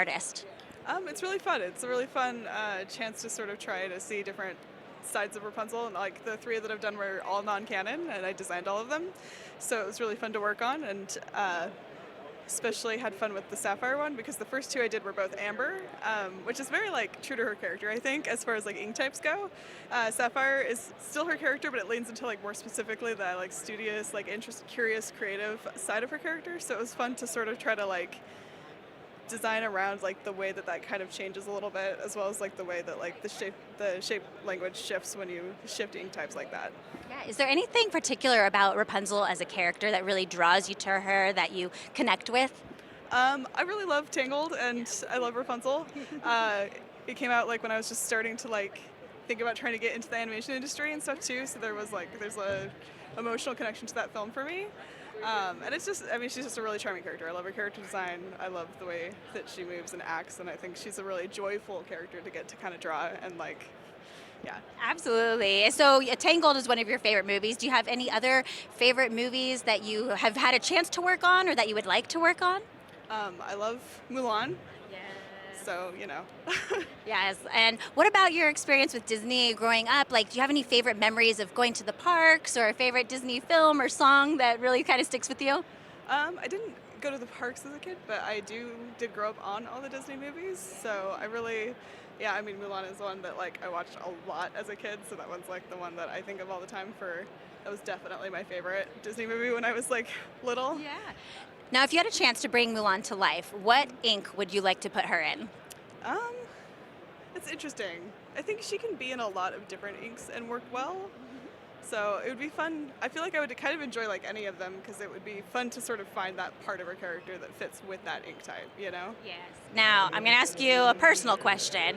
As you know, all of the inks kind of have their own shape, language, and maybe kind of a personality. Is there an ink that you would say you identify with that kind of symbolizes your personality? If you were a Glimmer, what ink would you be? If I was a Glimmer? See, I feel like it should be 2 because your deck is 2. Oh, that's true. Okay, well then give me 2. What are your favorite 2 inks? not necessarily for playing, Sure, but personality-wise, yeah. I would probably go Amber Sapphire. I love it. Emerald is like kind of in there, but I'm probably not quite. I'm probably more Amber Sapphire, right? I love it. That's great. Yeah. Well, thank you so much for talking with me, Aubrey, and thank you, Illumineers, for joining us. And we'll go back to you. Thank you, Rebekah, and welcome back, Illumineers, to the Disney Lorcana Challenge Day 1 here in Las Vegas. We are 5 rounds deep at this point, officially halfway through the tournament right now. I really have been enjoying hearing from these illustrators, and it's really cool that I think it's really cool that they have them here, especially hearing about what the game means to them. I don't know about you, Brendan, but one of the things that drew me into this game initially was the art and the way that they just sort of bring this game to life. So I've especially been having a good time chatting with them over here on the open floor and getting to hear their thoughts and those sorts of things. But we have a bunch of pretty exciting games ahead of us. Yeah, we've got some spicy ones for sure. We're going to start it off with a Ruby Amethyst matchup, and that list in particular, I was surprised with. You know, we'll leave it for the match to see what comes out of that. But then after that, I believe if we get to it, we have a Sapphire Emerald deck, which is I haven't seen Sapphire and Emerald since set 1, and it was definitely the bane of my existence in set 1 because I like to play Ruby Amethyst, and that deck was very good into Ruby Amethyst in set 1. I definitely remember that. I remember the deck going something like high 5 is what people called it because it played pretty quickly. I think this is a little bit different variation on that. I've played a little bit of Emerald Sapphire earlier in the set. I think it's different than what we're going to see today, but always interested to see those ink combinations that aren't the most popular, we don't expect to see. So with that being said, I think we should move on into this first match and get things going. All right, so our first match here looks like we have Johnny up against JD. I believe Johnny. So JD looks to be, I think, a Ruby Amethyst player here. Let me just check that real quick. So it looks like JD's going to be on Amber Steel, and we have Johnny on Ruby Amethyst. So a very tried and true traditional matchup here. Yep, it's a tale as old as time. Even as far as the first chapter, I remember people playing these two matches. These are really the two big decks in the first chapter, and they've stuck around. You know, we're here in set 5, and the two very popular decks still. They absolutely have stuck around, and they've both gotten a lot of upgrades. They look a lot different from their previous iterations. I know Amber's still, always sticking to that whole new world. For the most part, we do see some lists without it. And then Ruby Amethyst, it does definitely have some staples that it's kept in there, literally since set 1 in the form of Friends on the Other Side. Of course, now it has the bounce package. The bounce package is just pretty much in every version of Amethyst at this point. And then when you get over to Ruby, you see things like Be Prepared, Maui. These are all cards that have been in the deck list since set 1. Yeah, whole new world, those aerials, couple grab your swords, even Tinkerbell, giant fairies occasionally. So lots of stuff from set 1. A very strong set, honestly. I always have fun opening that set because I feel like I'm always pulling pretty powerful cards just in general. Yeah, this is an interesting one when you want to talk about who is favored because I think it has changed a little bit set to set. It definitely depends on the Amber Steel build in particular. I think, there was a point when that build was running flutes, and it could be a pretty hard matchup for Ruby Amethyst.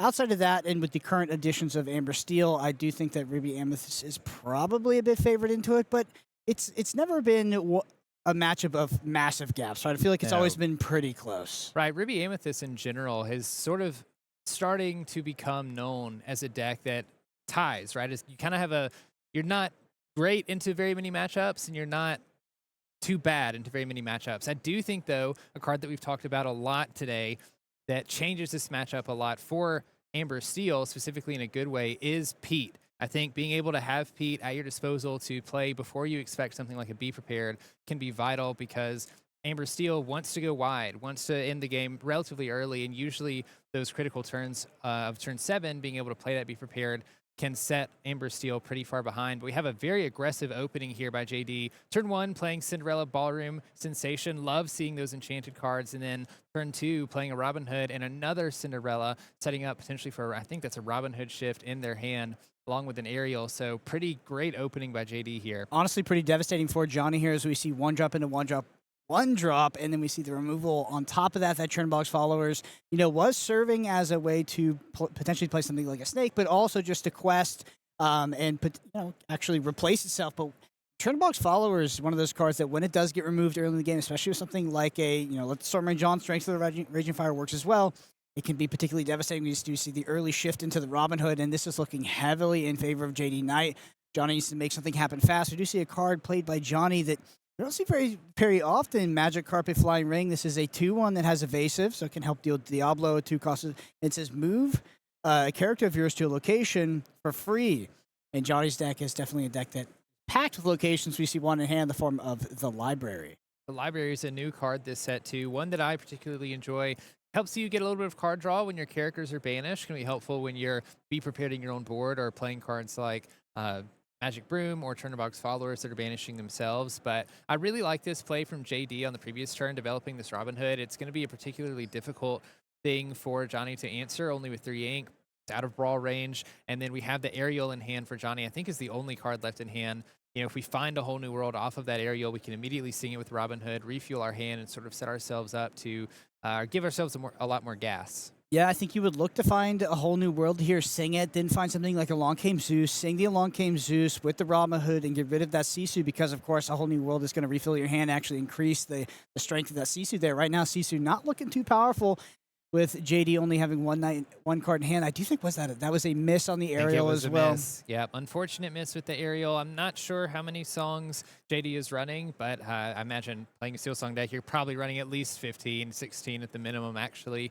So we're going to see what Johnny has in response to this for JD, having built up a pretty good board. Going into 4 ink, has this the Sisu on board, like you said. Not a lot of strength. It gains an extra strength for every card in JD's hand, only having the 1, I think, right now. So yeah, I do think we could see the tides turn, maybe with a location that come down for Johnny here. Potentially something like the Queen's Castle. I don't know if the library is going to be super impactful, but it is a line there. Something like the Queen's Castle would be pretty hard for JD to remove. Queen's Castle is a location that, you know, it's always hard for Amber Steel to remove, but in particular, when you have a character like Robin Hood, that's a character you want to be doing combat with, not really attacking into locations, because Robin Hood, you know, getting 2 lore after banishing a character, you know, potentially drawing a card when it gets banished, like, it's more made for character combat than trying to clear locations as a 3/6.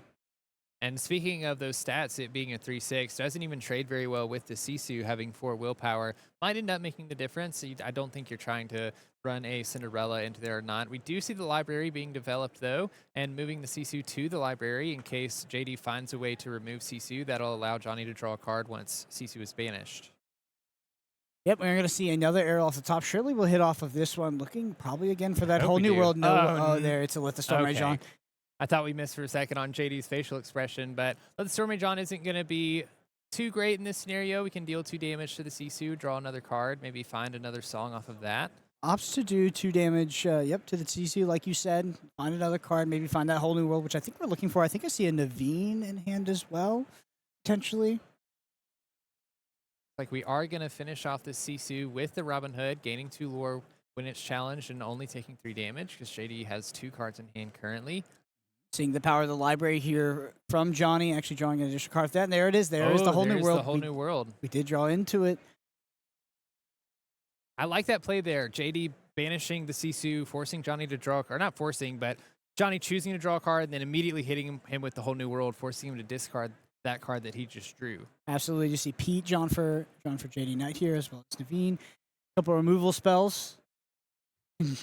JD's deck here is enchanted out, as well as looks like we have some signed copies of some of these cards. So, yeah, quite the Amber Steel deck.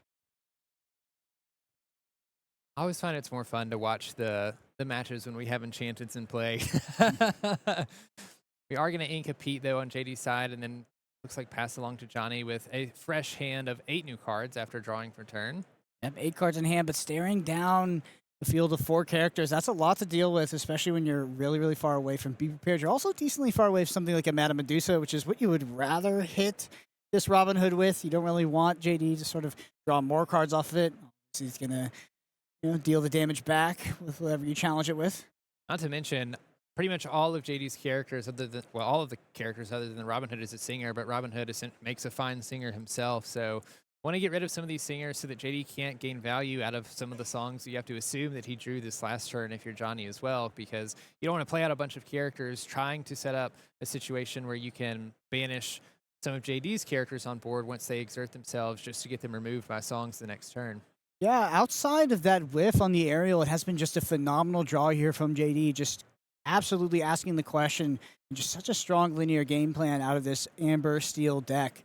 Very hard for it to kind of see the way that Johnny gets back into this game. Wow, there's some spicy cards in Johnny's deck. I'm just looking at that hand, and I think I see myself a Tuk-Tuk. Tuk-Tuk, a 3-cost 2/3 evasive. And it says when you play this character, you may move him and one of your other characters to the same location for free. That other character gets +2 strength this turn. Of course, quest for 1. And Johnny opting to play the Rafiki just so that we can play the Madam M Fox, bounce the Rafiki back. And I'm assuming we're challenging either the Robin Hood or the Aerial here, had to guess, unless you're really scared of a Cinderella shift. We are going to go with the Robin Hood. JD will be able to draw a card off of that when Robin Hood is banished. Yep, and, opts to not move to the library, I think, we, of course, had the Rafiki in hand, but also kind of insulates against another whole new world. You always, as the Ruby Amethyst player into Amber Stealer, you're always kind of juggling between, when should I draw cards, when should I not, how quickly should I deploy my hand onto the board, because you don't want to get caught with, your opponent casting a whole new world when you have something like 6-7 cards in hand. And unfortunately, I don't think this Rafiki is going to last very long. We are seeing a Let the Storm Rage on in JD's hand. At the very top, we'll see what he decides to do. He's going to go ahead and play the Naveen and immediately seeing Along Came Zeus onto the library, dealing 5 damage to the 8 willpower that library currently has. To deal 3 more damage to banish that, but first we're going to banish the library with Aerial and Cinderella, and then we're going to sing with the other Aerial, Let the Storm Rage on, to banish that Rafiki and draw another card. Looking like we drew another enchanted Along Came Zeus with that enchanted Naveed, enchanted Cinderella as well. JD just doing a fabulous job so far of controlling the board. Johnny's been building, slowly gaining lore as the game goes on. I think we're going to hit a critical point in this game, though. I don't see a Be Prepared in Johnny's hand right now, but I think we are getting close to that point in the game. And if JD doesn't have anything like a Pete to potentially prevent it, he is building a pretty wide board with some pretty strong characters. So Be Prepared could give Johnny a way to get back into this game. Even a big Sisu if we're running that as well. Every character other than Naveen having less than, or 2 strength or less, excuse me. Yeah, we are very far off of that big Sisu. Yeah, I think Johnny's in a tough spot here, to be honest, especially as, we go into JD's next turn. JD's able to deploy even more onto this board. We also know that JD's hand is full of removal at this point. So pretty much anything that Johnny's going to stick onto the board is probably going to be dealt with by that removal. Yeah, I think if you're Johnny, you just kind of have to assume that JD has removal. So it looks like we're going a bit wide here, playing 2 Magic Carpets and then a Rafiki to follow it. Inking a Merlin Goat, getting that hand size a little low. Things like a Tinkerbell or Grabber Swords would be pretty devastating here. Got a set for potential 3 for 1. So we do see the Pete coming down, followed by the Daisy, presenting a lot of lore on board at this point by JD. Absolutely. So let's count it up. We have 1, 2, 3, 4. So we could go up to 12 here. And then on the following turn, we'd have at least 3 off the back of that. We'd be up to 15. That'd be at the minimum. Assuming no removal spell as we head into Johnny's turn. But that's unlikely to happen because Pete is going to stop all of that. And you see JD just expertly utilizing Pete as we head into the potential Be Prepared turn here. Deciding to remove the Rafiki with the Let the Storm Rage on as well. Drawing another card, singing that with your singers on board.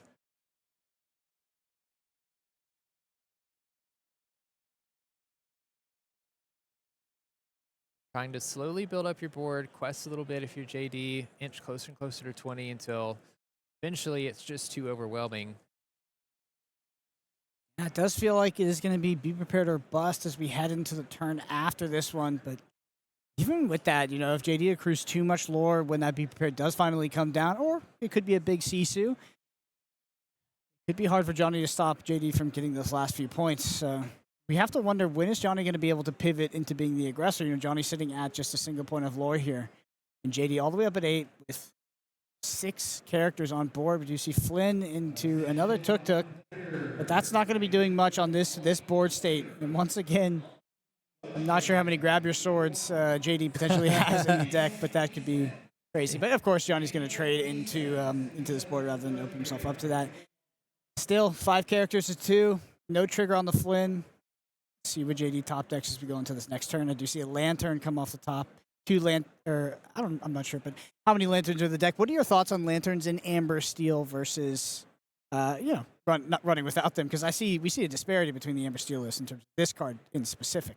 I really love lanterns in the list, to be honest. It can be really difficult to fit them into the list, but I think the options of being able to play a lantern on turn 2 and then immediately play a Naveen on turn 3 after that is extremely powerful with something like a Whole New World, or being able to come back with maybe an Along Came Zeus to build back some board tempo that you've lost early in the game if you're playing a pretty aggressive deck. So I, for one, really like the lanterns. I don't think you can play too many because you don't want to run into too many themselves. And of course, we're at a stage of a game where the lantern's not doing a whole lot. JD's pretty far ahead at this point. We're just going to quest out, see what Johnny draws on his next turn. Be prepared or bust right now. Yep, even if we do find the Be Prepared, you see he flips it off the top because both players at this point. Yeah, all right, that's actually the Daisy Duck trigger. But yeah, Be Prepared is pretty much the only card that can get him out of this. Maybe the big could help, but at 16 lore, there really is no way. And we saw just a demanding performance from the Amber Steel player, just never letting their foot off the gas pedal. No, I mean, that's exactly what Amber Steel wants to do. We saw the turn 1 Cinderella, and then turn 2 playing the shift target, and then another Cinderella after that, using those songs, creating value, not having to pay for them mainly, also drawing cards, removing characters from the opponent's side of the board. We saw the shift Robin Hood, looked for a song with an aerial, missed that at first, but eventually found what we needed to with did we ever play a Whole New World? I think we played it at least once there. Yes. Oh, yes, that's right, because they drew off of the library and then discarded that. So, I mean, pretty playbook Amber Steel here, even with the Pete right before the turn 7. Unfortunately, Johnny didn't have a Be Prepared to answer any of that anyway. But even if he did, I don't think it would have done much because the Pete did block it on the critical turn where it would have been important. I mean, there are those matches between Amber Steel and Ruby Amethyst. I know from being on the Ruby Amethyst side, it just feels like they're playing a different game than you. It feels so unfair. Everything you put on the board gets removed. They're questing. They have like 6 characters on board, and you're like, and now they have Pete, so they're just turning off your only way out of the game. It can be pretty tough. But with that, let's head back down to the table and get into game 2. I will be very interested to see how this game 2 goes, since I believe JD went first last game. Johnny gets to go first this time, and Amber Steel definitely does slightly better on the draw, as most decks do, but being able to sing those songs a little bit earlier definitely has an advantage. I think it's a massive advantage for Amber Steel to be on the play, to be honest, because it's just that removal into removal into removal, never let you stick anything on the board, turn off all your bounce cards, turn off your potential cantrips with things like Chernobog's Followers, like stop you from being able to activate library in an efficient way. I find that the differential between being on the play versus being on the draw in Amber Steel can be quite significant. That's how it goes for any Whole New World deck, I think. I think all Whole New World decks get significant equity by going first. And we even see in these opening turns how important this can be. JD had the Cinderella on turn 1, played the Chernobog's Followers, or Johnny played the Chernobog's Followers first, but had JD gone first and had the removal, you could immediately remove that Chernobog's Followers. Can't play the Snake this turn. And JD does have the removal, does have a Let the Storm Rage on there far into the left of his hand, so we switch up the the play draw disparity here, and it would have just been a removal on that Chernobog's Followers, and would have had a Snake doing nothing in the hand. So we see the power of it already. So Cinderella sitting on the board here, Snake for Johnny, and Johnny does end up drawing that Flynn Rider, which is not too good in this matchup, to be honest. It can be Ruby Amethyst's primary game plan against some more controlling decks, but against a heavier removal steel deck, Flynn Rider's not really going to close out too many games for you. You're more of a control deck or a mid-range deck in this matchup as Ruby Amethyst. I definitely agree with you there. I'm very happy to see this lantern come down from JD, because I do believe I see a Prince Naveen in hand. I don't think I see a Whole New World, but there are a couple songs in there. This is one of my favorite openings as an Amber Steel player, getting the lantern down so that you can immediately play Prince Naveen on turn 3, get some value out of it. See the Flynn Rider and Chernobog's Followers come down, but with the singer Cinderella on play here, and then being able to potentially sing a song as soon as you play Naveen this turn. Okay, looks like we're going to play the aerial first, actually. We do see the Whole New World being drawn. World's Greatest Criminal Mind as well, opting to take the Whole New World here. Yeah, interesting, as we are threatening the Flynn trigger here, actually, right? Because the Snake is at 3. Yep. Pretty significant. Going to get rid of the Flynn with the Let the Storm Rage on, singing Cinderella, singing that, drawing another card. Yep, just a classic there. Has been in there since turn 1, I think, for JD.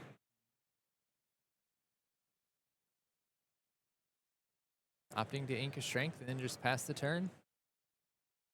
We do, Johnny does have a Brawl in hand, I noticed, could be used against the aerial this turn to stop a Whole New World. Of course, we know that JD has that Naveen in hand, so that wouldn't exactly stop it, but Yeah, Brawl, a particularly interesting card in the metagame. You used to be a must of 4 of in any Ruby deck due to the prevalence of Diablo, but with Emerald kind of shifting down in its metagame prevalence, you do see Brawl kind of coming into these decks as 2 ofs and 3 ofs, and it's definitely kind of gone down in popularity where it used to be an auto include 4 of in almost every single Ruby deck. Johnny taking some time to decide what he wants to play or what he needs to ink. Scenario. Yeah, not seeing a lot of card draw to Johnny, which is actually pretty okay in this matchup, especially when the opposing Amber Steel player has something like a Whole New World in hand, is going to go for that line. Noticeably not banishing the Turnerbox followers, since we know that JD does have that Whole New World. You don't want to draw a card if you know you're about to lose it, or you think you might lose it soon. Yeah, so considering it. That's the thing about a Whole New World is like it is about the card disparity, right? That's why that Amber Steel has 4 of in the deck list. It's about trying to abuse that, getting characters out quickly, inking characters quickly, playing things like Lantern, shifting them, and having the disparity of cards that you discard versus what your opponent discard be, you want to be discarding less than them, getting more card advantage than your opponent. And that's what Amber Steel does best. CJD ink a Robin Hood. We're going to play a Pete and a Piglet, so no actions for Johnny on this next turn. Setting up, I think, for a 3 lore questing Piglet on next turn if these characters survive. Been going into turn 5 here for Johnny.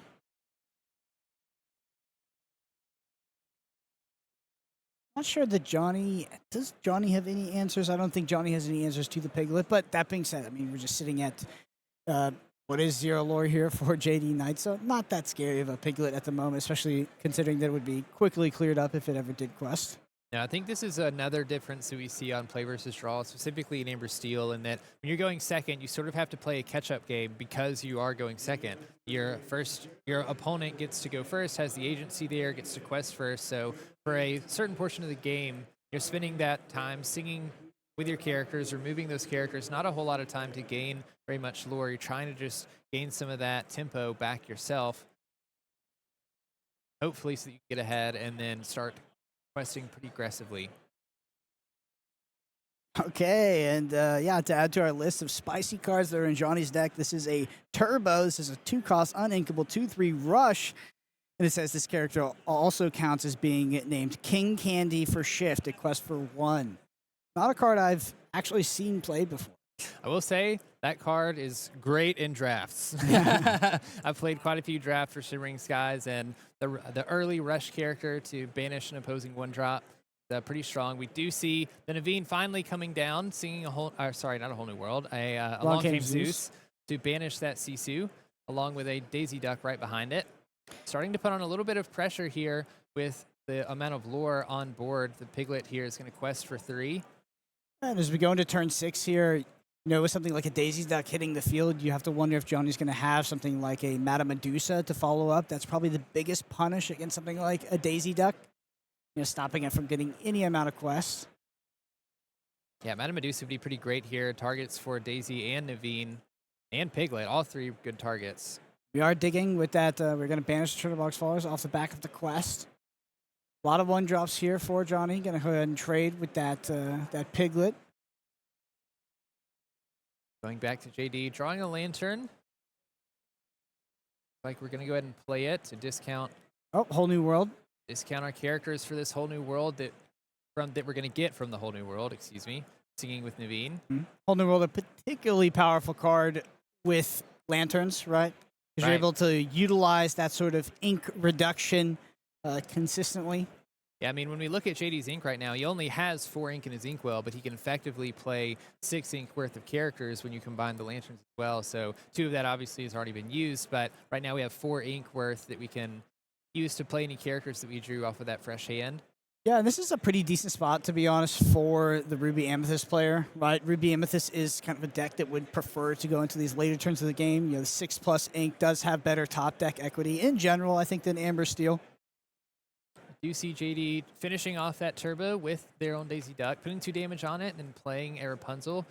Only able to play that because we had the 2 Lanterns, healing 2 damage off of Daisy and drawing 2 extra cards. I do see the Be Prepared in Johnny's hand, though. Yep. does have the option to question the box followers, draw a card, then play Be Prepared. I think this board is ultimately not very threatening, especially with JD sitting at only 3 lore.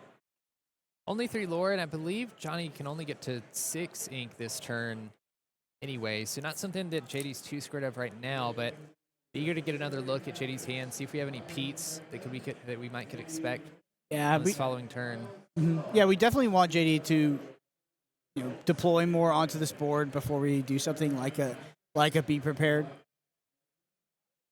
We have to wonder, is JD playing something like the Bare Necessities? I would say we haven't seen any of them, but it's possible. It could be a 1 of or a 2 of in the list, and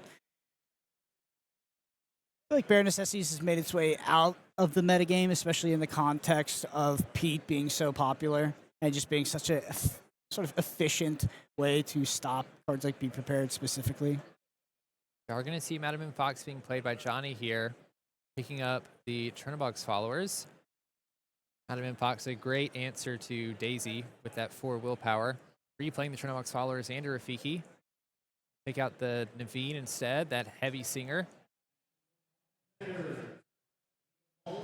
No longer able to sing 5-cost songs by JD. Yeah, so I think JD's it's a very interesting decision to hit the Naveen over the Daisy Duck, but if you look at the lore, it's currently 7 for Johnny, 3 for JD. I think JD is more worried about, Johnny's more worried about JD stringing together, a series of songs that can actually bring him back into this game. In regards to that Daisy questing, that's not really going to win JD the match, right? So it's the Naveen in this case is more threatening. Play an aerial, look for some songs. We do find to Let the Storm Rage On. Could be sung by Rapunzel this turn if we wanted to banish any of the characters onto Johnny's side of the board. Instead, or at least for now, we're going to play out a plethora of characters here with a 1-drop Cindy, 1-drop Robin Hood, and a Piglet. Yep, and with no Pete to follow it up, you can only imagine that Johnny's sitting on the other side of this, especially with the Chernobog's followers that can quest and replace itself, just saying... Probably trying to hide a smile. Yeah. This is my time. Yeah, board definitely looking a lot juicier for that Be Prepared sitting in Johnny's hand. Absolutely. Would have to imagine that this is the sort of board that you fire it off on, especially considering the Piglet, which quests for so much.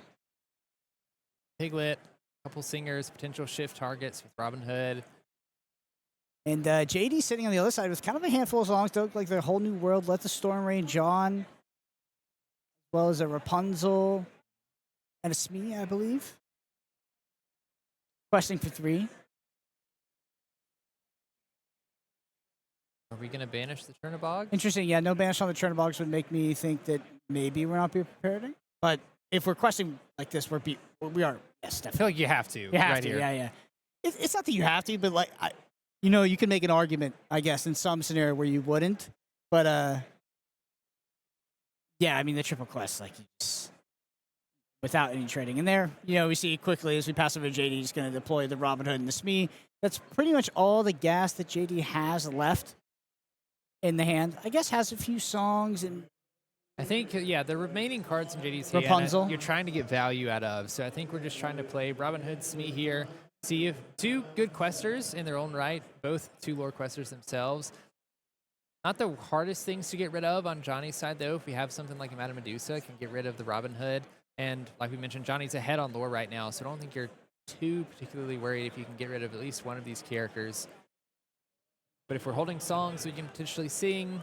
I've even seen people damage their own characters just to get some Rapunzel value. Yeah, Queen's Castle, a pretty hard location for Amber Steel to deal with. That being said, you have the Robin Hood, you have the Smee, both can attack for 3. And if you have something like a Zeus, you could clear that decently easy. I think the opportunity cost of doing it is still relatively high, but it's a must-enter location as soon as Amethyst drops it. There's a Piglet to follow that up.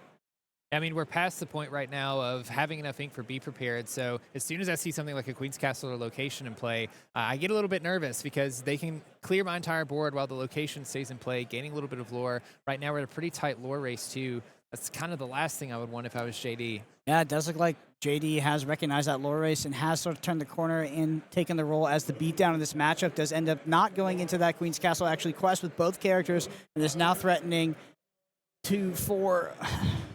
7 lore? Yeah. push him right up to 18. Not quite enough, but definitely close enough to be scary. Don't see a Be Prepared in hand. Looks like we have a Sisu Rafiki. Another location with a library and 2 goats, so ways to gain lore. Yeah, and actually pretty well insulated against a 8-cost uninkable Sisu at this point as well. Yep. Would only be hitting that piglet. Would be a pretty decent, it's a pretty decent disaster scenario for JD. I don't think you ever really like to see that that character when you're playing Amber Steel, but when it does come down, you would like to have 2, 3 strength characters. Right. Yeah, definitely want to have as many high strength characters as you can. They definitely run a couple more than you might think, but a lot of them are sort of late game characters through Cinderella, Tinkerbell, Robin Hood, those sorts of things. So it can be a little bit difficult to deploy. Yeah, very interesting as we've seen Johnny play throughout both matches. Haven't seen a single Madame Medusa or Lady Tremaine, cards that usually make it into the Ruby Amethyst list. Lady Tremaine less so nowadays, but Madame Medusa seen as kind of a staple in Ruby Amethyst. Looks like Johnny has potentially gone for more of a lower curve, more one-drop version of the deck and opted to maybe remove those cards. Also putting some pressure on JD. If JD doesn't remove any of these characters, we do have a goat in hand, and Johnny would be able to quest all the way up to 19 with goat in hand, could just immediately play it. Gonna see let the Storm Rage on to the Sisu. We have a way to get rid of one of these characters to prevent a potential goat or goat bounce or win next turn. So Johnny's at 13, so right now it'd be 14, 15, 16, 17, bounce the goat 18, redeploy the goat 19. Looks like JD might have taken them just out of range here, most likely with the amount of ink that he has. So if the goat bounce goat is going to be a 10 ink play, looks like we currently have 9, so that is available if we have the cards to do that. I think JD knows those critical points and has taken Johnny specifically off of that win condition. Yeah, putting the pressure on, questing out with the Smee, Robin Hood, and Piglet, gaining 7 lore in 1 turn, like we mentioned earlier, all the way up to 18. So Queen's Castle trigger up to 15 for Johnny. 2 quests represented on the board. Get us to 17. How are we going to get that last 3?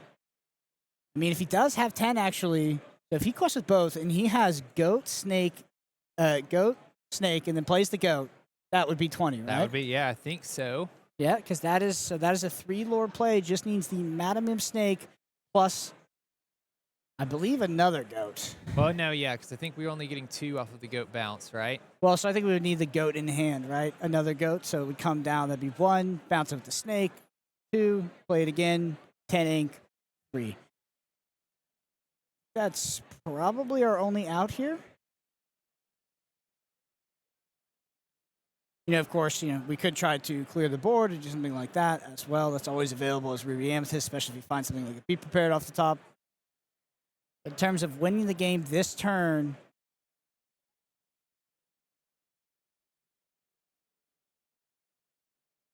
I feel like if Johnny had it, we would have played it. we have 2 bounce cards as well. So Quest, 17. Bounces the goat for 2, right? Replays the goat, and then bounces the goat again. So he could just have 2 bounce cards, right? You have 2 bounce cards here. Doesn't that get you up to 20 as well? I could be doing the math wrong. 17. Okay, well, that will take us out of the range. Questing for 1. Or no, sorry, singing. Prince on the other side with the goat. Looking for answers, I think, here. Yeah, Johnny must not have a way to win this turn. Yeah, I do think with that sing, considering how much ink he has, that would have had to find some sort of removal off the back of that. Play another goat. Gain another lore. We have And a 3rd goat in hand. Yeah. That will not be enough. Nope. And yeah, no way to get rid of JD's board. JD's going to take that 2-0 against Ruby Amethyst. Yeah, absolutely. We see the power of Amber Steel.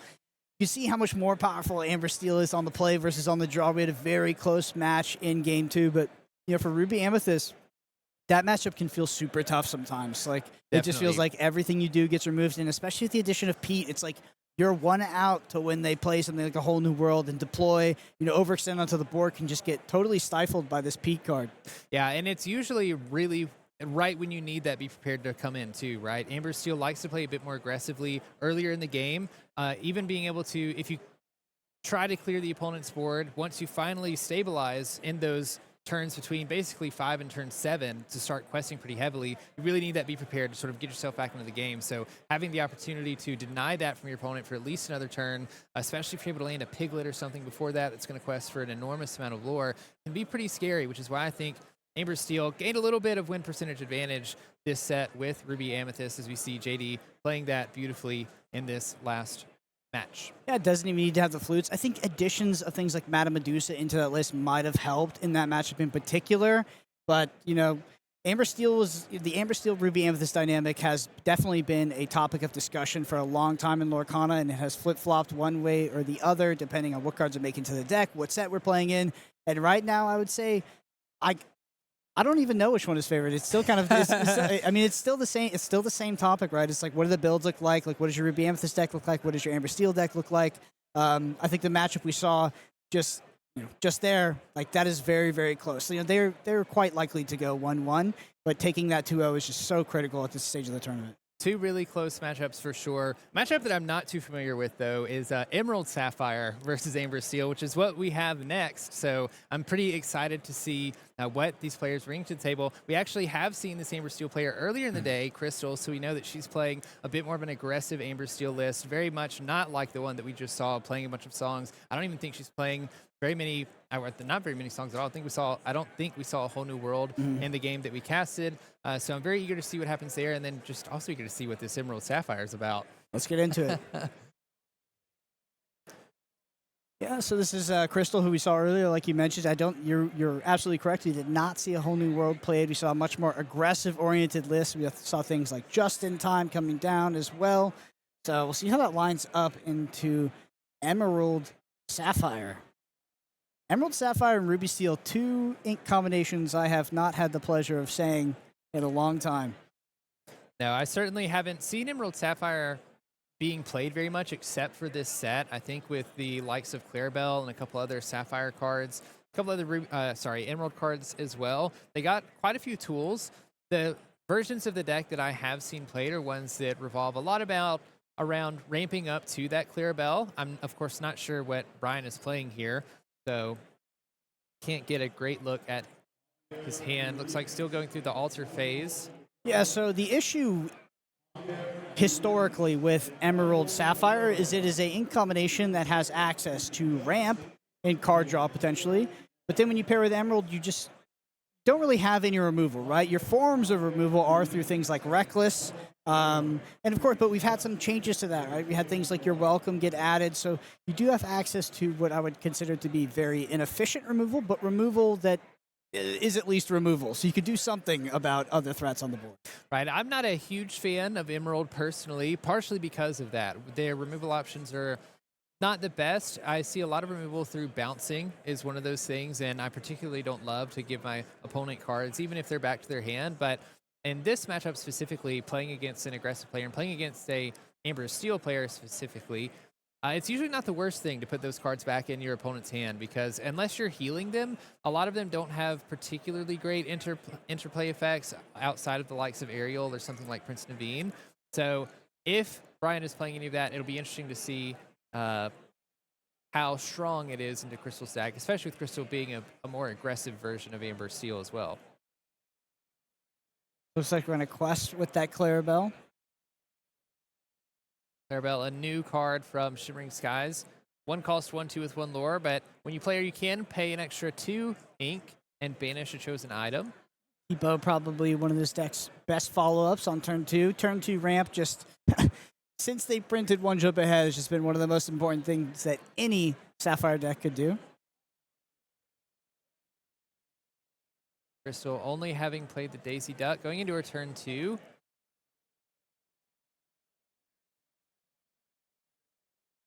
See what options are available to Crystal for this 2-turn play. I expect something like a Smee, maybe more 1-drops. Okay, we see a Bare Necessities. Oh, we see that Lyle Tiberius Rourke that gave Crystal some issues earlier. Crystal's like, not that card again.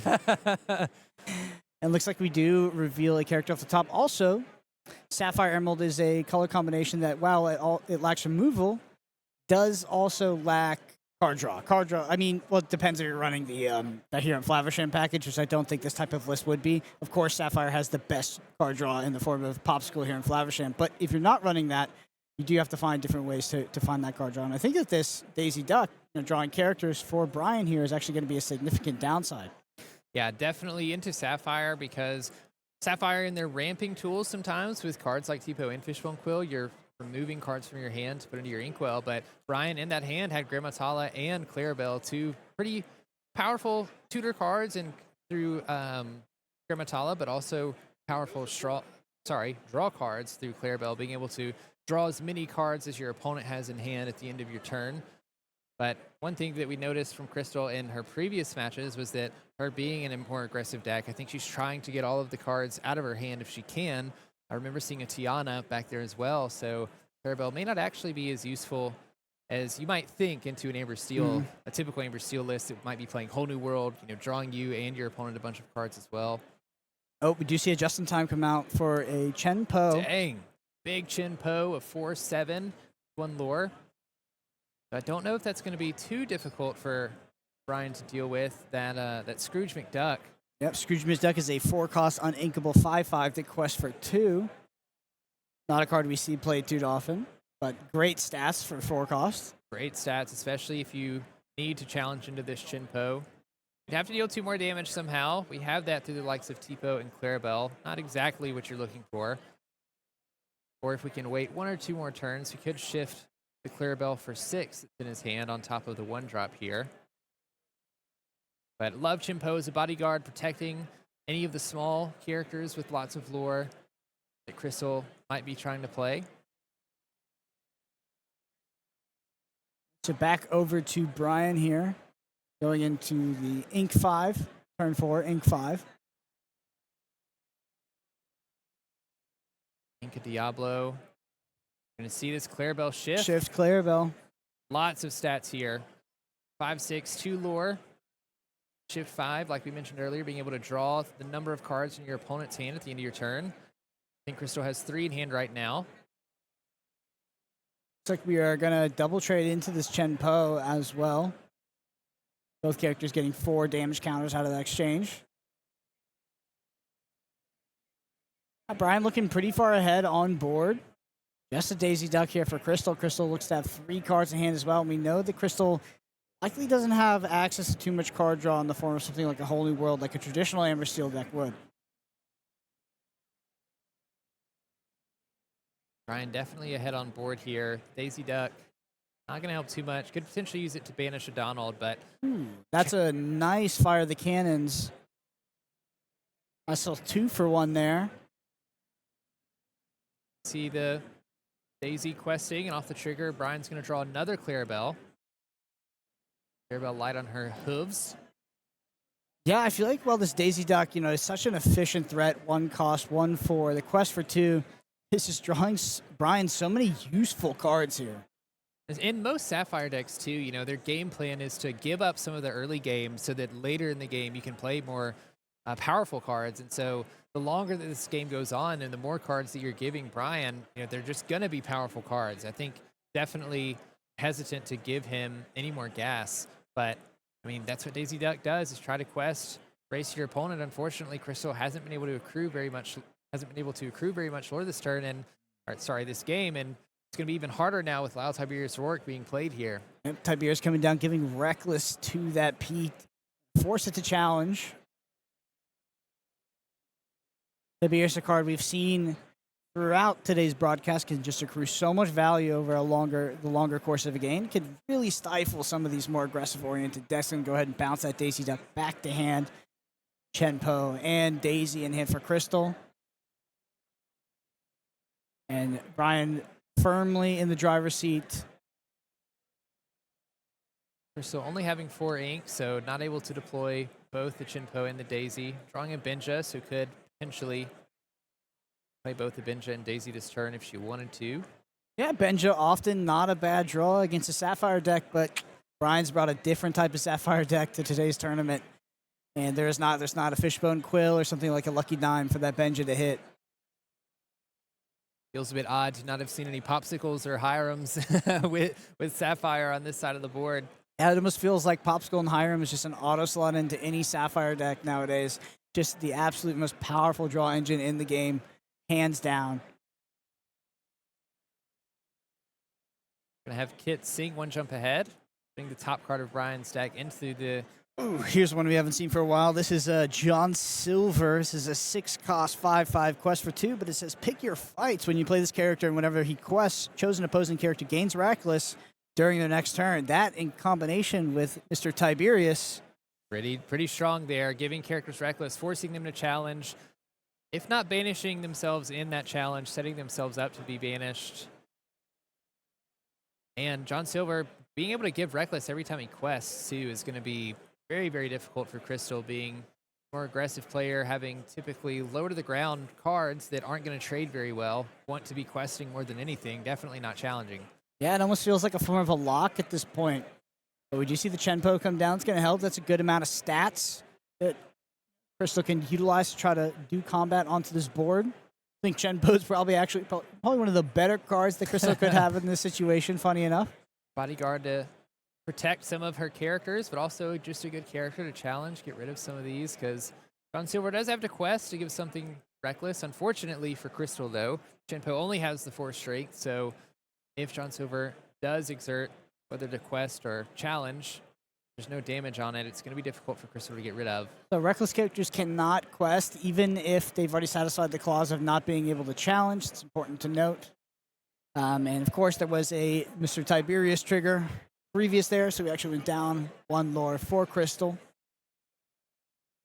Tiberius is a card I think that scales well as Lorcana ages as a game. Just one of those cards, looks very innocuous at first, but then you start to do the math and count it up on some of these longer matchups. You're like, wow, yeah, my Tiberius gained, was effectively a 6-point swing in lore. It's just crazy for a 4-cost. It also has the additional utility of giving something Reckless when it comes down. Definitely in line what Tiberius is trying to do. Banish your own characters. That lore. It can really make the difference. I mean, a lot of Lorcana games that we see come down to 1 or 2 turns of somebody having just enough lore, finding it with characters, so couldn't agree more with you on that. Crystal really stuck in a difficult spot here. It looks like we're going to choose Benja to have Reckless when John Silver quests. Benja will have to challenge if able. Could potentially sing a song if Crystal draws into it. Oof, and a Clarabelle off the back of that, which might not be drawing Brian too many cards, but just as a 5/6 that quests for 2, it has a demanding presence on this board. We just see the 1-cost Lilo come and hit the field. And we're reaching a point where Amber Steel typically does not have great answers to these big bodies. We have the Clarabelle, also the John Silver, both with 5 willpower or more. I'm not sure if Chris was playing very many Long Game Zeus. I don't think we've seen many, but we know, mentioned earlier, it's a definitely more aggressive version of the deck, so I don't expect to see cards like Tinkerbell or Cinderella, those that might bring her back into this game. Talked about Tiberius and the strength of just being able to keep Crystal at bay, not letting her get too close to 20 lore. Kind of feel bad for her running into Tiberius these past 2 feature matches, just doing so much work. And a Cogsworth off the back of that is going to make that even worse, because all of those steel cards, as well as all of the combat, is so much harder to do as everything gets resist 1, all other characters that are not Cogsworth. And I think we're pretty close to seeing Brian just turning everything sideways. Is going to try to close out this game by being the more aggressive deck. Has fulfilled a more controlling role throughout, I would say, all of the matchup until now. Yeah, definitely building up some lore on board right now. 3 characters with 2 lore. 2 characters with 1, 8 lore total. After this turn, going up to 10, could jump to potentially 18 next turn if nothing's banished. Finally see the Lyle being exerted, but you'd have to use both characters to challenge just to get rid of it. Lilo with Reckless, not great. A very feisty little girl, but unfortunately not very great at challenging and banishing. So off the top here, looks like we have that Donald Duck bodyguard. Is able to give this an additional lore, so she'll be able to quest for 3 here with the Daisy Duck. Trigger for Brian. Do we find a character? We do. It's another Clarabelle. Clarabelle. Don't really want to see a 7-cost come off the top. And now we're going to have to run this into something. Yeah, just to try to prevent game ending.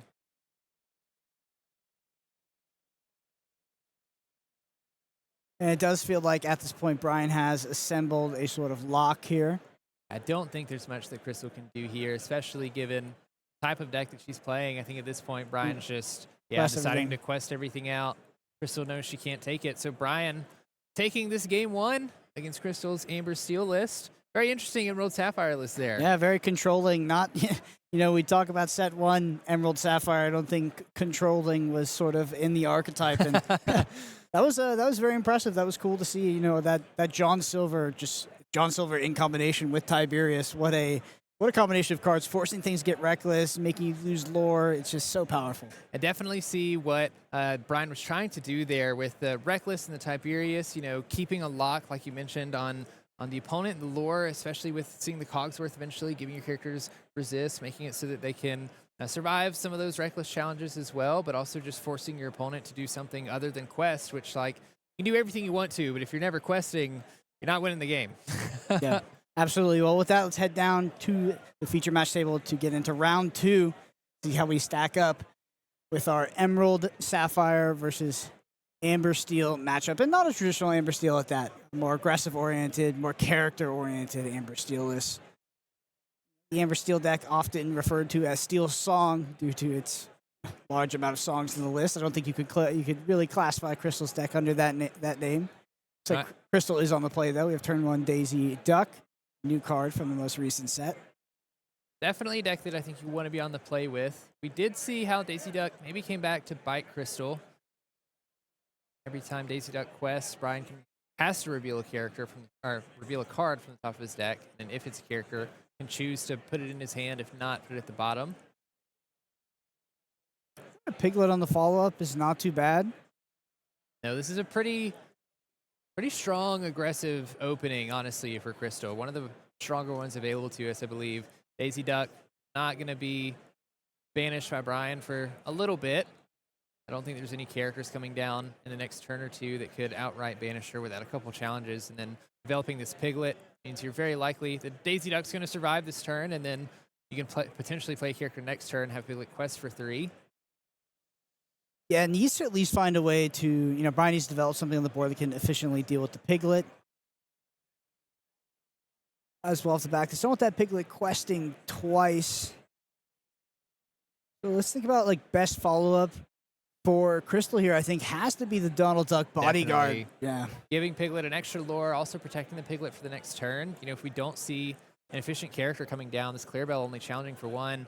This is one of the areas where Sapphire and Emerald specifically can be a little weak, in that a lot of the characters they play early don't have a lot of strength, but we are going to get a good look at Crystal's hand.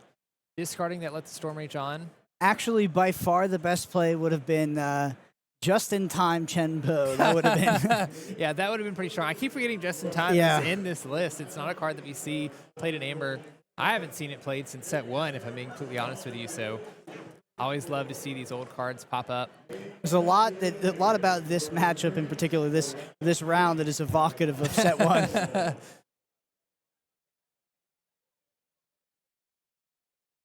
Yeah, keeping that Piglet around would have been really, really good for Crystal. That being said, Gonna have a Peak come down, turn 3, no actions next turn, so no one jump ahead. So I did see a You're Welcome that was in Brian's hand.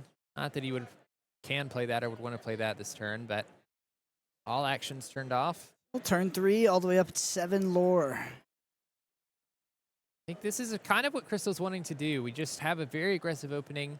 Brian's going to need to challenge with both characters just to get rid of this Piglet. Piglet's gained 3. This Daisy's gained 4 lore already. Ooh, but Tiberius comes down. Tiberius. Such a powerful card in this matchup. Yeah, it's going to make Crystal lose a lore here. So back down to 6. Going to be able to give Reckless to that Daisy Duck. That really took the sort of wind out of Crystal's sails. It was almost halfway to the win condition by turn 3, and then a Tiberius hits, and it's oh no. Feels like we need to get cheat out of Chenpo or something like that, or we're in a really tough scenario. And you usually don't expect Piglet to last for more than a turn, but you're usually okay if it gains that initial 3 lore just because of the boost that it gives you early in the game. But this Tiberius coming down, getting rid of the Daisy, or not getting rid of the Daisy, but making it so that Daisy can't quest, and then also forcing Crystal to lose a lore again, Yeah, when it hits the Ursula, right? Yeah. Well, no, when the Clarabelle was banished, that was used to get rid of the Piglet. We're going to hit that trigger again, yeah. Yeah, and then hit it with the Ursula this time. Back down to 5. I mean, talking about a deck that is a hyper aggro version of Amber Steel, I think the last thing you want to see is Tiberius and Crystal's running into it twice in one day. What do you think the metagame share of Tiberius is? It's probably like less than 5% of the entire room. It might be more. We see it a lot in these Amethyst, Emerald decks. And that's around 6%, so yeah. But yeah, still a relatively niche card outside of that, I think, for sure. If you didn't know the power of Lyle Tiberius Fork, well, now you know. Yeah. On top of that, Brian has a pretty decent hand size, too. Certainly isn't running out of cards anytime soon. At this point, I think we're just going to see something similar to what we saw last turn of Crystal being low on cards, but Brian taking control of the game slowly here, just being able to deploy a couple threats. Yep, I think same gameplay on his last game. We're trying to assemble this lock. Trying to get up to those 5, 6 sort of ink points, deploy something like a John Silver. Oh, gosh. Double Tiberius. Double Tiberius, losing 2 lore now for every other character that is banished. Character other than Lyle being banished. And once again, giving Reckless to that Lilo. Pretty rough. Stopping it from questing at the very least.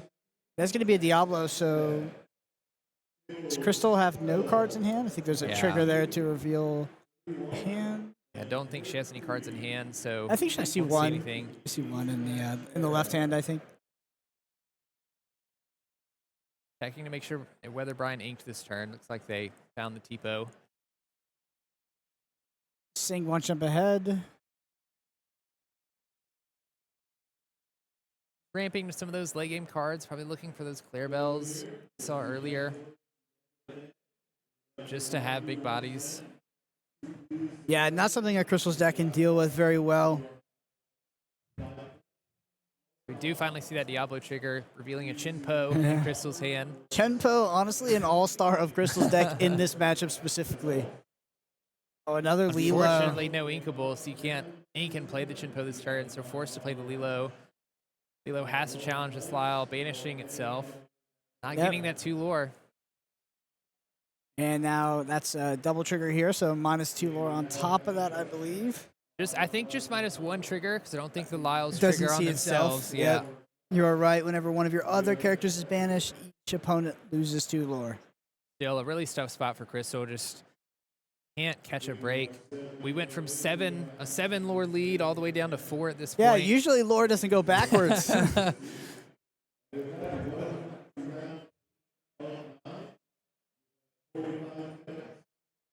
And there's the Clarabelle. Clarabelle, yeah. I was about to say, I think Brian has 6 ink in his inkwell, so next turn, probably looking to find one of those 7-cost characters, start playing them. The Daisy Duck downside is significant in this matchup in particular, especially when Brian doesn't have the card draw package. Just like all you want as Brian is to draw cards off this Daisy Duck.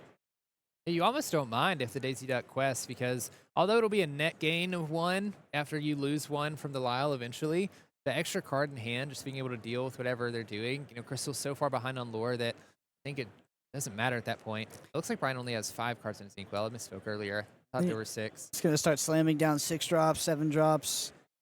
Like, Brian's deck is definitely much better into the mid to late game, which is clear, because it actually, surprisingly, being a Sapphire Emerald deck seems to be more of a control deck. Yeah. Very different than it was in the first chapter. Yeah. First chapter was all about ward and turning at a right angle. I haven't seen very many first chapter cards in this list, so I guess that explains a lot. Well, John Silver, I believe, is his first chapter card. Yeah, definitely a first chapter card from John Silver, but Lyle certainly not. Diablo, Clarabelle, lots of new cards here. Diablo going to challenge into the Pete, banish itself. Another lore lost. Crystal. And then Yeah, what's interesting is someone can just do the math on the Tiberius value over the course of 2 games. It's an absolutely crazy card. It's particularly good in mid-range mirrors, but as the controlling deck, trying to sort of stave off the aggression, you can see how powerful it is. I know this is one of the cards in the in some previous metagames in Amethyst Emerald versus Ruby Amethyst. Like, it was one of the best cards in the deck. It would only be included as like a one of because it's an uninkable and it is a bit niche for that match in particular. But I mean, this card can just accrue so much lore. A Chen Po sitting in hand. Fortunate Chen Po, only 4 ink. Crystal to play right now. Can't even play it if we draw another uninkable. She drew that Lilo last turn, so couldn't ink it and play the Chen Po. May not save her from the game, but could potentially keep her in the game. Just one of the larger statted characters, able to trade with things like Tiberius and a couple of the other characters that Brian's playing, like Clarabelle. Well, can't exactly trade with Clarabelle, but gives you better opportunity to trade with it. Yeah, it's better than half the other deck that has 1 strength. Yeah. You're gonna see a Grammatala come down. So look at the top 2. Put 1 into your hand, 1 into the bottom. Diablo, and I can't see what the second card is. If Diablo, that is. A Lucifer. Ooh, Lucifer. So Lucifer is a 5-cost 2/2 that says when you play this character, each opponent chooses and discards either 2 cards or 1 action card. It also quests for 2. So I think you don't draw an inkable. We're gonna be discarding that Chen Po. Oh, we do find the inkable. We also Beast Tragic Hero. That could be pretty good. Could be pretty good. We're gonna decide to ink it, play the Chen Po. And Bodyguard are exerted already to protect this Lilo and Daisy. Makes sense when you have 2 1-cost that quest for 4 on the field right now. Yeah, slowly making our way back up that lore lead that we had earlier. I wonder if we're gonna see Brian play You're Welcome. That's exactly what I was wondering. On that Chen Po to clear the 2 1-drops. Wonder if that's why Brian took the Lucifer here, knowing that he can play the You're Welcome. Crystal's going to draw 2 cards off of that if Brian does, and then play the Lucifer and discard both cards. That'd be a pretty good heads-up play. That'd be a pretty good play. I'd like to see that, actually. But I think if he does that, at least if he sings it, so the Lucifer, so that'd be 4 plus Lucifer's 5. So there's no way we'd have to sing You're Welcome. And if we do that, then we're not clearing both 1-drops. Which is relevant. Yeah, Crystal finally able to get past that 7 that she originally was, up to 10. Crystal so far gained 30 lore this game, but is at 10. It looks like we are going to see Grammatala sing You're Welcome. It's going to shuffle Chen Po back into Crystal's deck, and she's going to draw 2 cards. I definitely am going to expect. Crystal's thinking just like 2 cards. That's a pretty good exchange for a single Chen Po. Especially with a deck like Crystal's, it doesn't have too much card draw in and of itself. But, 5-cost Lucifer comes down. You don't have an action in hand. Both those cards are going away. Kind of a little combo there. I like it. Kinda. Okay, yeah, it is still in that. I saw the 2 Diablos and thought, make sure we had that Lucifer. We do. It's sort of the Lilo who's just absolutely farming card draw off this Daisy Duck. Maybe he's just like, I'm not touching Daisy Duck. Daisy Duck can quest all game. That's my Hero and Flaversham popsicle is that Daisy Duck. And here comes the there Lucifer. It is. Are we going to get both songs? I actually see an action in hand. So that is a Let the Storm Rage on action. So we need to discard that. Mr. Smee, the other card in hand. Not a terrible card. Can trade with the Lyle Tiberius work as it stands. Or the Grammatala or Lucifer. But a Piglet as well. Can deploy both here. Probably not quite enough to get you there, but definitely a start. That's very good. That's way better than we were. Yeah, could get you to 17. Well, we're going to quest with the Daisy here. Gain 2.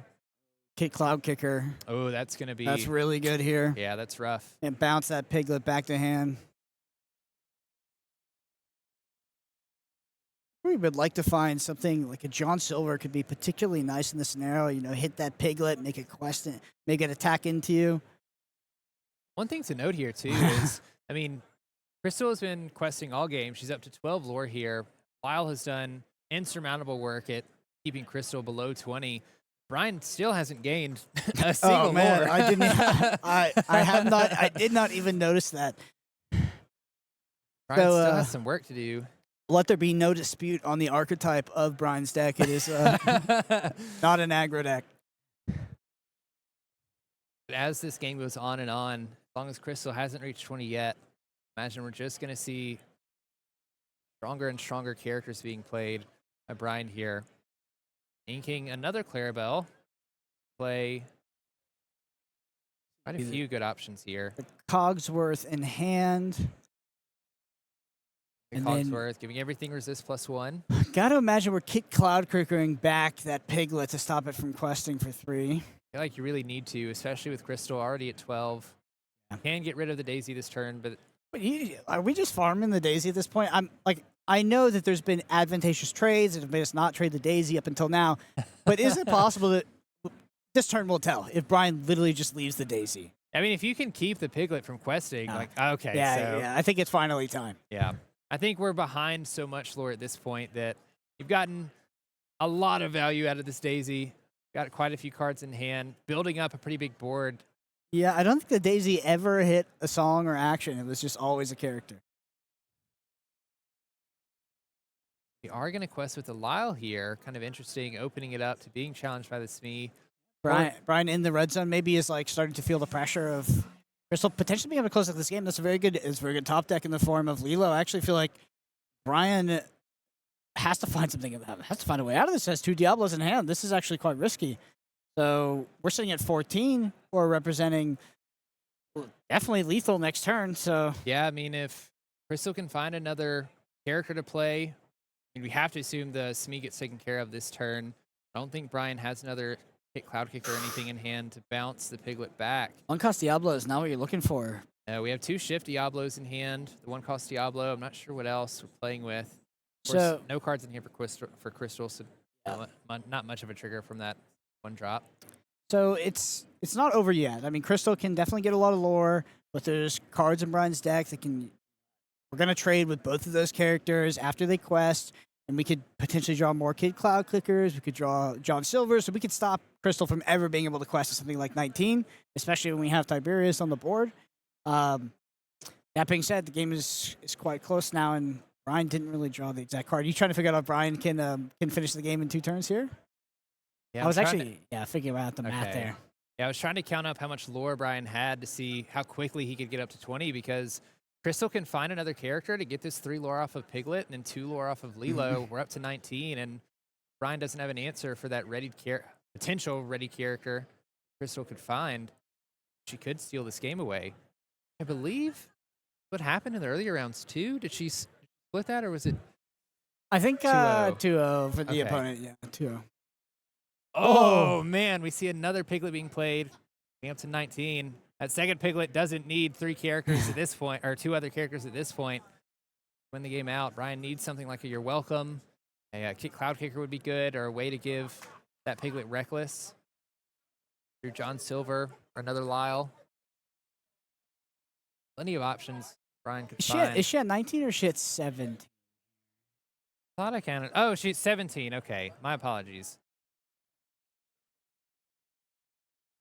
Oh, right, because, okay, yeah, so Brian banished 2 of his characters last turn, taking out the Smee, reducing 2 lore. Tiberius putting in more work.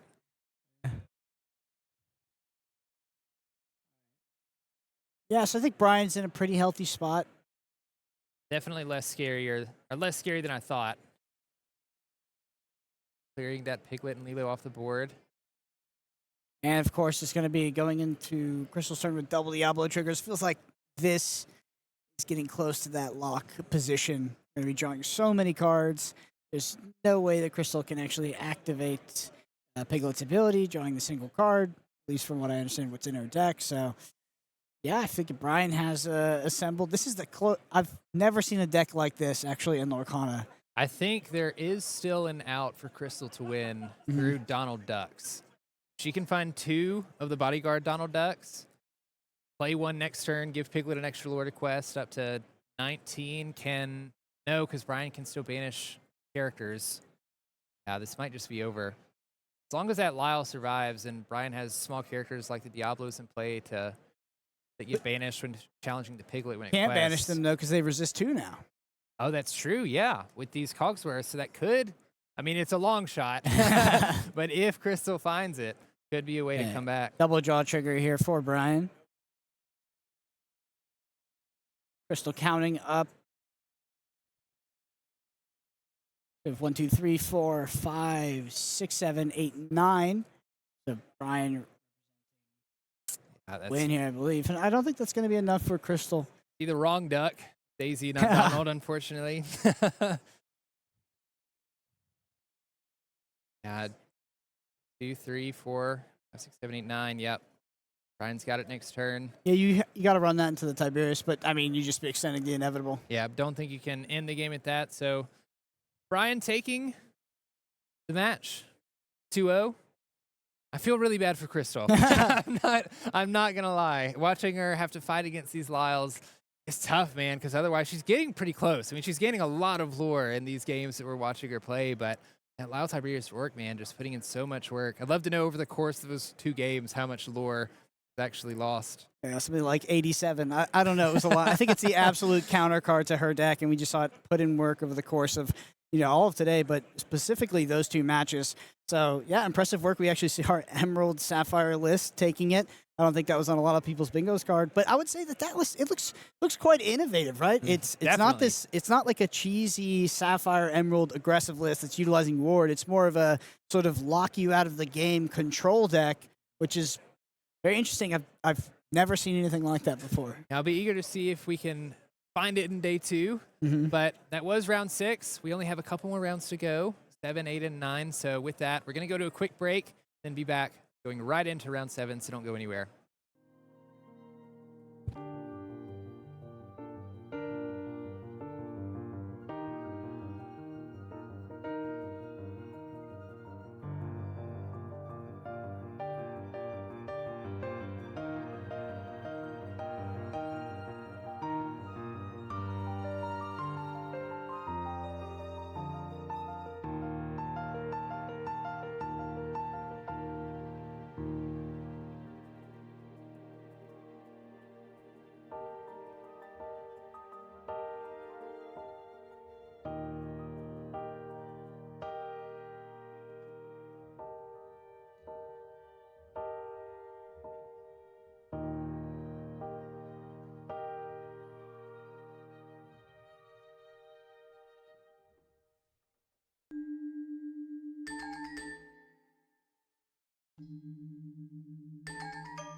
Lumineers. I am here with a lead game developer of Disney Lorcana, Etienne. Thank you for joining me. Thank you, thank you. It's good to be here. Yes, now this is your first Disney Lorcana challenge you've been at. How has the experience been meeting the players, playing some Pack Rush out there? Oh, it's been amazing. I've been to plenty of different TCG events, but like nothing compares to this. The community is amazing around. Yeah, do you have any particular experiences with the community today that stand out to you? Oh, well, I'm wearing one. I got this lovely Lorcana bracelet. I also got a Emerald Chromacon that was 3D printed. I'm so excited. It's going to be on my desk all the time. And then I got a little Clarabelle keychain too, which is my favorite card. So a lot of great stuff. A lot of great stuff. Well, I know the players love meeting the people behind this game that we all know and love. Can you tell us a little bit about the game development process? What does it take to take things from concept to play testing and all the way through to us having it in our hands? Yeah. So it's like 50-50 with design and dev. I'm part of the dev team. So what happens is design creates a bunch of cards, 204 for our new set, and then they hand it off to us to dev, and we test and we test and we test and we test, and we're able to go back and try the decks in all through the different sets and see all that, and really just see the synergies, see how they interact, and really make sure that there's so many cool and exciting cards for you guys to play with. And honestly, that's all we could hope for, you know? Well, I more than hoped for it. It's happened. It's an exciting game. Now, of the sets that we've had so far, we have 5 out and the 6th one on the way. Do you have a favorite set that you've worked on?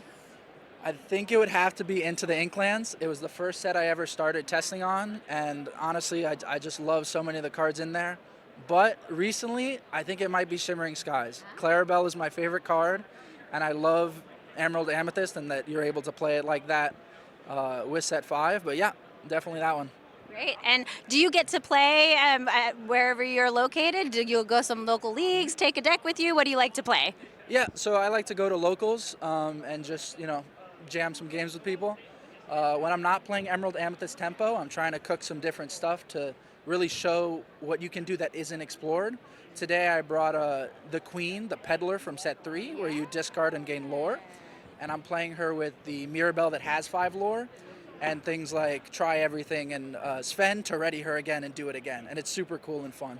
Fun. Well, that sounds excellent. I'm so glad that you're having a great time here at Disney Lorcana Challenge. Thanks for chatting with me, Etienne. Thank you. It's great to be here. Yes. Back to you. Thanks, Rebekah, and welcome back to the booth. Yeah. We're going to be taking on to round 7 here at the Disney Lorcana Challenge in Las Vegas. Liam, it's been a big day. We've seen a lot of really great decks. We have some really cool ones in the feature match area this round. We know the 2 matchups that we're getting, but I just wanted to make sure that you know we're going to have one repeat deck in these 2, right? And I want you to remember it's Ruby Sapphire. It's Ruby Sapphire. Okay, it's Ruby Sapphire. Ruby Okay. Sapphire. Okay, cool. Just so we're clear. All right. Yep. Anyway, so we're in the home stretch now. We're into round 7. A lot of these players really, really competing to make it into day 2.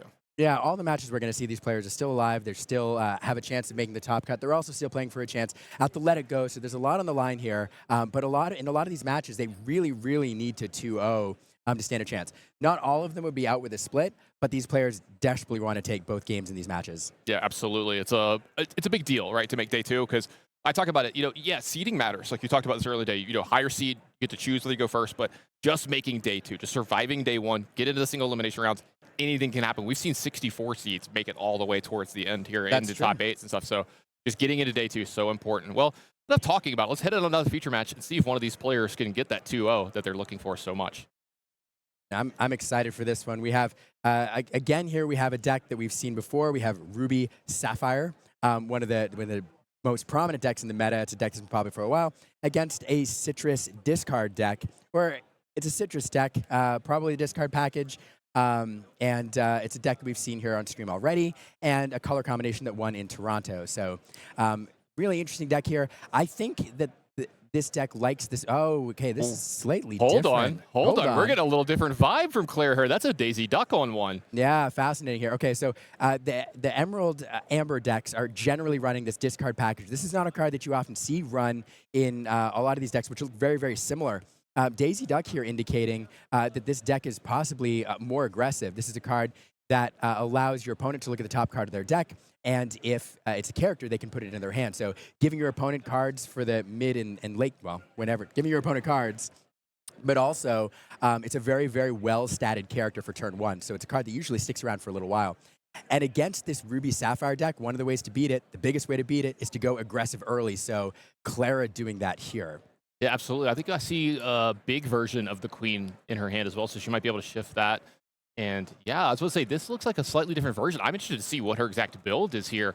On the left side, I think we all kind of know generally what's going on here. We know most of the cards are going to be in this deck. We've been seeing this all the time. That is a Queen of Hearts that is in Justin's hand as well. So he does have some early interaction if he wants to, but he has a Tipo as well. So we have to see which direction Justin feels like he needs to go here. It does look like it's going to be the Tipo. You get the Tipo. Now, one of the keys for this Ruby deck, now that he knows he's playing aggro, we're going to need to get some wide removal, or at least any removal. So want to get to 6 or 7 ink as fast as possible. And Claire hasn't shown that she's applying much discard pressure. We did not see the Ursula on turn 2. I think we do have an Ursula in hand, and we do have a Bare Necessities as well. So there is a little bit of discard pressure. But Justin now thinking, oh my goodness, I'm going to see a lot of high lore characters, most likely. I need to get to 6 or 7 ink so those answers become available. Yeah, I think that's a Donald Duck as well in her hand. Lots of cool, interesting stuff that we don't see a ton of. This one's pretty sweet. It's got Bodyguard and then adds an extra lore to a character the turn it comes into. So this is another matchup where, depending on where you're at on the lore count, you might think you're safe, and then Donald Duck could come in and surprise to, get a little extra lore somewhere, maybe even get a win. I know I've actually lost to this card before when I thought I couldn't lose out of my opponent's hand. Yeah, it's a great way to give you instant lore. Here it comes into play in the Bodyguard position, giving an extra lore to, I didn't see which one of them. The Queen got the extra lore, but they both lored up, so it doesn't matter. It was 4 lore, so we're already at 6 with Clara, and then her 2 most important characters, the Daisy and the Queen, are both being protected by this Donald Duck in Bodyguard mode. Yeah, and it's fine. I mean, Tipo's not doing much anyway. Challenging in, there is Maui available, but not the ink available for it. So really doing some good bodyguarding, but yeah, nothing really in danger right now. Yeah, we've got to see that Queen of Hearts too, though. That's something that could have been on Clara's mind as well. Let's see. It looks like it's going to be another Tipo, Justin Tipo flooded here in this game. So it's going to get another card down into the Inkwell. Yeah, actually, so I said there wasn't much available, but that's a good point. The Queen of Hearts. Now, that's a card that we don't often see in these builds anymore. It kind of fell out of favor. It was really popular a few sets ago, but mostly working its way out of builds. But Justin using it as an answer to aggro, and it would be an answer to the Queen. At least get that off the board so that shift's not available, but Donald Duck doing its job and protecting from that rush. That is a lot of Tipos on Justin's side, and this has got to be, you see the eyebrows go up on Clara there? You've got to be a little worried. Already at 6 ink. You've got a huge lore lead at 6-1, I believe, here, because I think that Tipo lured up. But you're starting to worry. You're starting to get into the big, scary area. You're starting to get in the big Sisu area. Stuff like Be Prepared. Little worried. Right, but Be Prepared's an option. But Clara's been holding this card for this exact moment, waiting until Justin was in striking distance. She getting the Be Prepared check. It's not there. No targets for that Ursula. So. Oh, Be Prepared is there. Yeah, oh my goodness. Justin got to do a little side hand. It was the only one in his hand, the only target, so he just put it immediately before revealing his hand. Missed it. I was looking at his hand. And I think it's great that you pointed this out. I think it's an amazing play by Clara because she's had that Ursula in her hand the entire game, but she waited until the opportune moment of, hey, look, you're going to have enough ink to do this next turn. This is the highest chance I have of nabbing this card out of your hand because, yeah, I might get it early, but then you could either draw an extra copy of it or you might have drawn it in those 2 or 3 turns since then. So I really love how Clara was patient with this Ursula this game, and it got the max value out of it.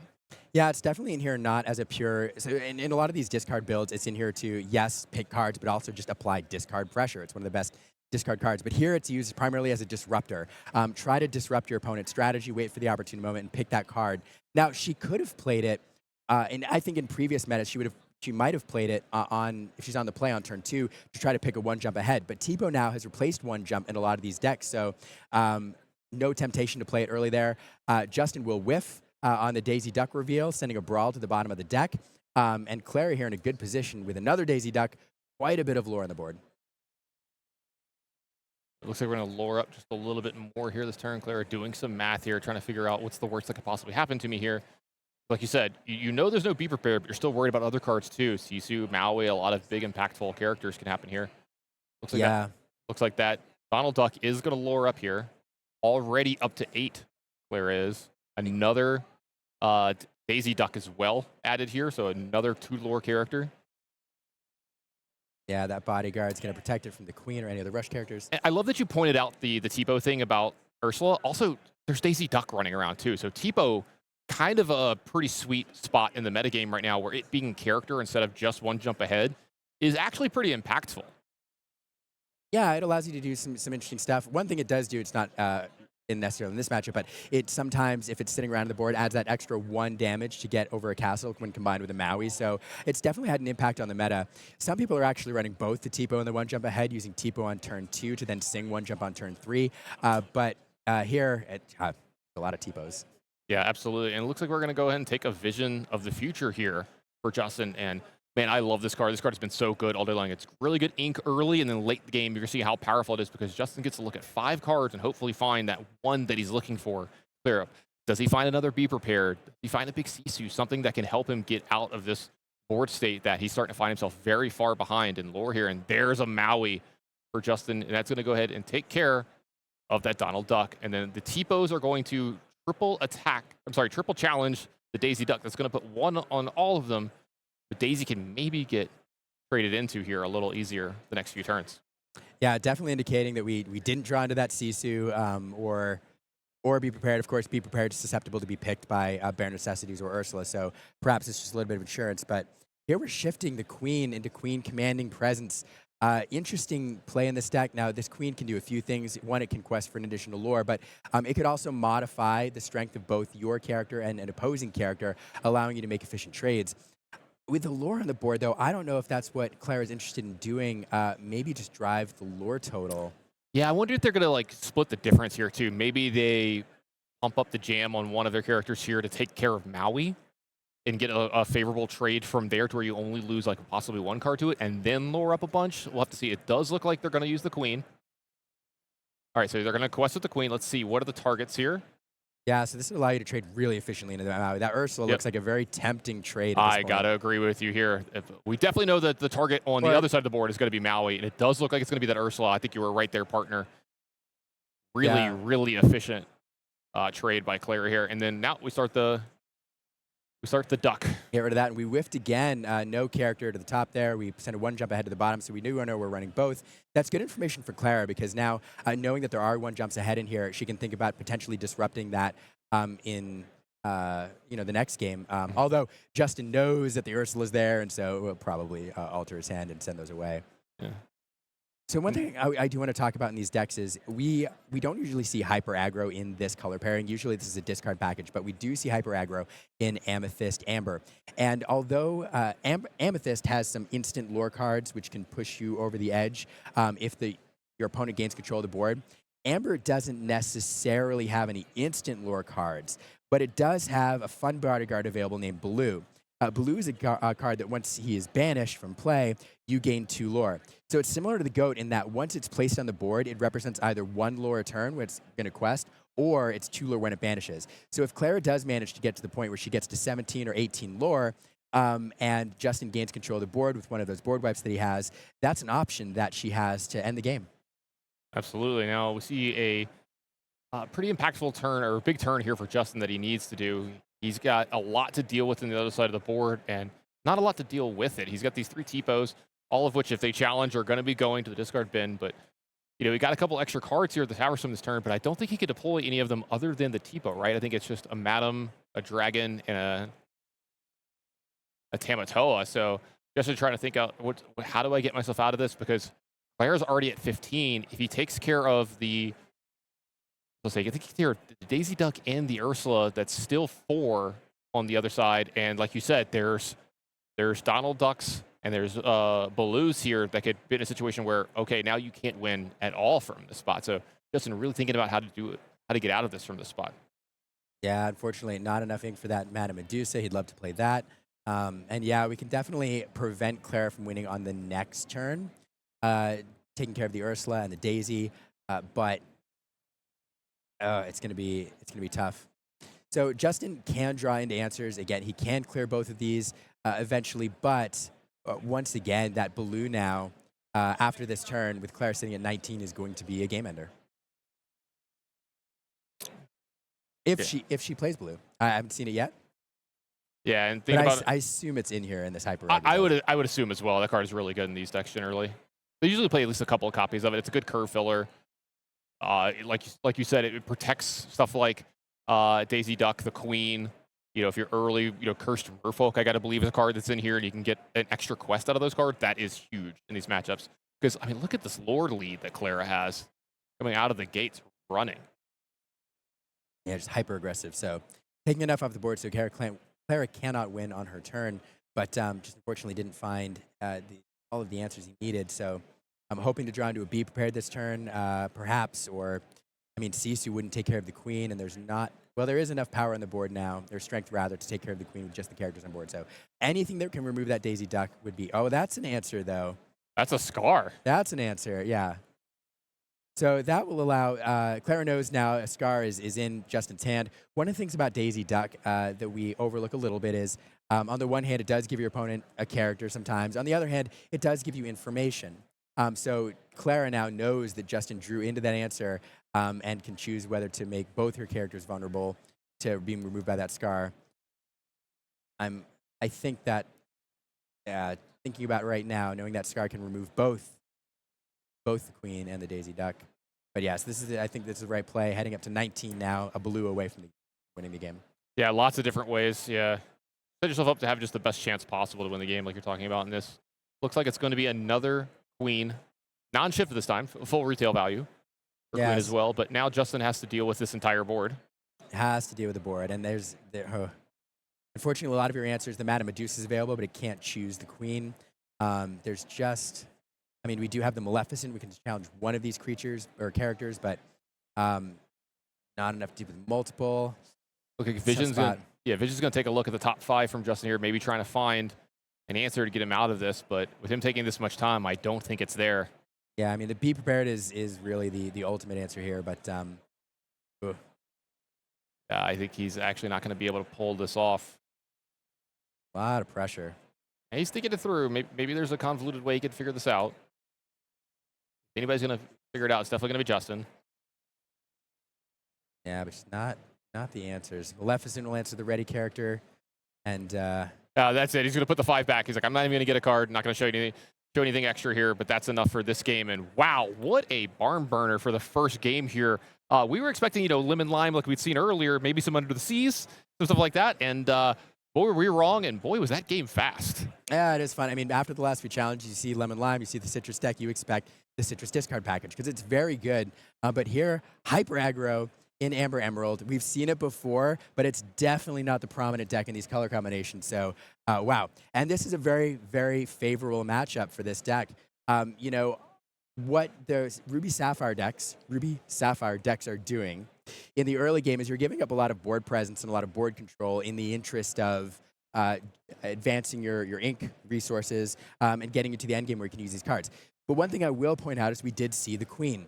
The Queen is an anti-aggro answer that's available in Ruby. It's not run very often, but we do have it here in this Ruby Sapphire deck. And so something that they'll probably be altering their hand for aggressively.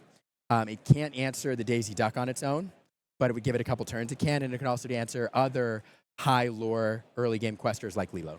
Absolutely. So I have to see if that is in the cards for our Ruby Sapphire player here this round or not. So let's go ahead and head back down to the feature match area, get that second game, and let's see if we got a 2-0 in store for Clara, or if Justin can kind of tie this one up.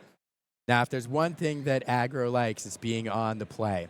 The difference between the play and the draw with hyper aggro is huge for a variety of reasons. But yeah, especially, we talked earlier about lines like playing Ursula early to try to pick one jump ahead. Well, that's not available if you're on the draw because Justin gets his turn 2 first. So one jump ahead is available to him before Clara has a chance to play Ursula and pick it off. So there's a whole variety of things that come into play here when being on the draw instead of the play.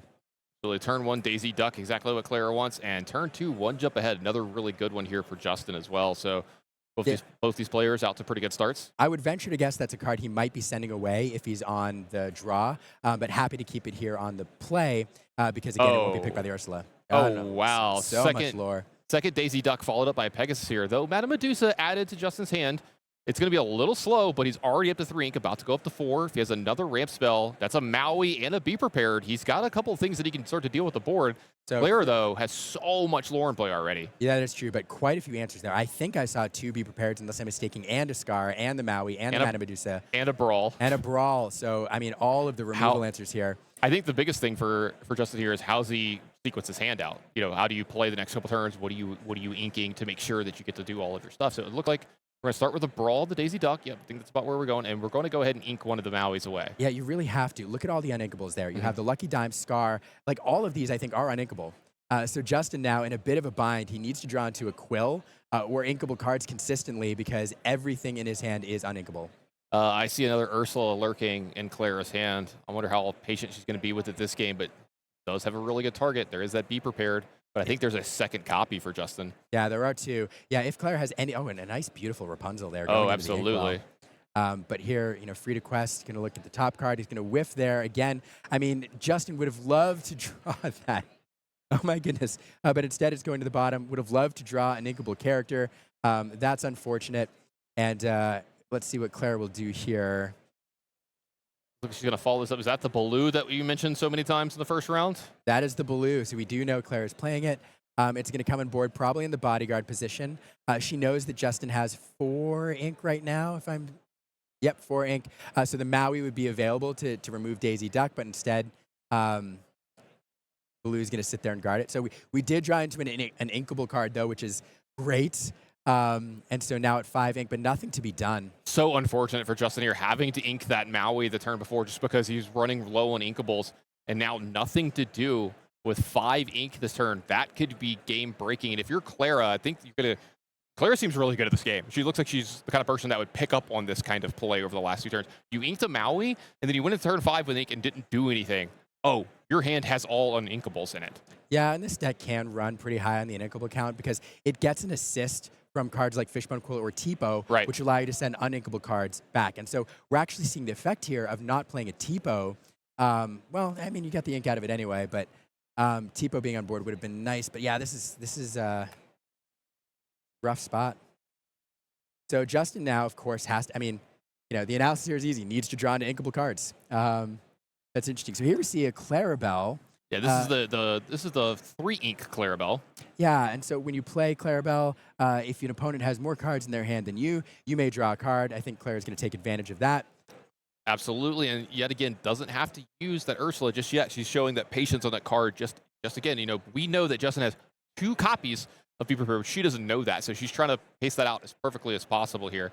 Tamato off the top, that's another inkable card. Yep, definitely great because now that Madame Medusa's available, so we, at the very least, we'll be able to slow Clara down, get a body on the board, and hopefully draw into enough for the Be Prepared. Yeah, I do think this lore count is a little off here. I do think Clara is a lot higher in this. In fact, yeah, I was about to say, there we go. She's up to, well, resetting.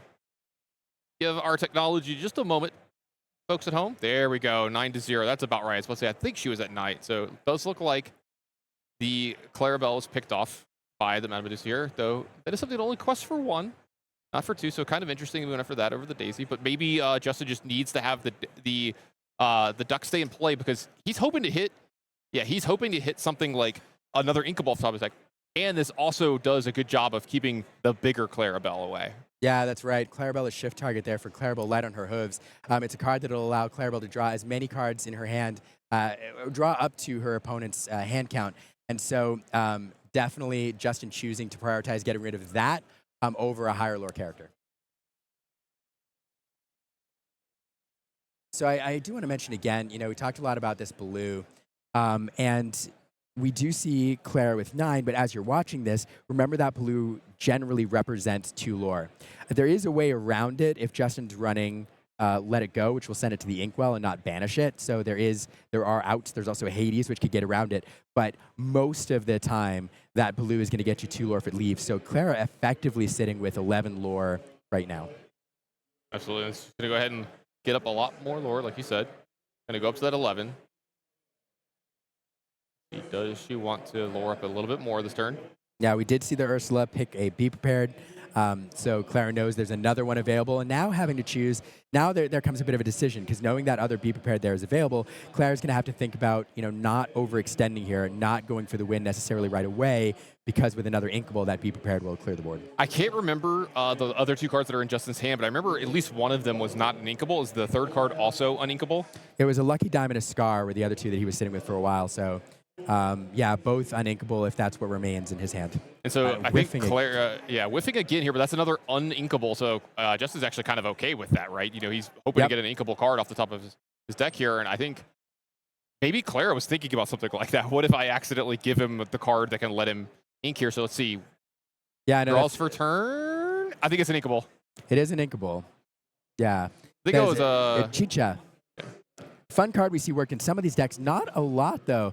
This is a card during your turn when you put a card in your inkwell. If it's the second you put in your inkwell this turn, you may draw a card. So it works well with these ramp decks with cards like Tipo, with cards like Bell, that allow you to ink 2 per turn. It gives you a little card advantage. Something that you like to get on the board, preferably a little bit earlier, or in the late game, you can pair it with a Fishbone Quill to get an extra card per turn. This card's not inkable.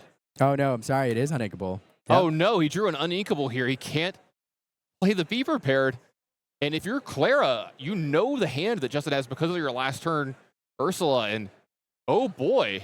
Yeah, I mean, you get another lease on life here. Yeah. Is she at 15 lore? So she's got 4 right here. There's multiple ways for her to win the game just right here, right now. Yeah, that blue has been banished, went into the inkwell, banished by the Mana Medusa, so already getting the 2 lore off that. But again, I mean, for Clara, the longer this game goes, the more chance she has to draw into another blue. There's another one of those Clarabelles, and she will draw a card here because Justin has more cards in hand. So that represents game on board right now. Of course, Justin does have some answers with cards able to challenge if she quests out, but that evasive Pegasus is a problem, and and one more blue again would push her over the top. Yeah, Claire got a quest up to 17, now quest up to 19. That is a popsicle on top. That's going to go to the bottom. Is he going to miss again? It isn't. It did miss again, and that was an inkable card. Again, that Be Prepared is sitting in hand, ready to go. Isn't an inkable. It's another Be Prepared. Oh, my God. Oh, man. Oh, my goodness. Oh, my goodness. I don't know, man. I don't know. Have you ever seen someone get that unlucky in a while?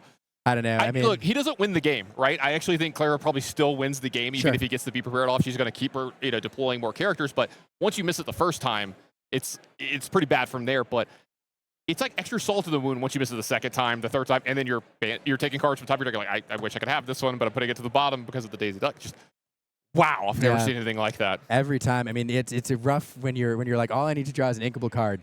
And, again, the fun thing about this deck, too, is, sometimes in a deck, if you draw into a hand like this, like it's over before it starts. But this deck has an out with a Fishbone Quill. So a turn 3 Fishbone Quill, and you're sending a card to your inkwell every single turn with that, even if they're an inkable, but didn't get that. And, wow, this hyper aggro deck just doing work. I need this list. That deck looked awesome. It looked like a lot of fun. Yeah. I'm a big fan after that round. So maybe when we get done with this round and take a little break, I'm gonna walk over and see if I can pull Clara aside. I'd be like, hey, let me get a little photo. Yeah. And that 2-0 puts Clara very well positioned to make it into the top cut here. So it's good possibility you'll be seeing that deck tomorrow. Yeah, absolutely. And I think we're going to be taking a small break here before we get into our second match. Nope, sorry, no break. We're going to go right into the second match here of our round. Let's do some more Lorcana. Yes. So once again, we're going to have Ruby Sapphire here. I showed him the card, everybody at home, if you've been following along. Ruby Sapphire against an Emerald Steel deck. Emerald Steel is actually a deck. I haven't seen one yet today, but it's pretty well represented here for a deck that's not in the top 3. And we know there's some very good players that are piloting this deck right now into the top cut. Yeah, speaking of good players piloting decks, I don't know if you know this, Chris Anderson is a heck of a player when it comes to this game. Affectionately referred to as Cran or Cranderson, as we like to do. I've known him for, 15 years. One heck of a TCG player. Really good head on his shoulders. He's been playing a lot of Lorcana over the last about year, making some content. If you follow him on social media, he's been posting a lot of his list, really on the cutting edge of a lot of them. He was really big on the Limit Line before anybody else was. He was one of the first people I saw really talking about that deck. One heck of a player. So Christy's got a lot to work on here this round. I'm sure she's a great player of her own, but Chris is not going to make it easy on her, I'll tell you that. Especially since he is a player that has played with the Lemon Lime deck quite a bit. So he's going to know kind of a lot of what Christy can do here, even though this is Green Steel. He's played a lot of these versions of these decks, is what I'm trying to say.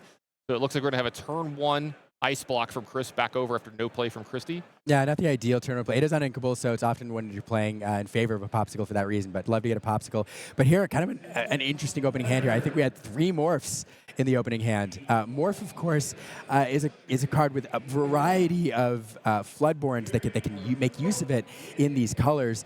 Beast Tragic Hero is a great example. We do see it in her hand. There's really no good low-cost Beast that allows you to get him out on turn 3. Morph serving as that target, and we may see that early here. Have you been looking at any of the previews for set 6? A few. Yeah. I've noticed a lot of them shift. A lot of shifters. I have a feeling we're going to start seeing a lot more Morph in the future. Yeah, it's a fun little card. I don't know if I agree with your definition of fun, but amusing. It's fun for me when I get to do it. When my opponent does it, then it's not okay. That's not as fun.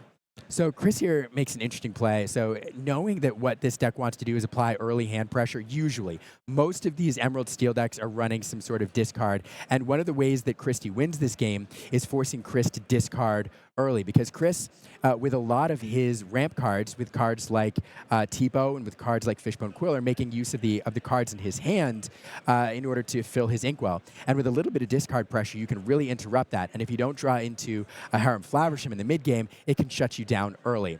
So rather than playing a ramp, and I didn't see his hand, I didn't see if there was a ramp card available, but rather than play a one jump ahead or a Tipo, is playing a Chicha, a card that will allow him to draw extra cards as he gets his ramp going.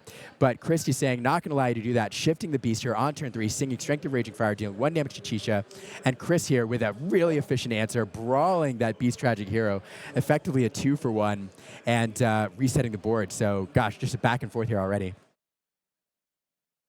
Absolutely. Let's see if Christie has a really good follow-up here.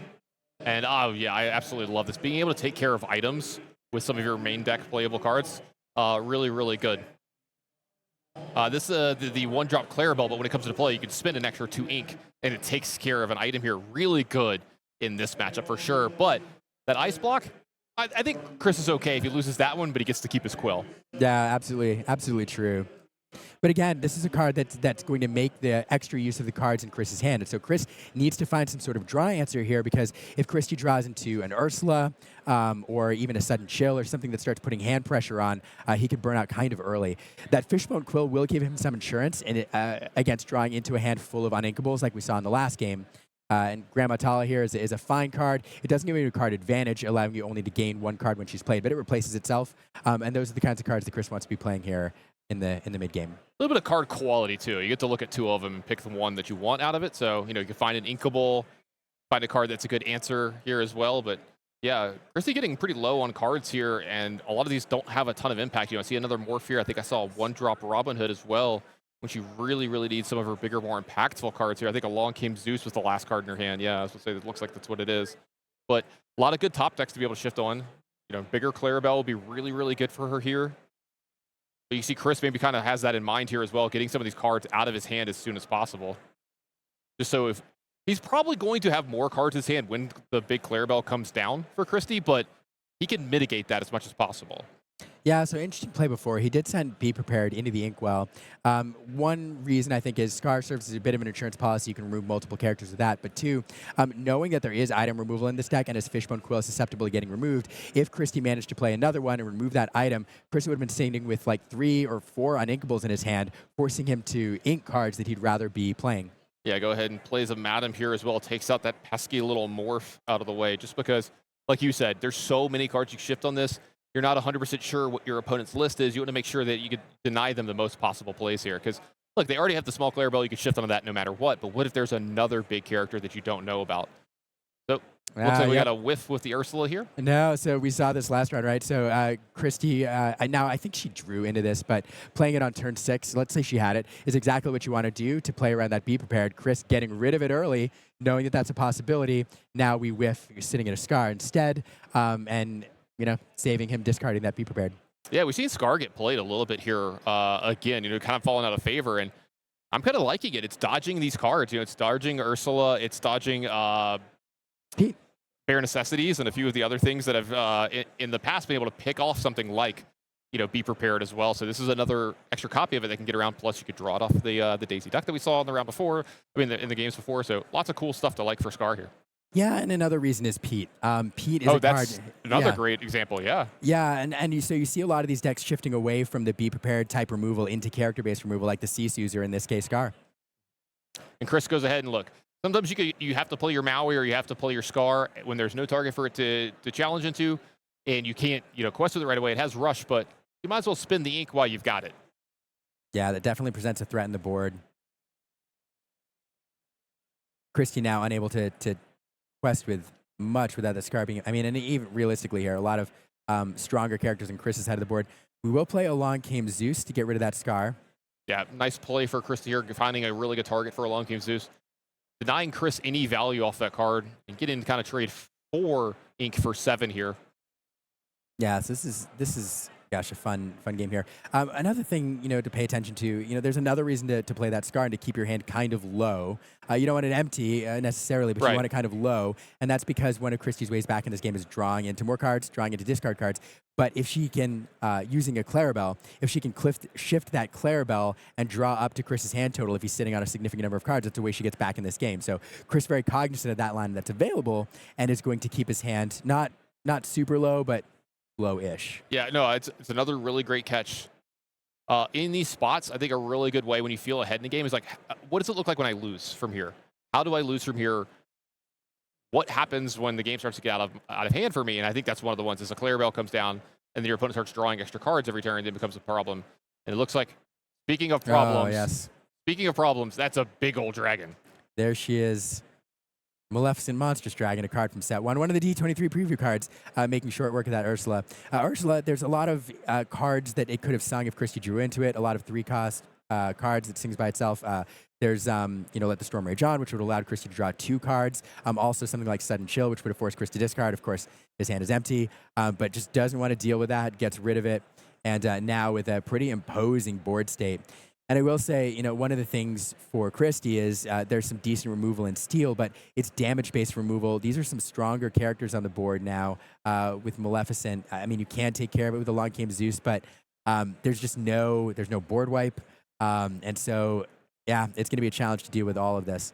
All right, well, this is a decent start here. We've got a shifted Robin Hood that's going to go and take care of one of the Grandma Talias. This is going to present quite a threat here because as long as it gains some lore here, but that's a big character for Chris to deal with. Let's see if he finds a way to do this without possibly maybe drawing her an extra card. Maybe finds a little bit of a removal spell himself. See what comes off the top. I didn't get a good view of that. So it does look like it is going to be a trade. Yep. Chris will draw a card off that. She's happy to do that at this point, I think. Oh, and a Great Stone Dragon. I am the Great Stone Dragon. This is a fun card. We saw it appear a little bit. It's worked into some decks, not all of them, but when it is played in the end game, it's usually played to great effect. This is a card that's not generally used to ramp because in order to put ink in your inkwell, you need to have character cards in your discard pile. But in the end game here, when you've been playing for a while, there's plenty of them available, and so Chris will be able to get an extra ink every turn off of that Great Stone Dragon for quite a few turns. Yeah, another reason we've seen this deck built the way it has, right? We've seen Scar in his deck and a lot of other stuff that you don't always see sometimes in these red blue decks.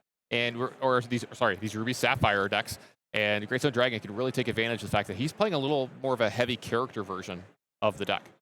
Yeah, we do see the Clarabelle Light on her Oaths come down here, a card that Christie would have loved to draw some cards off of, but unfortunately, Chris, I think with nothing in hand, allowing Christie to draw, and I do not think that Clarabelle is going to stay around to draw her cards next turn if we see him use the Flavisham. Yeah, they'll say lots of extra cards here. Arsenal's going to come in, grab an extra card, grab a second extra card. It's going to go into the Popsicle. That's going to draw another one. Now we've got a Visions to look at the top 5. So Chris gets to go shopping now and pick out the best deal for himself here. Takes a look at the top 5. Didn't get a view of what that was, but probably a pretty good, impactful one. See how he wants to deal with it. Looks like he's going to go ahead and, trade with the Clarabelle. So at least Christie gets some value off of it.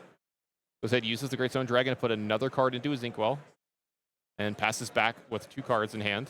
Yeah, but just the card advantage here, definitely with Chris. Christie does draw another big Robin Hood. Another big Robin Hood. Yep.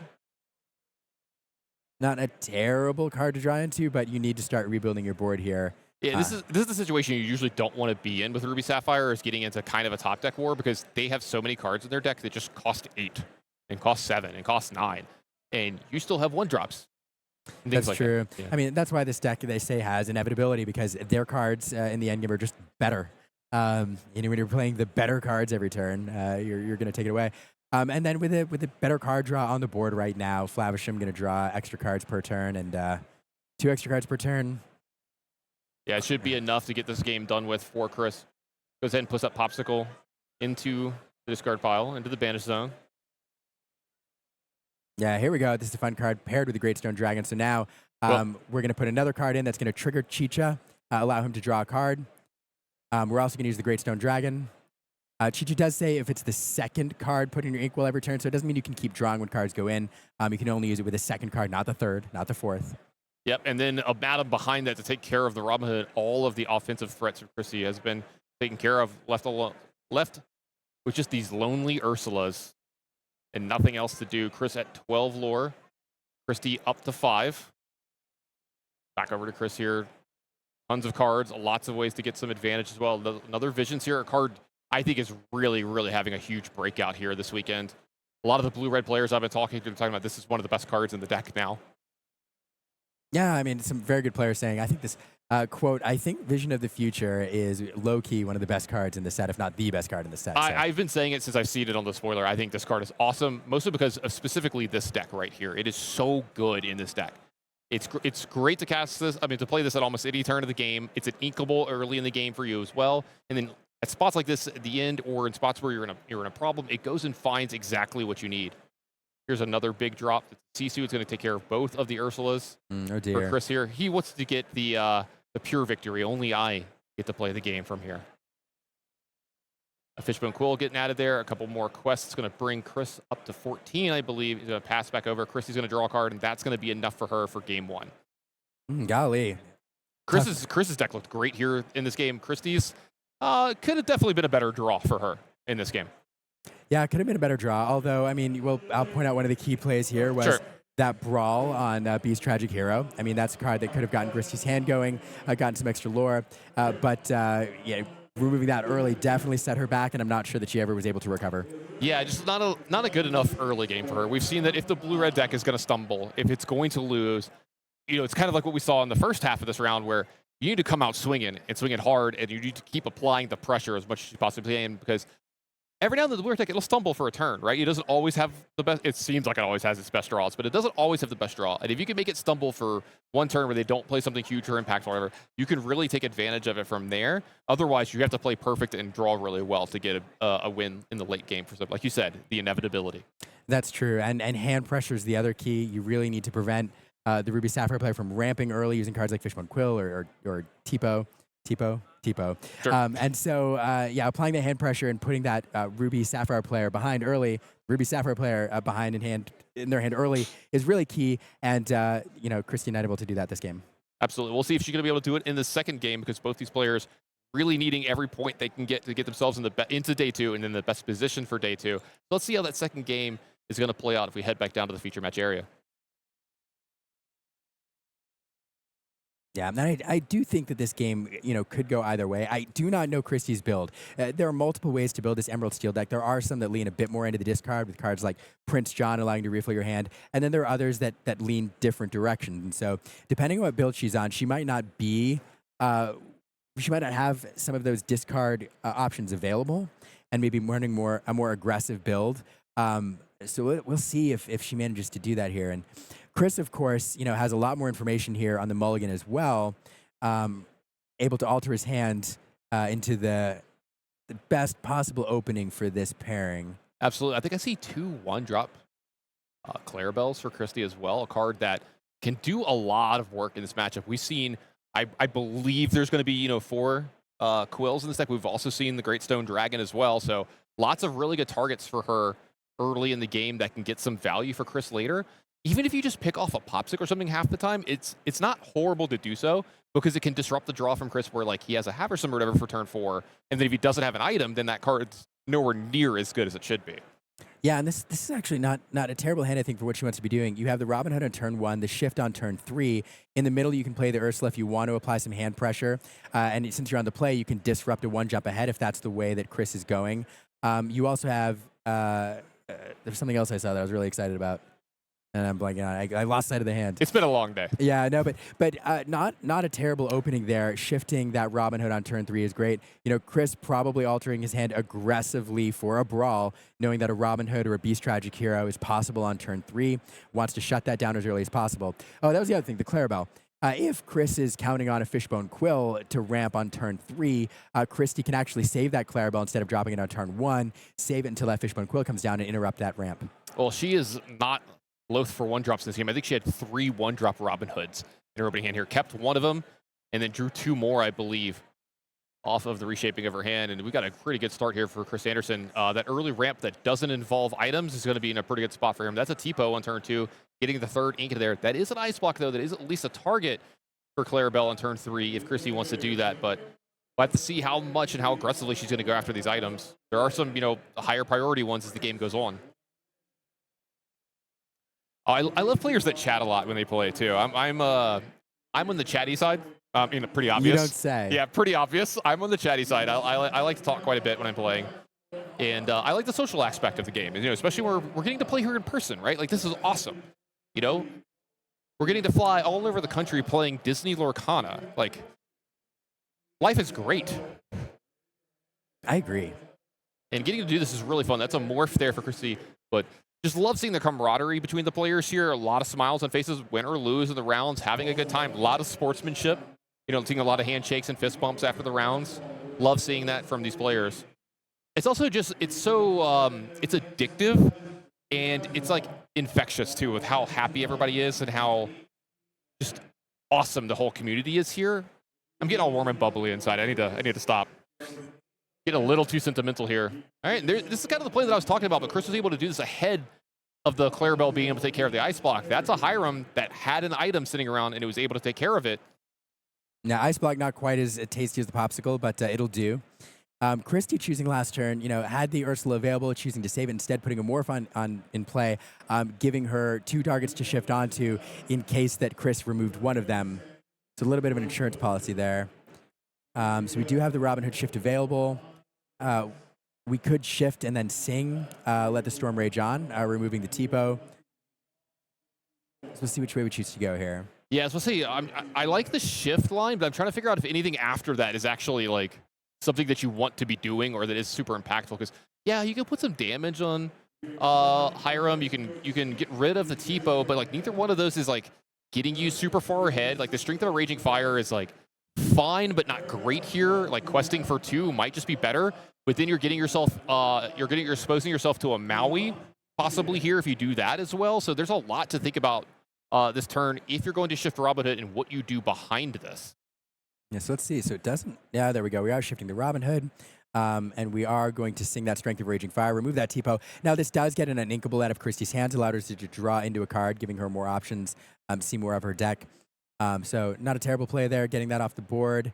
And Chris here, though, having gotten that Flavisham online in the mid game, really important. Yeah, I think I did just spy a Maui in Chris's hand here as well. Got to believe that's what he's going to go for here this turn, and it looks like, yep, it's going to be a Maui. Take care of Robin Hood. A card is going to go into Christy's hand here for this, but one of her best threats has been dealt with, and the card is still on the board and sitting around in that Maui. No, it's a great play. That is really the perfect answer there. Other than a brawl, the Maui, though, sticks around. And so that, not only does it get a body off the board, but that's a 5-cost card that can sing songs like and then a long game Zeus sitting in the hand, or we don't talk about Bruno. So just a lot of her options removed here with that Robin Hood being off the board. Yeah, I don't blame Christy for making this plays either. Let's get that straight. What else is she supposed to do in these spots? Yeah. Ursula, take a look. Is there anything? There is a Be Prepared here and another Maui and Popsicle behind this. Christy's in a really rough spot here. She starts luring up with anything. These Mauis are going to really, really punish. And then that Popsicle represents so many extra cards for Chris as well.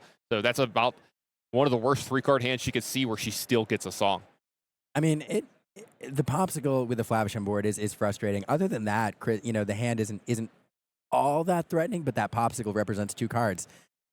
Christy, though, there are outs. She does have a decent number of cards. Let's see which way we choose to go here. I don't know that we have another 2-drop, unfortunately.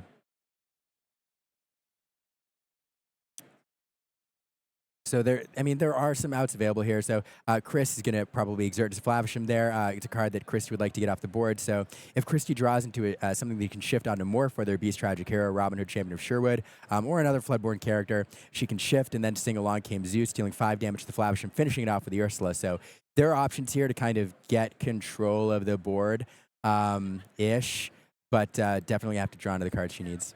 Popsicle to play for Chris here. Card drawn. Then immediately that's going to get cashed in. Haversam goes ahead and quests for 1 lore, but more importantly, it's going to get rid of the Popsicle to draw 2 more cards. A Brawl was added to Chris's hand, which is used to take care of that morph, to take away some of those play lines that you were talking about, making sure Christy can't get off the ground at all in this match.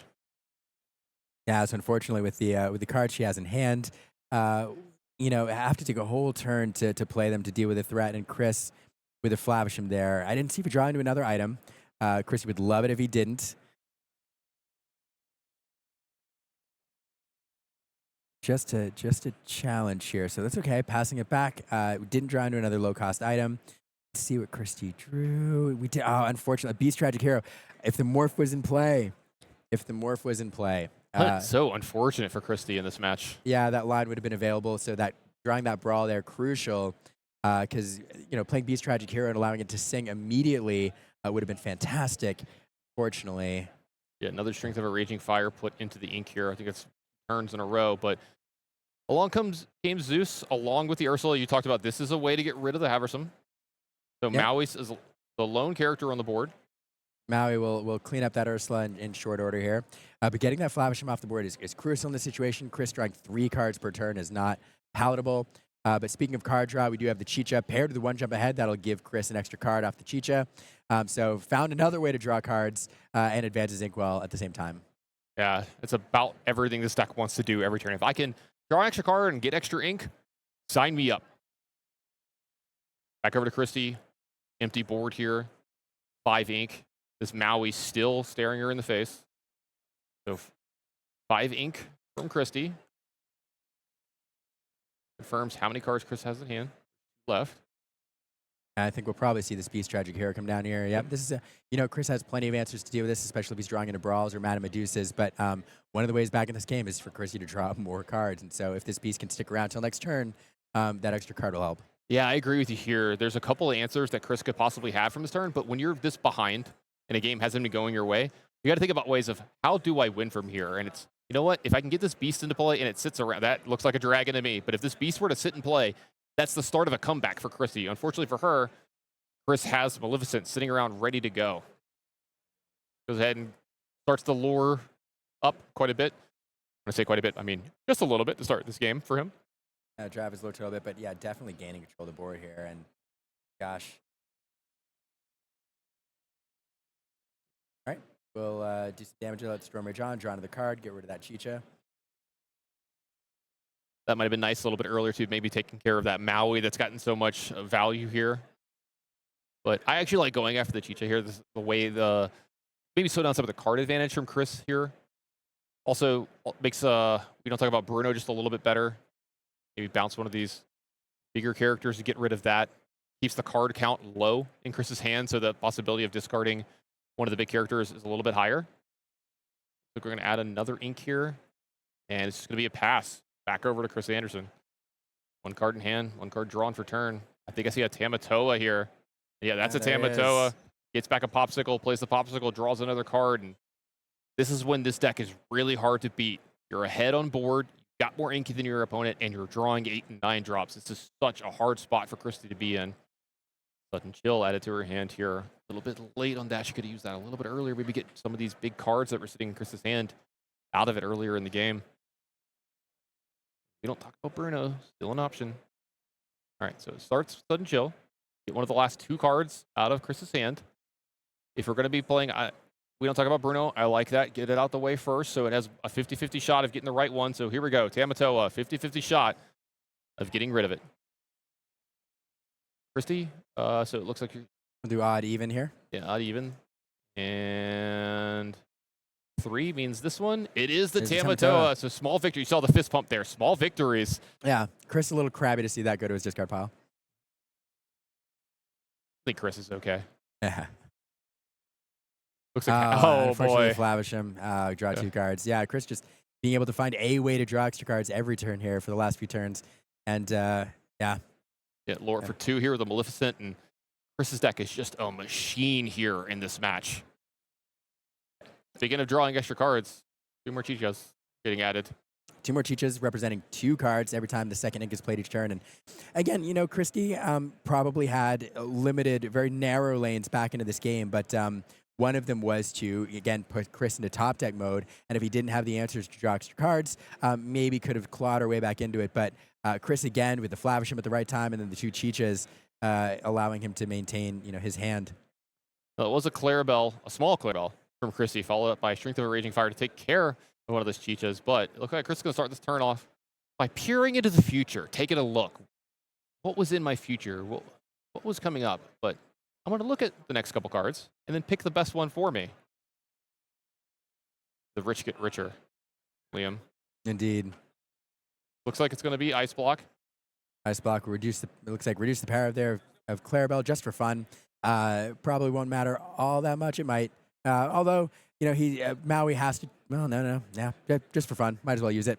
And then Flavisham eats it in short order, draws him 2 cards. Yep, couple cards more. First card into the Inkwell. Here comes the second one. This is going to draw a card. 1 jump ahead, going ahead. Drawing an extra card here. Another Visions. Look at the top 5 again.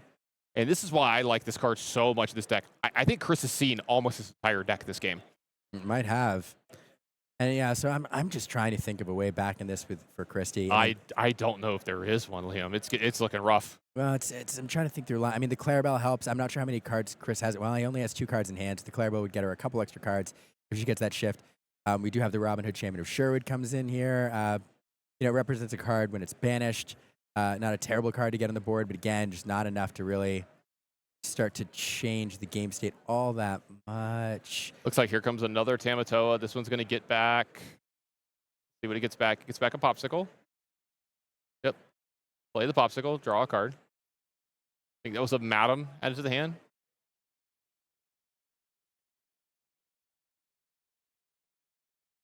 Yeah, I think a Scar as well, along with this Pegasus.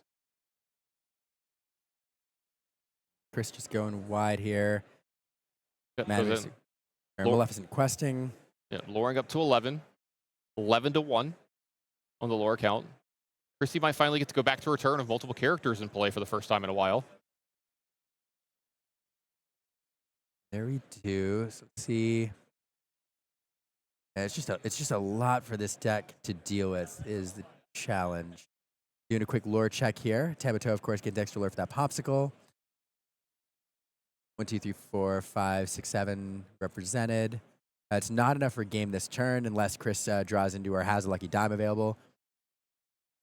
Maybe running items as well. Popsicle into Popsicle. We see that happen quite a bit. The Muses off the top for Christie. A little late on this card as well.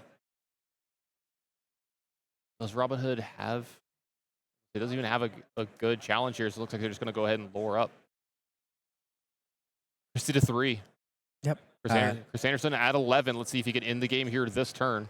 Keep that drive your lure a little bit, and I think she wouldn't be terribly upset to have it banished and draw into another card. Definitely inviting Maui's challenge here.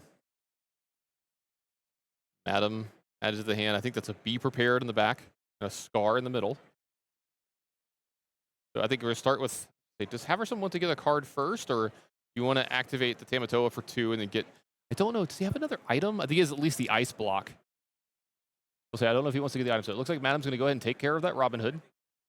Yeah, no other items, so definitely you could draw with Flavisham into perhaps a lucky dime or another item. But Greatstone Dragon returned here as well, possibly in the future turns drawing some extra cards if we even get that far. Because Chris is pulling so far ahead this turn. That's for 2, 3, 4, 5, up to I believe 17 or 18 this turn. Yeah, if it's 18. He goes ahead and uses the Popsicle here and passes on over. Christie draws for turn. Anything that can get her out of this, I don't know. Okay, he's going to go ahead and take care of that Greatstone Dragon.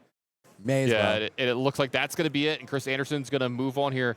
Christie's deck, I think, kind of let her down a little bit this round. Yeah, I mean, just not the ideal draws, and then of course Chris, drawing into the cards that he needed to get rid of those early threats. The brawl being the big one. One of the ways these Emerald Steel decks win in this matchup is to put consistent hand pressure on early in the game. Not able to do it, and then Christy again, if she is able to ramp or shift early into cards like Beast Tragic Hero and get it to stick around, allowing her to sing some powerful songs, perhaps get some extra card off Beasts, that's a big momentum builder. And unfortunately, getting those removed early on both games, a little bit of a bummer. Yeah, we saw like the early drop morphs a lot. We saw the early Robin Hoods, but like never really the really impactful turns. Like we saw the one where she got to put a Robin Hood out, sing a song with it, and like, oh, that's an impactful turn, and then immediately it was answered the next turn. So she never got to really get like multiple turns off of value off of getting these characters into play a lot sooner, which seems to be one of the main things her deck is trying to do. So really didn't work out for her, but hopefully in her next round she does really well and makes it into day 2. That's going to be it for this round. We're going to be taking a quick break, but we've got another developer interview from you. Rebekah doing a lot of overtime and extra work here this week, so I'm going to stick around, make sure I catch that one. Don't miss it, and then we'll be right back with more Disney Lorcana.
With a very special guest. I am here with co-creator and game design manager Steve Warner. Welcome. Thank you for having me. Hello, everyone.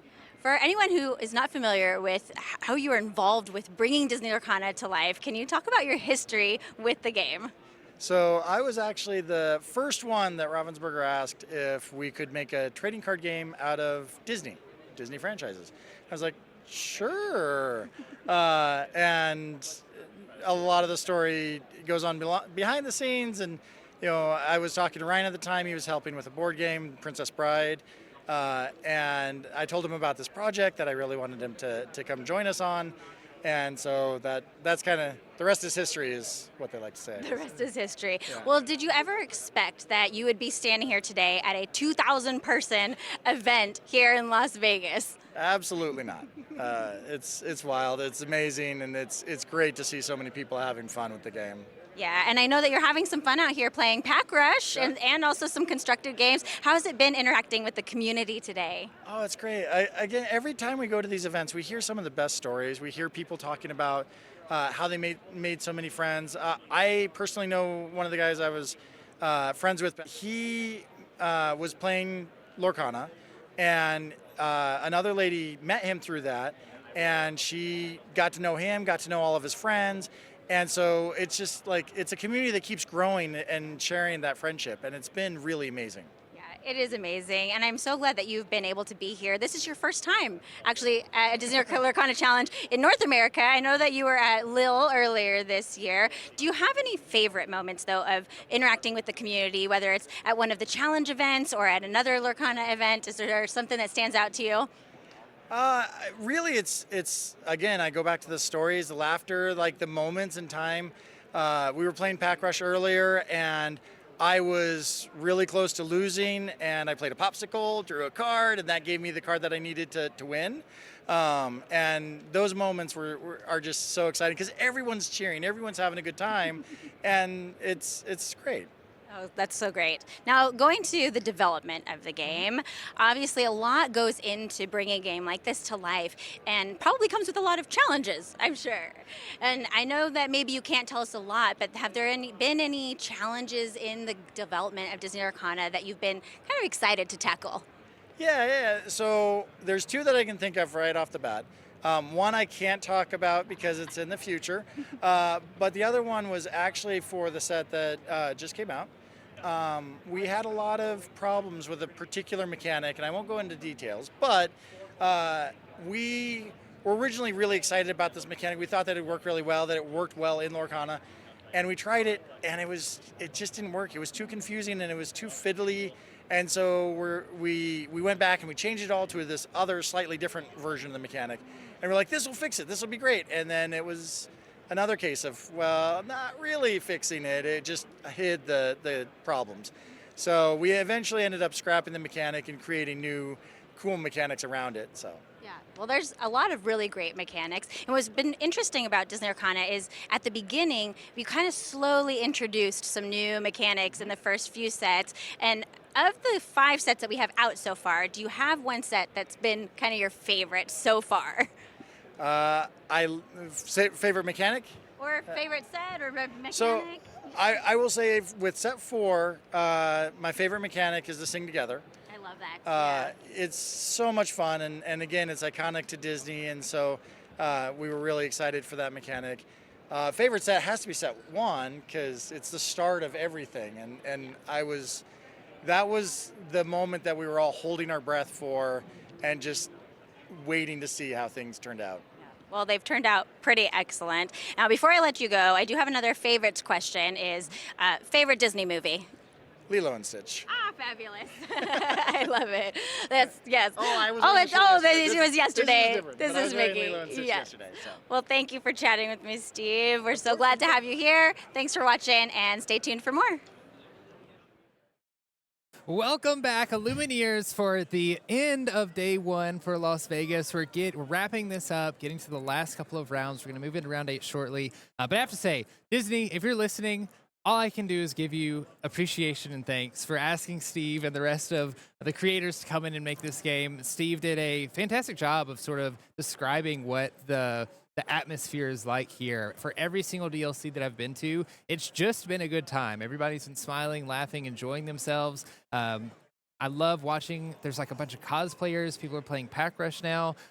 This time, having the illustrators and the devs here, it's been really awesome for everybody to meet. It's been a fantastic day so far.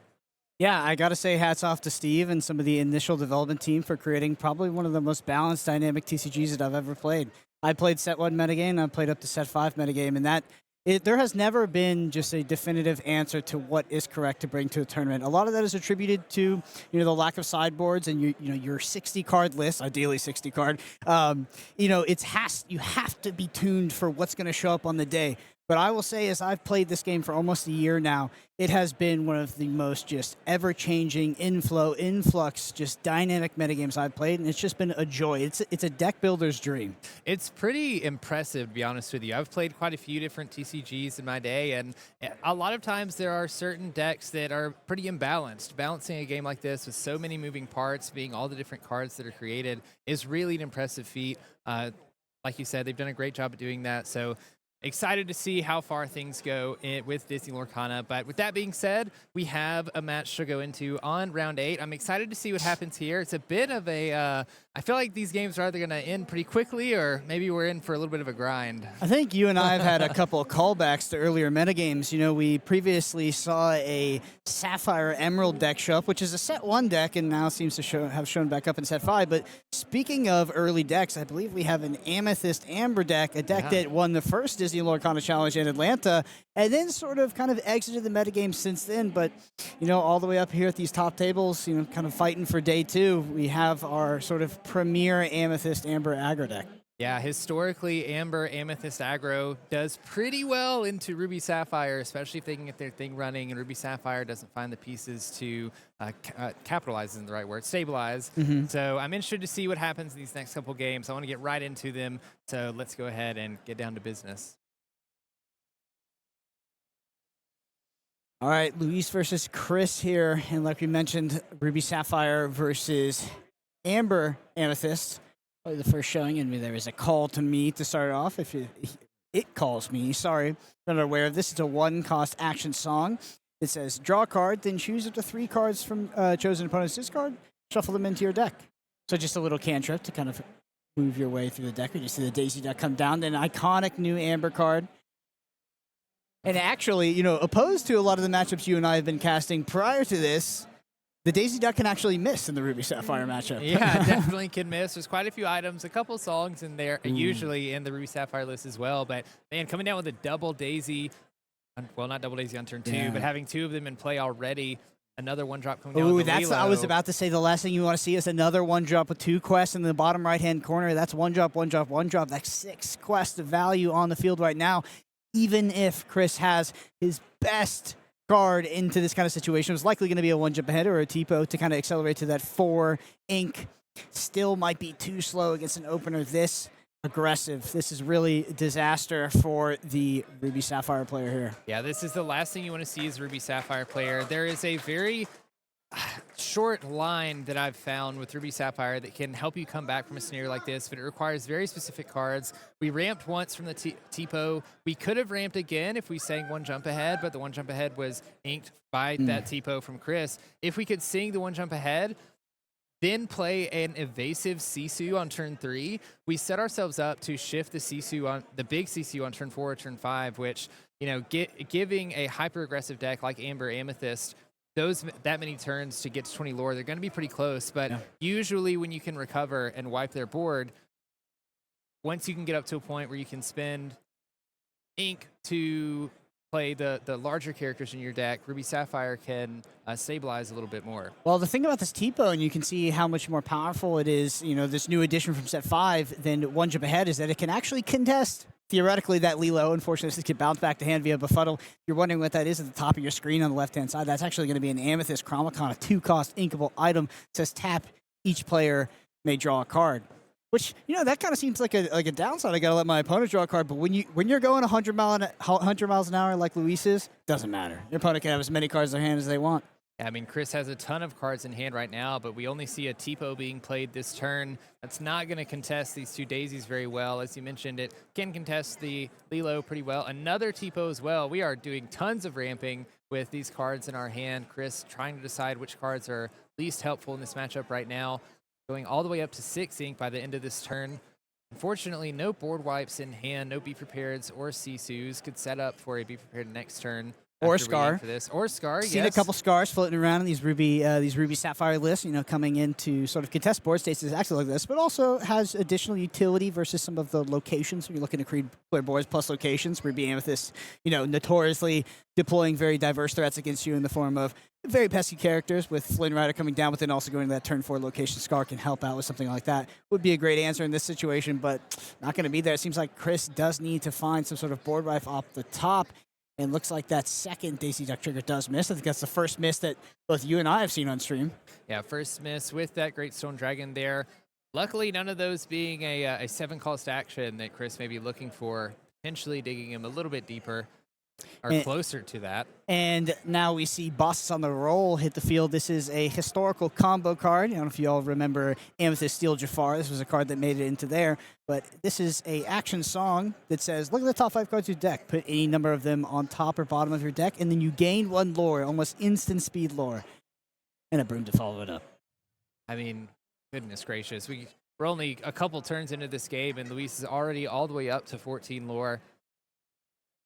Chris really only has 1 or 2 more turns to find an answer to this before the game is I think even if Chris does find an answer to this, it's still going to be in a tough spot. You know, Luis is going to be drawing that additional card every single turn. Chris will be as well, but likely, you know, from that 14, you know, a little bit more kind of lore can probably just eke it out with deploying a bunch of characters. Most likely putting Chris in a situation where Chris needs to draw a board wipe into board wipe to actually get out of something like this.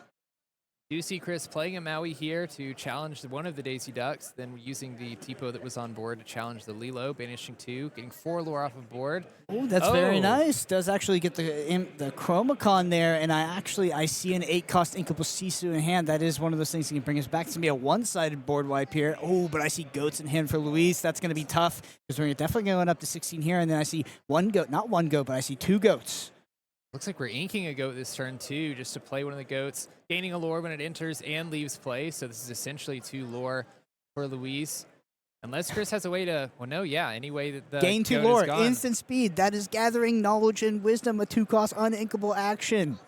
And just like that, game 1 is done. Yeah, that is your nightmare matchup as a Ruby Sapphire player. I was like, oh, he's inking the goat. What could it possibly be? Oh, it's this card that you've never seen played in the form of gathering knowledge and wisdom. 2-cost, uninkable, action, gain 2 lore. Just immediately gain lore. We're going to play goats, gain lore, gain some knowledge, gain some lore as well. That was definitely the fastest game 1 that I've ever seen, casting behind the desk. So unfortunate for Chris, not being able to find the answers that he needs fast enough. This is very typical for a Ruby Sapphire matchup, though. Let's be real, it's a bad matchup, but play versus draw, there's going to be a significant difference. With any hyper aggro deck versus sort of a deck like Ruby Sapphire, play versus draw is important. So that was our aggro deck on the play. So now we get to see this match with our control deck on the play and our aggro deck on the draw. I think it might go a little bit better, but you know, we're going to need to see a start a little bit slower from Luis. Definitely. So let's get into this game and see if Luis has the slower start and if Chris can find what he needs. One thing to mention here is both of these players were going into a blind matchup at the beginning of this round, and so Luis wasn't sure that didn't know that he was playing into a hyper aggro matchup, but now that he does know Andy's on the play, he can at least alter his cards and try to find the key cards that he's going to have in order to have a chance in this matchup. So it's interesting because I wonder if Chris actually might have known what Luis was on. Because, you know, you get to the end of the day, you're at the top tables, you're going to sniff out the person that's on the amber amethyst. It's just, you know, the thing you don't want to see. Yeah, blowing through all of your other, you know, your friends that brought Ruby Sapphire to the tournament. They've all gotten destroyed by Luis in earlier rounds. I think you might know at this point. It's not a guarantee, but it's not unlikely going into round 8 of a tournament that you might know that Luis, sitting at 38 points live for day 2, is on this spicy brew of a hyper aggro amethyst amber deck. That is something to point out too here. Both of these players at 38 points. If one of them 2-0s, or in this case it would have to be Luis at 2-0s, he would immediately gain 7 points, pushing up to that 45-point mark, which is essentially a day 2. A lot of times that's the point threshold that players have had to make. But Chris is starting with a typical popsicle, and we do see another Daisy Duck being played on turn 1 by Luis. This is like what I just saw this last round. What is this once again? I mean, Daisy Duck turn 1 is going to be sort of the quintessential play out of these aggressive amber decks, but what we're really looking for is that follow-up of 1-drop. That's tough to deal with. And we do see a 1-jump ahead instead of a Tipo, so not going to be able to, you know, potentially contest something like a Lilo like before. But I think it's actually fine for 1-jump ahead on the play versus on the draw. That Tipo's so much better because Lilo is that one willpower creature. You're definitely right. Just Chris trying to get his ink up as high as he can so that he can start playing some of these more expensive characters. We see a Hiram pulled off of that Daisy trigger. Could be played next turn on the popsicle. Okay, we another see double 1-drop. Okay, but it's not as bad as it could be. At least it is a broom and not double Maleficent, but that is a lot of lore. That's 5 lore on the following turn. We do see B-Prep Be Prepared ripped off the top for Chris. We also have a Brawl in hand that Chris could use to get rid of one of these 2 quest characters. Yeah, that's rough. I traded my 3-cost inkable action for your 1-cost uninkable quest for 2. It's not a great exchange, but it's survival mode when you're playing Ruby Sapphire. Not a great exchange. We do have 2 Mauis in hand too, though, so it's a little bit reactive because Luis, his characters are going to be able to quest before that Maui's able to challenge them. But we do have other cards like Madame Medusa and Be Prepared to follow that up with. Yeah, I really like this curve, actually, that Chris is going into with the double Maui to actually contest board and then ultimately into the Be Prepared Grammatala. Going to look at the 2 off the top, 1 into the hand, 1 on the bottom. I think Chris is actually in a decent spot. We're going to definitely see Luis gain a lot of lore, and Luis has access to so much instant lore game, actually, which is not something that we haven't really seen in these Amethyst Amber decks previously. Is both the bosses on a roll and the Gathering Knowledge of Wisdom. So even if you pull ahead as the control deck, you pull ahead, you stabilize board, you got your Be Prepared, double Gathering Knowledge and Wisdom for a lore out of nowhere, could end the game pretty quick. Definitely a lot of what we like to call burn actions or cards that Luis has available to them. Every reason for Chris to make sure that you are removing lore from board so that Luis does not have characters to quest on their turn. Looks like we're gonna spin 2 ink and play a Simba Bodyguard. That Simba's actually pretty good here. So, of course, we do have the Maui, which we know is coming on turn 5. The Grammatala on the previous turn, super important, by the way, because it's going to allow you to clear 2 characters. If the Grammatala had not been put down, that Maui would have had to run into a Simba, which would have been devastating. Still hitting Simba rather than the 2 characters that are questing for 2 lore here. Not ideal, but we avoid the devastating scenario where if we had not deployed that Grammatala on the previous turn, that Maui would have been running into that Simba. So, very critical, actually. That turn forward play didn't look like much when it happened, but ended up saving Chris a lot of, or saving Luis from getting a lot of lore here. Interesting decision by Chris here to challenge the Maleficent rather than the Daisy Duck. I think partially because Chris wants extra cards in his hand, so I think he's a lot happier with the Daisy Duck questing, potentially drawing him into more characters that he could use later, like a Big Sisu or maybe a Maui. Trying to get the 2 lore off the board. For sure. I think you have the Maui, right? So you have answers to deal with the 4 willpower character. It's like, why get rid of the one that doesn't draw me cards? Leave the one that does draw me cards. Going into Luis's turn, we do see another bodyguard being played with that Donald Duck, giving a character +1 lore for the turn. I think that was with the Daisy. So Daisy's going to quest for 3 this turn. Magic Broom for 1 each. Pushing all the way up to 12 for Luis. We're getting dangerously close to 20.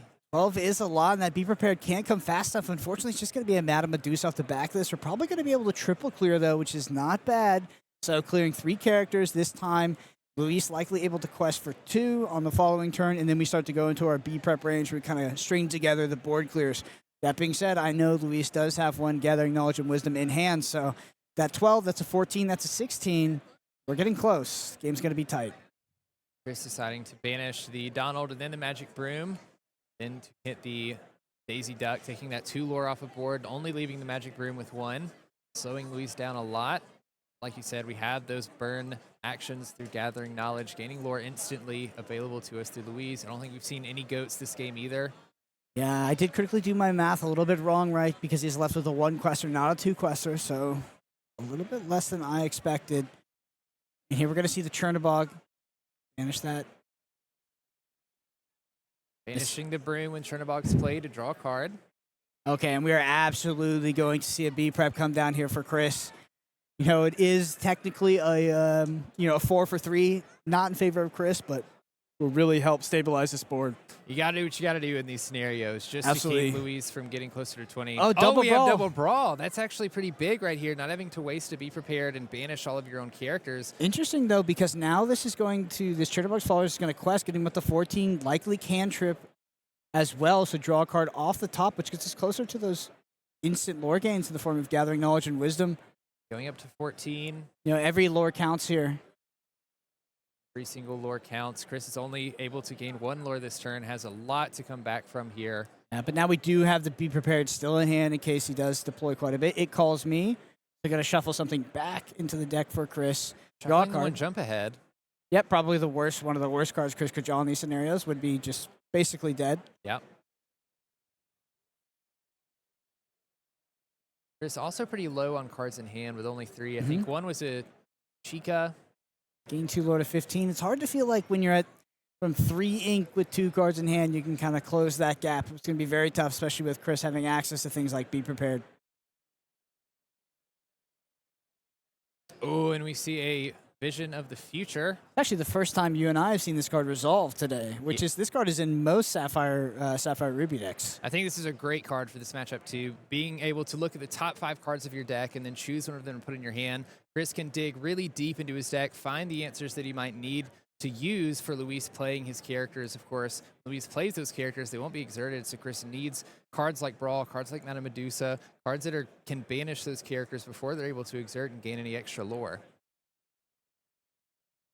Vision of the Future largely replacing what used to be the develop your brain spot in the deck list.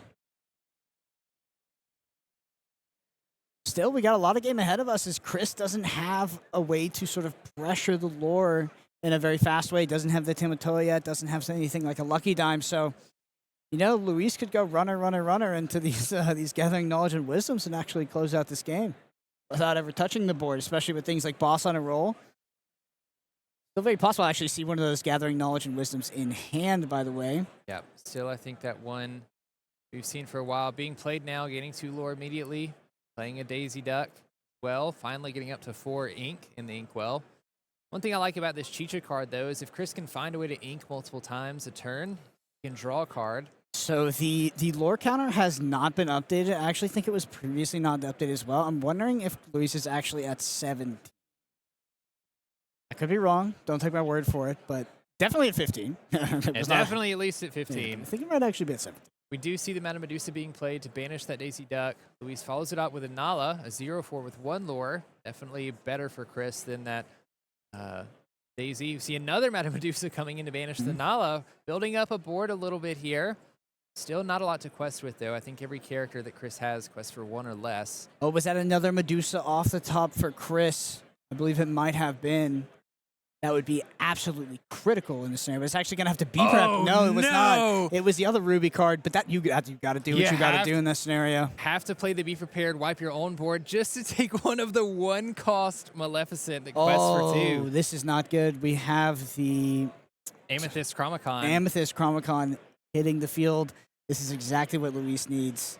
Playing Popsicle, draw a card, trying to find those answers. What do you think he found off the top that he didn't play for 2? Oh, wow, that's a good draw from Chris, being able to get rid of that item. But what do you think Luis found? I think Luis might have found a goat. Yeah, it could have been a goat, more expensive character. Just didn't have the ink to play for that turn. It's got to be a goat or a Bosses on a Roll, actually. Everything else costs less than 2 or less. Actually, no, there's a Donald Duck. Donald Duck as well. Chris does have some pretty good answers in his hand, though. Seeing 1 Be Prepared, 1 big Sisu. The Pegasus isn't going to help too much. But it is a goat. It is a goat. Probably forced to play Be Prepared on this. Luis isn't already closer to 19.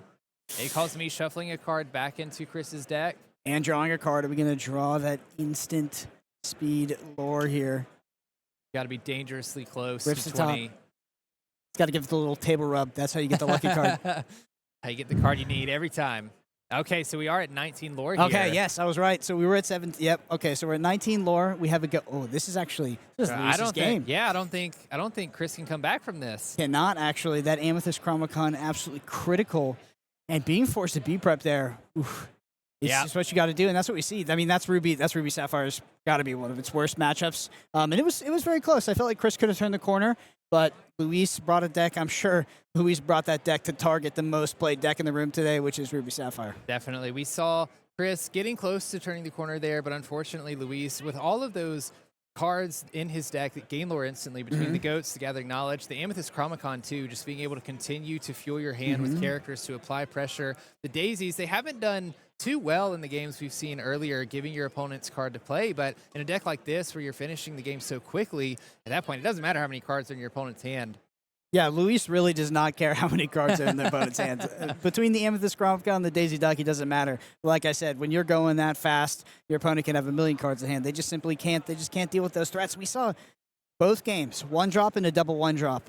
That is a phrase that transcends TCGs as an aggro player, is 1-drop, double 1-drop. It's one of the hardest things to deal with as a control player, and we saw Chris face it in both rounds. It's hard, especially in the Ruby Sapphire matchup, where you're not typically playing very strong characters, really almost never a character on turn 1, and then usually the characters that you have to play on turn 2, you're more focused on your ramp because it's so important for you to get to those higher inks if you even want a shot at coming back from one of these aggro players. And we saw saw that happen in this game. Yeah, it was a great display of picking a deck for the metagame and exploiting that metagame. Luis surely brought Amethyst Amber, a deck that was on almost nobody's radar, to target our most played deck in the room, and you see him shoot up to that, like you mentioned, 45 points, likely locked in for day 2. That's what I was about to say. Getting the 2-0, getting to 45 points, very likely locked in for day 2. Even has one more round. If you at almost least certainly locked in almost for day 2. certainly if you can get the 1-1 or split your match with your opponent. So you might see Luis later in day 2 tomorrow. I think it is very likely. Well, with that, we do have round 9 coming up at the very end of the day. After this, we have a fun interview with Ryan and Rebekah just after this. So with a very short break, don't go anywhere, and we'll be right back. Hello, Illumineers, and welcome back. I am so excited to have here with me co-creator of Disney Lorcana, Ryan Miller. Thanks for being here, Ryan. Thanks, Rebekah, and thanks for being an awesome part of our community, by the way. You do great work. Oh, thank you so much. It's an amazing community to be a part of. I love everyone here, and it's so fun to be together in person. Now, you were in Atlanta, and now you're here, and how has that been? Did you imagine that the community would grow like this? I mean, you always hope, right, that, before we launched the game, we knew we had something special, but you just never know how many people are going to agree with you, right? And so going to things like Atlanta and now here in Las Vegas to see the community, and I'm just so proud of it. Proud of being a part of anything that makes something like this happen. Like, it's just a wonderful honor to be a part of this. Yes. Now, have you been able to play any Pack Rush out there? I played some yesterday. I'm going to play some more tomorrow. That's very exciting. Pack Rush is like the only way I play when I'm out at a show now, because it lets me play more people because the games are faster. And plus, it's just fun to never know what you're going to draw, right? And every once in a while, somebody pulls an enchanted, and it's super exciting. It just happened not too long ago, actually. So it's just a lot of fun. So I'm really I'm kind of psyched that people are enjoying it, but it's the only way I like to play anymore. Yeah, I mean, Pack Rush has really taken off, and if you haven't played yet, definitely give it a try. It's super fun. What do you think it is about the format that the community loves so much? Well, I think, first of all, if you're busting packs anyway, it's just a really cool way to open your packs, right? Because you get a little gameplay out of it. It's a shorter game, tends to be about a 10-ish minute game. And then there's just the excitement of not only busting packs, but playing the cards. And you end up playing cards that you may not play, right? And so you're like, oh, this card's actually better than I thought it was, or this card is actually not so great in this format, or something like that. So I think it's for existing player, or for like veteran TCGers, it kind of it's stretching different muscles than playing constructed or playing even limited, where you're still putting a deck together, right? Yeah. And of course, for more social players, it's just like a fun way to just sit down. No deck needed. You just sit down and you play, and you get some fun cards out of it. It's just really fun. Yeah. It's really fun. It's really fun. Now, speaking of decks, though, we've heard you talk in the past about Pirates deck, and now that we have some of these Pirates that are out, is it fun, being able to actually share some of those cards that you've been talking about, that hinted at? Well, it's kind of the curse of the game designer. You're always kind of out there in the future, kind of, right? And so I'll often forget what I'm supposed to talk about. So nowadays I just don't talk about it. But back when, of course, we were making the rounds, especially at the very beginning, I was talking about this pirate deck that I'm having a lot of fun with. And of course everyone was like, and that was Ryan living in the future, of course. And now that, Shimmering Skies is out, and of course, the next set, Azurite Sea, is really going to bring the pirateness to the game. Very excited about it. So that's going to be a lot of fun to finally play the deck. Now, the other curse of the game designer is the deck I had back then is no longer possible because those cards have changed, right? And so it's not as good as it was, but that's part of the process, right? You got to, you start out with cards that are probably very powerful, but then they go through development and playtesting, and they get more balanced and that sort of thing, or at least that's the hope, right? Sure. So it's, but I am by no means complaining. I have a blast when I do that, but yeah, it'll be fun. I will have a pirate deck. It just won't be the one that I talked about back in the day. Well, something else that we have heard you talk about is your love for Sword in the Stone. Yes. And I'm just curious, what is it? Obviously, we see a lot of cards from that movie in the game, but what is it about that movie that you connect with? What is it that resonates with you about Sword in the Stone that it's kind of stuck with you over these years? I think, it was one of the earlier movies that I saw as a kid.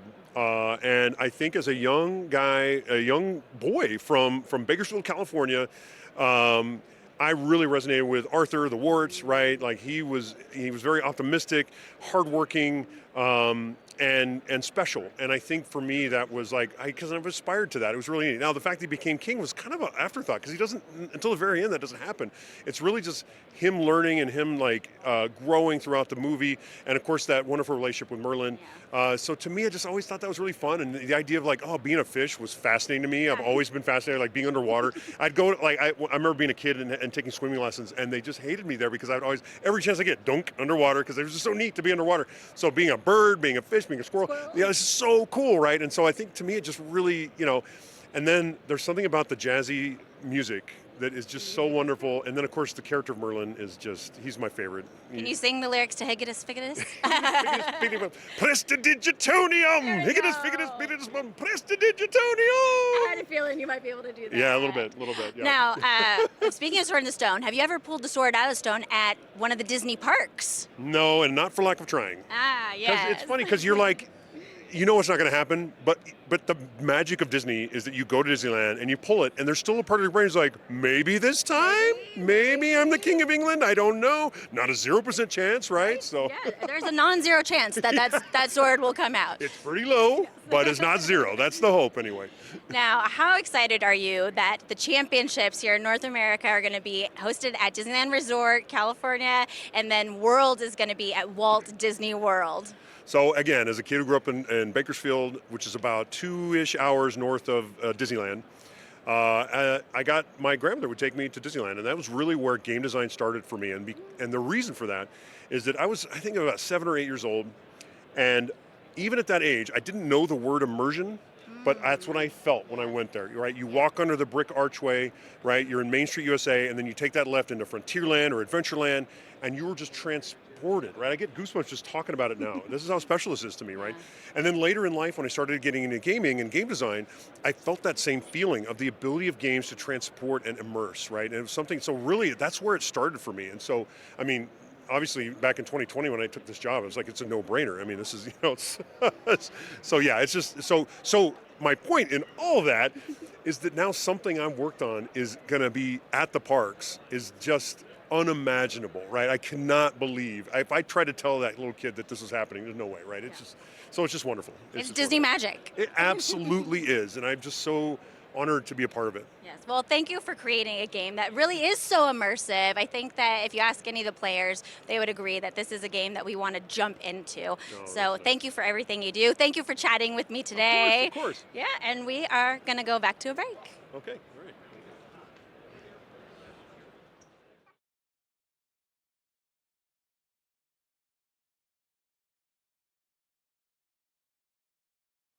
Thank you, Rebekah. Thank you, Ryan. Absolutely love that interview. God, he's so loquacious. He gives us such good answers. Good word. Yeah, thank you. I've been reading up, preparing. And I was thinking this. I think I joked with you during it while you were watching. I was like, is she standing on something? You did. And we were like right at the end. She like comes up, and I was like, oh yeah, because I've joked with him before. I'm like, look, I'm not a short man, but he makes me feel like one. I have to be like, hey Ryan, how's it going?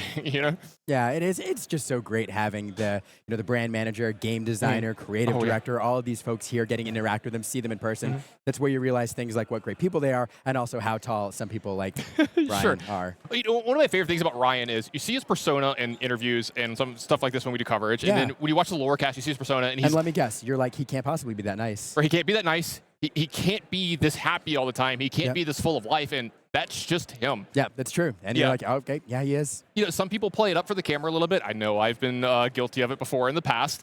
That is just what you get with him. Same thing with Rebekah as well, too. Just a ray of sunshine every day. Love coming to work with her. It's true. Just delightful people all around. I put up with you, Rebekah. I'm actually excited to see you in the morning. I'm gonna put that on a mug. I put up with you. Okay, sure, absolutely. Well, we've had a long day. A lot of rounds. We're moving into round 9 here for the players in the Disney Lorcana challenge here in Las Vegas, Nevada. It's been a long day, Liam. But we've got one more match that we're going to show you here. These players are going to be fighting for possibly day 2, some extra points, and seeding going into day 2. So a lot riding on these match for these players. Yeah, I'm really excited. And, it's worth remembering that these players have been through a lot. 8 rounds, 9 rounds after it's all said and done is a lot of games to be mentally focused, physically taking care of yourself, drinking water, eating the right things, getting enough sleep the night before. So this is a physical endurance test as much as it is a mental endurance test. I'm really glad you brought that up. And it's something I've talked about. I've competed a lot in my life in TCGs. And these are long, grueling days, especially day 1. And I joked about this. I played in a local event, playing some Lorcana recently, and we played for about 6 or 7 hours, which is not even close to what we're playing here today. It's a lot longer. And at hour 6, I was like, man, I'm tired. And, I want to go home. I'm done. I can't keep up with this. And we joke about I made the joke I'm not in boxing shape anymore. I'm not in fighting shape anymore, because there's a good mental endurance that happens here. And I love that you said it like that, because these players have to go through so much. It's grueling physically. It's grueling mentally. You have to take care of yourself. You have to get a good night's sleep before, and we're in a city where that's hard to do. There's so much fun to do here outside as well, but that's not going to stop us from staying inside all day and playing some Lorcana as well. So let's head on down to the match and see how these players do in their last round. Let's see if that mental fortitude is up to bringing home one more victory for them here today. Now, I am super excited for this matchup. Those who've watched me cast before or watched any, who know me at all, know that Emerald Amethyst is a color pairing that has a warm place in my heart, and it's the first one that I've gotten to see today. So here we have a Ruby Sapphire deck up against an Emerald Amethyst deck. And, Emerald Amethyst has been around for a long time. It kind of fell out of favor for a while. It was really popular in Set 3. Set 4 didn't do quite as well, and then with Bucky in the meta, kind of disappeared for a little while because it really didn't match up into that green steel deck very well at all. But it's back now. I think it's been unleashed a little bit by the Bucky nerf, and really excited here to see it doing so well at this tournament. Yeah, it looks like both these players still in really good spirits. They both look like they're still chipper. I think that's the thing here is can these players play at the top of their ability here in round 9? I think it's something we don't talk about enough about. Just you mentioned the grueling physicality and mentality of these matches. There's so much, and you make one small mistake here and that could cost you an entire round. So yeah, I love seeing the smiles on their faces. These players look like they either knew each other or became good friends sitting at the table here waiting to go. Yeah, so I want to talk a little bit about what the Ruby, so you have me Ruby sing Ruby Sapphire all day. Look, I have the Ruby Sapphire sign here for you still. It's throwing you the other way now. We've been talking about Ruby Sapphire. We've seen a lot of it all day. I do want to talk about this Emerald Amethyst deck a little bit, though, because the way I've always described these builds, and I think this one is probably no different, is against control decks, you really need to think about playing a 2-phased game. In phase 1, you want to be aggressive early. You want to drive your lower total as close to 12-ish as possible, because inevitably against these control decks, they're going to gain control of the board when the game goes on for too long. When that happens and their removal is available, like cards like Be Prepared, for example, or Sisu, which can do some damage to this deck as well, you're going to close the game out with cards like Castles, but really the Merlin Goat Bounces are cards that you're looking for. And so that's kind of the way you need to think about this, is get ahead early, and then in the late game you can finish off with some cards like the Goats. And here, speaking of early aggression on turn 2, we have a 2-lore Bonsai coming into play. Yeah, no 1-drop here for Sean, but a nice turn 2 here for him as well. Ernest with a Popsicle and an Ice Block early as well. Ice Block going to be able to unlock some of this removal that you see. We already see a small Sisu in his hand, but nothing to be able, even with Ice Block, to be able to take care of just yet. But we do have that ever-present great card here in all of these blue decks. The Fishbone Quill here. Going to add another card to the ink and a second Ice Block, which means that might unlock that baby Sisu if he still has it in his hand. Yeah, and look at those items on board. One of the keys to victory for the Ruby Sapphire deck is it's 2 things. One, it's like Ruby Sapphire always has to do. It's get their Flavisham on the board in the mid-game, try to recharge your hand, because oftentimes you're going to exhaust it using cards like Fishbone Quill to get extra cards in your Inkwell. And here we have Ursula Deceiver. Kind of an interesting swing here. So on the one hand, we are getting close to that 6 ink range. No, we're not. We're at 4. So not even Be Prepared range. But I think Sean is looking at his hand, knowing he's down to 2 cards, and is like, you know what? If I can just pick one song out of there, if I can get him down to 1 card, it's going to be really hard for Ernest to do what he needs to do here in the mid game. Absolutely. I think you hit it right on the head there. Sean's going to go ahead and map out his next couple turns. I see a Goat and a couple of the bouncing Madam Mim type cards as well behind this. So he's set up for the mid game pretty well. He's got to make sure that Ernest doesn't leave him in the dust going a little too fast for him here. So it looks like double Ice Block like we talked about. He's already ready to get rid of it. The Sisu here, going to go ahead and take care of it. That leaves Ernest left over with a lucky dime. That's going to get put into the Inkwell. Ernest is going to be playing off the top of his deck here for the rest of the game. Yeah, fantastic combo there with that Sisu. That Bonsai was going to threaten quite a bit of lore over the next few turns. But yeah, top decking here doesn't feel great at this point in the game. The key to any Amethyst deck really in the meta right now, and particularly this deck here, is you do need to get that card draw going in the mid game. A lot of these aggro decks have a lot of low-cost cards, and it curves out. It's a fairly low curve oftentimes, and so you can exhaust your hand pretty quickly. You really need to get the rabbit going for 2 reasons. 1, to recharge your hand, but 2, you've got to find those goats eventually, and so you've got to start churning through your deck to get to your finishers. All right, looks like we got a Vitality Sphere here off the top.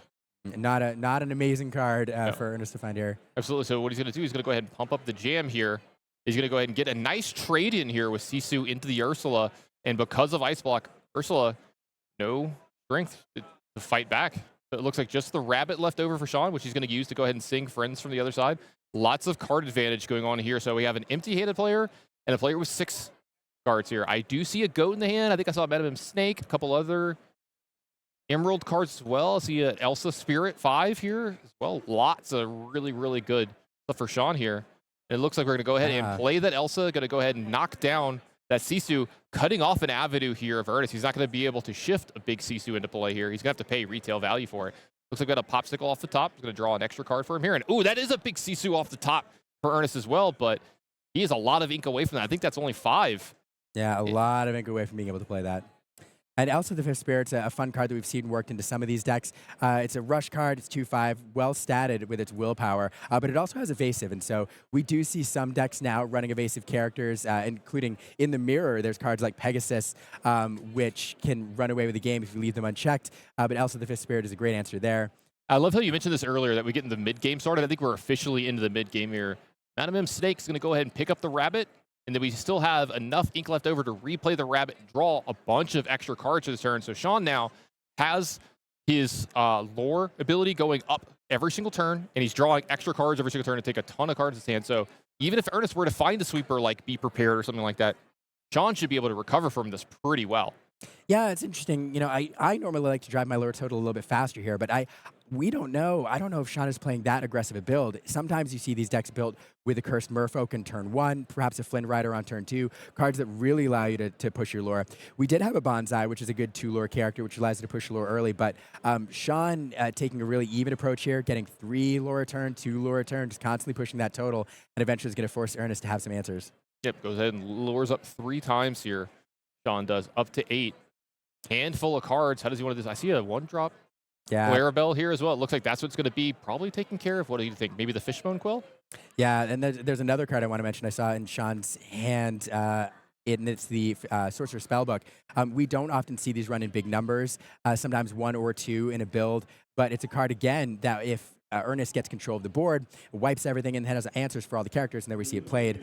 He can gain 1 lore a turn, combine that with goats, and once you start getting to like 13, 14 lore, you're really within a couple turns of closing out the game.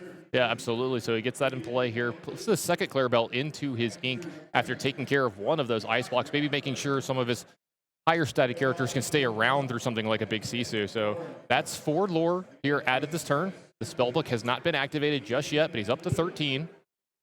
And 1, 2, 3, 4, 5, 6, so 7 ink there. Is that the Sisu in hand over there? Yeah, he's got a big, yes, Ernest has a large Sisu in hand. Another snake getting added here that's going to go ahead and pick up that rabbit. An extra card is drawn. Going to be another card drawn for Sean here as well. Playing the rabbit back out into play. And go ahead and I think he's going to be activating this spellbook every turn of the game for the rest of the game as he slowly marches to the game 1 victory here. Up to 14 lore to 0 from Ernest. But we know we've seen, Ruby Sapphire. Ruby Sapphire. I got to remind myself with the card over here. Ruby Sapphire can come back from crazy positions like this and huge lore deficits to pull it out. Does Ernest have it in him? I think he's got, what, 3, 4, 5, 6, 7 ink right here. Is that last card inkable? Does he have to use the quill? Still got that available? Definite ways back in this game for the control player. You know, we do have the Sisu, which is going to clear things a little bit. We use the Fishbone Quill. Even if it's an inkable card, now you don't have to reveal it to your opponent. The ice block there will target the snake, bring it down to 2 strength, and there we have the Sisu. Yeah, that's going to go ahead and clean up everything except for the second snake here from Sean. But he's at 14 lore. He's still got a snake in play. He's still got the spellbook in play, so representing 2 lore here. If he has any goats, any kind of bounce stuff, he can get this game over with within the next turn or two. And look, there's a card off the top. That's a goat. Yeah, 2 goats in hand. Oh, that's huge. 2 goats in hand. That's going to go ahead and make 2 lore. That's going to go up to 16, go up to 17. Use the last one to go up to 18. And I think this is the lock here for Ernest because the way Sean has this, there's no way to get rid of these goats without the extra lore coming in. And that's going to be too much along with the spell book. We'll see. Yeah, the goats representing game on board right now. They're either going to quest next turn or they're going to be removed. The spellbook is just the icing on the cake. Yeah, it's an insurmountable. Now, there is like one answer, and that is sending the goat. Well, no, it's removed from play. Yeah, there's no answer. Yeah, I was about to say, it doesn't seem like there's any way to get out of that. Nah. Our Ruby Sapphire player agrees with you and packs it up for game 1. Nice quick one here. Really well played by our Amethyst Emerald player here. And it's a deck, I know you're a big fan of it, and every time I've seen it, I've actually been like, yeah, this is actually pretty cool. I kind of like this deck a lot. It's gotten a couple extra pieces here or there. I love the cards that have extra abilities when you spend a little extra ink on them. You know, like the 1-drop Clarabelle is awesome, right? It's another 1-drop the deck. You can get it in early. You can bounce it with your mems if you need to. But if you start getting value off of it and killing items, bounce it, kill another item, that can actually go a long way. And especially in this matchup, you pick off a Quill at the right time. The Ruby Sapphire deck might have a big problem in winning a game. Yeah, that's true. And you know, this is a deck that is called a mid-range deck. For those watching, you know, you'll know if you're familiar with card games, there are really 3 archetypes. There's the control, there's the aggro. You heard that said a lot today. But the mid-range is the other one, and that's a deck that is able to operate as a control deck against aggressive decks, and then it operates that aggressive role against control decks. And here, taking the aggressive role, and this is a matchup I think this deck likes. See if he can take the 2 games. He definitely liked it that first game. Everything went well for him. Great hand. If he could have that exact draw again, I think he's going to line it up just right and be ecstatic with that. So we'll go back down and see if it's going to be a 2-0 for our Amethyst Emerald player, or if Ruby Sapphire could bring it out. Long day. I got to keep looking at these cards to remind myself. But let's go ahead and sit it on down to game 2 and see if we can get a 2-0 in the last round for this player, or if they're going to even it up and possibly get both of these players into day 2. Yeah. Now, I do want to mention again, there's a play that I really liked, and that was the Ursula early on, where Ernest only had 2 cards in hand, because usually I think you're going to time that, and you're either going to try to pick a 1 jump ahead or a card like that on turn 2, before they can be played on turn 2, or you're going to save it in this matchup for the Be Prepared. And using it at that point was really the card that set Ernest back and never able to recover, because that would have been digging for another card, but also another card in the Inkwell, and could have made the difference in this game. But I don't want to say it's a gutsy call to play it there with 2 cards in hand, because it could have whiffed easily, but played it and got rid of that card and really rode that to victory. I think it's a really good point. That might have been actually almost game winning, getting 50% of the cards from Ernest's hand. And it was very impactful in that game, obviously, and just really, really good. I mean, we've seen players today show a real good understanding of when they need to play their Ursulas, when it can be the most impactful. Even if sometimes it doesn't work out the way they intend it to, they understand when they should be playing it for the best and the most optimal use. No, absolutely true. Now, I didn't get to see what they mulliganed there, or I missed it. Sean brought back, I think, 4 cards, and Ernest, I think, was 3. I could have been the other way around. It was a 4 and a 3 for each place. Yep. Didn't get to see the particular cards, though. So each player keeping at least 3 cards in their opener. Interesting note. Now, oh, no, yeah, it's... Yeah. So one interesting note here, for these players to get in, to really secure a spot in, they want to win 2 games. Sean, now they could squeak in. At 44, we have seen make the cut occasionally, but you're going to have to bubble in. So both players want to win. Both players incentivized to win here. Sean, though, stole a game on the draw there, it looks like. And so now occupying a more aggressive role is happy to be on the play. Oh, absolutely. His deck wants to be on the play for sure. I also think it allows you to keep a wider range of hands and wider range of cards, knowing that you're going to be the first one to the board. There's not as much pressure on you to keep very specific cards and have very specific hands, because you're going to be behind quite a bit. I see a couple of the 1-drop Clarabelles. We talked about how impactful they can be in this matchup. I think I saw a rabbit behind that as well, and a couple other things. Sean's hand looks like it might pan out pretty well. Yeah, and I'm taking a look at Ernest's hand here, and didn't have the ramp card that he wants on turn 2. Would much rather be playing a Tipo there, or 1 jump ahead. Of course, 1 jump ahead probably would have been snagged by that Ursula Deceiver, but would have loved to have a Tipo there, and would have loved to have a Fishbone Quill in hand for turn. Although I do see a Fishbone Quill now. Yeah, so you were looking at the cards for Vision of the Future Oh, there. my He bad. actually put his hand down. No, I was super excited. Okay. So that was the card that he got off Vision of the Future. We're back over to Sean's side now. But my point about the turn 2 ramp. Oh, yeah, for sure. So double Clarabelle here. So if Sean were to say, use all of his ink this turn, use 3 to take care of that Popsicle, then he could still have another Clarabelle here the next turn to take care of the Fishbone Quill. But let's see if he wants to develop something else as well. Fox added to the ink here. All 3 ink. Yep, he's going to go ahead and take care of the Popsicle. And I kind of like being aggressive with these sometimes because a lot of the ways that Ernest gets out of these, and look, he can't play Haversam next turn, but you're already taking it away from him on this turn to go into turn 4, and then you know very often their turn 3 play is going to be Fishbone Quill. So you kind of have a lot of your plays mapped out. Now, the Popsicle behind it kind of takes away that whole thing that I was saying here. So if he has a Haversam, he's going to have some food for it to draw some extra cards. But if I'm Sean, it's going to be hard for me not to take down this Fishbone Quill. Yep. Yeah, looks that's like, exactly what we'll do. Yeah, it looks like he agrees. Go ahead and floors up for 2 here.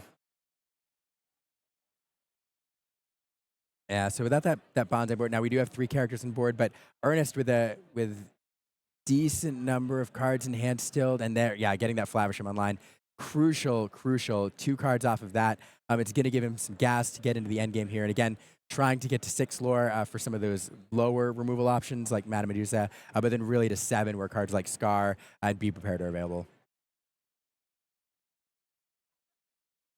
Absolutely. It does look like he does have an ink that he wants to develop here, and it looks like he has another 1-drop, another Popsicle. Really good for Ernest here. It's going to get him a card deeper into his deck. More food for the Flaversam later. Back over to Sean. Now, Sean, there are answers available in Emeralds that can deal with that Flaversham. Maybe not remove it right away, but you have cards like Rourke, which is a card that saw a lot of popularity. We saw it used very well in Toronto for Emerald decks to go the distance, but that card would have given Flaversham Reckless, forcing it to challenge rather than questing and getting cards off that. But we don't have that available. We are getting the Rabbit online, though.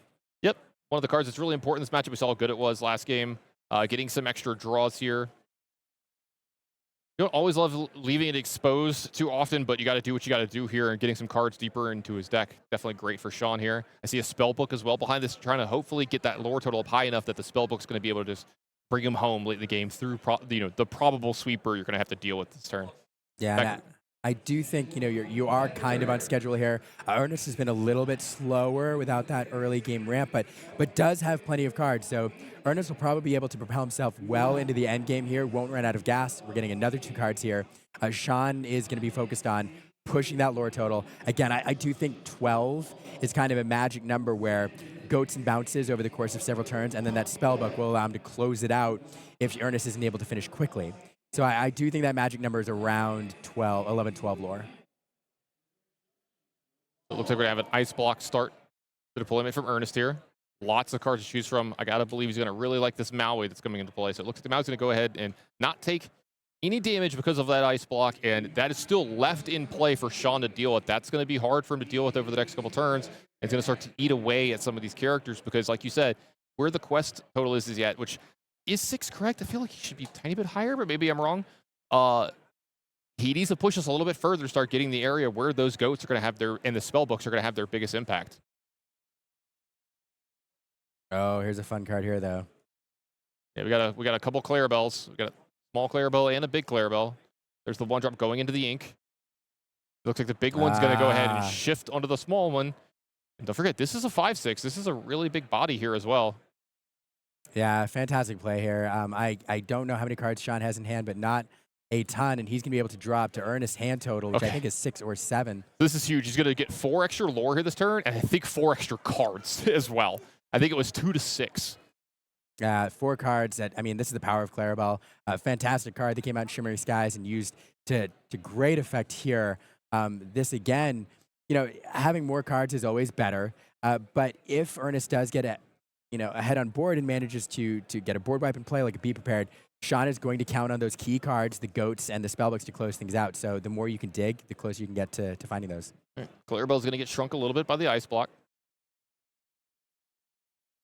Now, I do think, you mentioned Lore Total earlier, I do think we were showing 6 last turn. We questioned for 4 there, so probably 10 now. Yeah, I do believe it is 10 to 1 here. Flaversam has quested.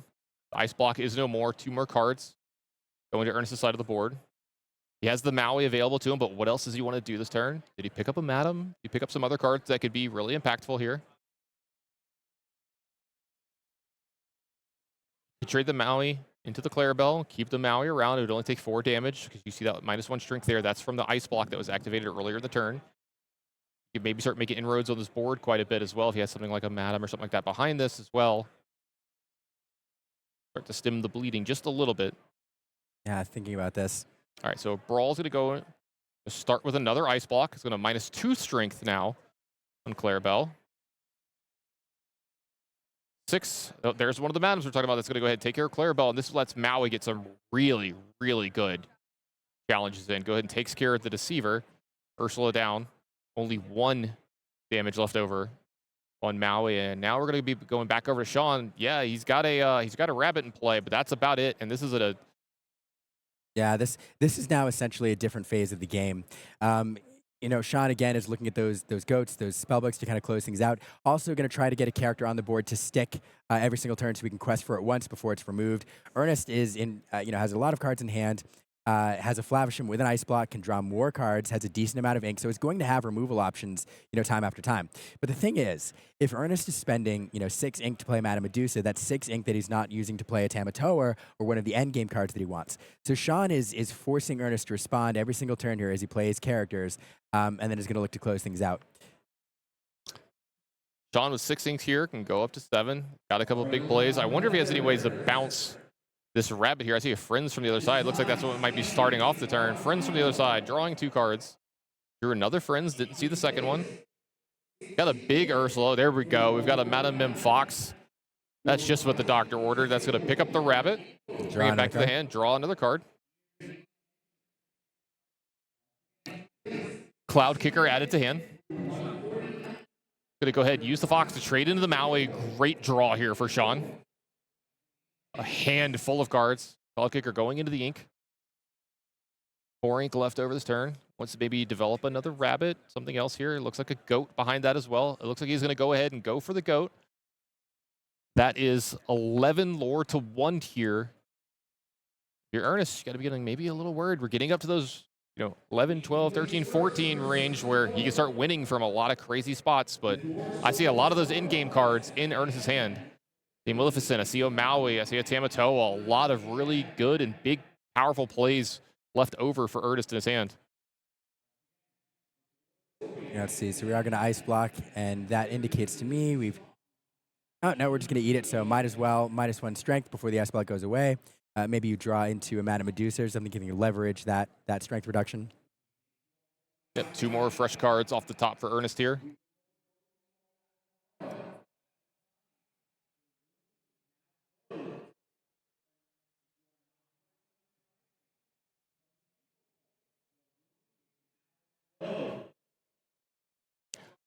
If you're at home watching right now, make sure you don't leave right after this game's over. We got a little bit of a post-game show for you right after this. We've got a metagame breakdown and a couple other things coming your way as well. Yes. Vision of the future here, drawing, and yeah, this is so let's not forget that Sean has the Sorcerer Spellbook in hand. Hasn't revealed that little tidbit yet. One thing about the Sorcerer Spellbook is there are answers in Ernest deck, potentially. Kuzco is a card that's gotten more popular, now with Shimmering Skies out. It's often used to banish locations, but, it can be used to banish that Sorcerer Spellbook as well. So it did play the Madame Medusa here. I'm not sure if we got it off the visions or not, but making use of that lore reduction, enabling Ernest to banish the goat. It does feel bad giving your opponent a lore, but you'd rather give them 1 lore than have it quest or bounced. Sean up to 12 here. Ernest starting his slow climb up as well. He's at 3. So it looks like we're going to have a Friends from the other side make its way into the ink. Sean's going to start off with what looks like a 7 drop. There's one thing here. It is the Ursula, Sea Witch Queen. Yeah, big Ursula here, followed up by a Pegasus as well. And Ursula does a lot of things, but she also quests for 3. Songs cannot be sung as long as she's in play as well. Very thematic ability on this card. Absolutely love that one. And that 3 lore is really the danger here. One thing to note, there is no more ice block on the board. So if there's a card like a Brawl or a Madame Medusa that can banish things with 3 strength, Ursula just out of range.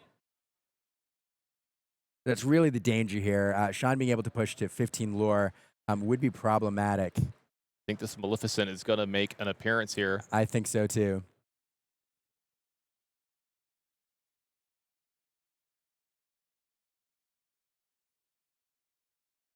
And there she is. The Sea Witch Queen answered by the Mistress of Evil herself, Monstrous Dragon coming to the board, making short work of Ursula. And now the board state has definitely shifted. But again, this is what you kind of plan for in this matchup. Eventually, you will have nothing on board.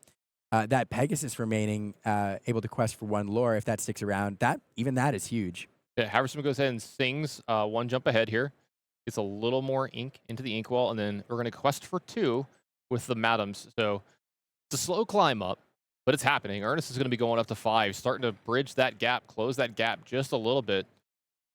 We're going back over to Sean. A couple of powerful cards here. See a big Clarabelle. Still got that spell book. What does he draw for turn?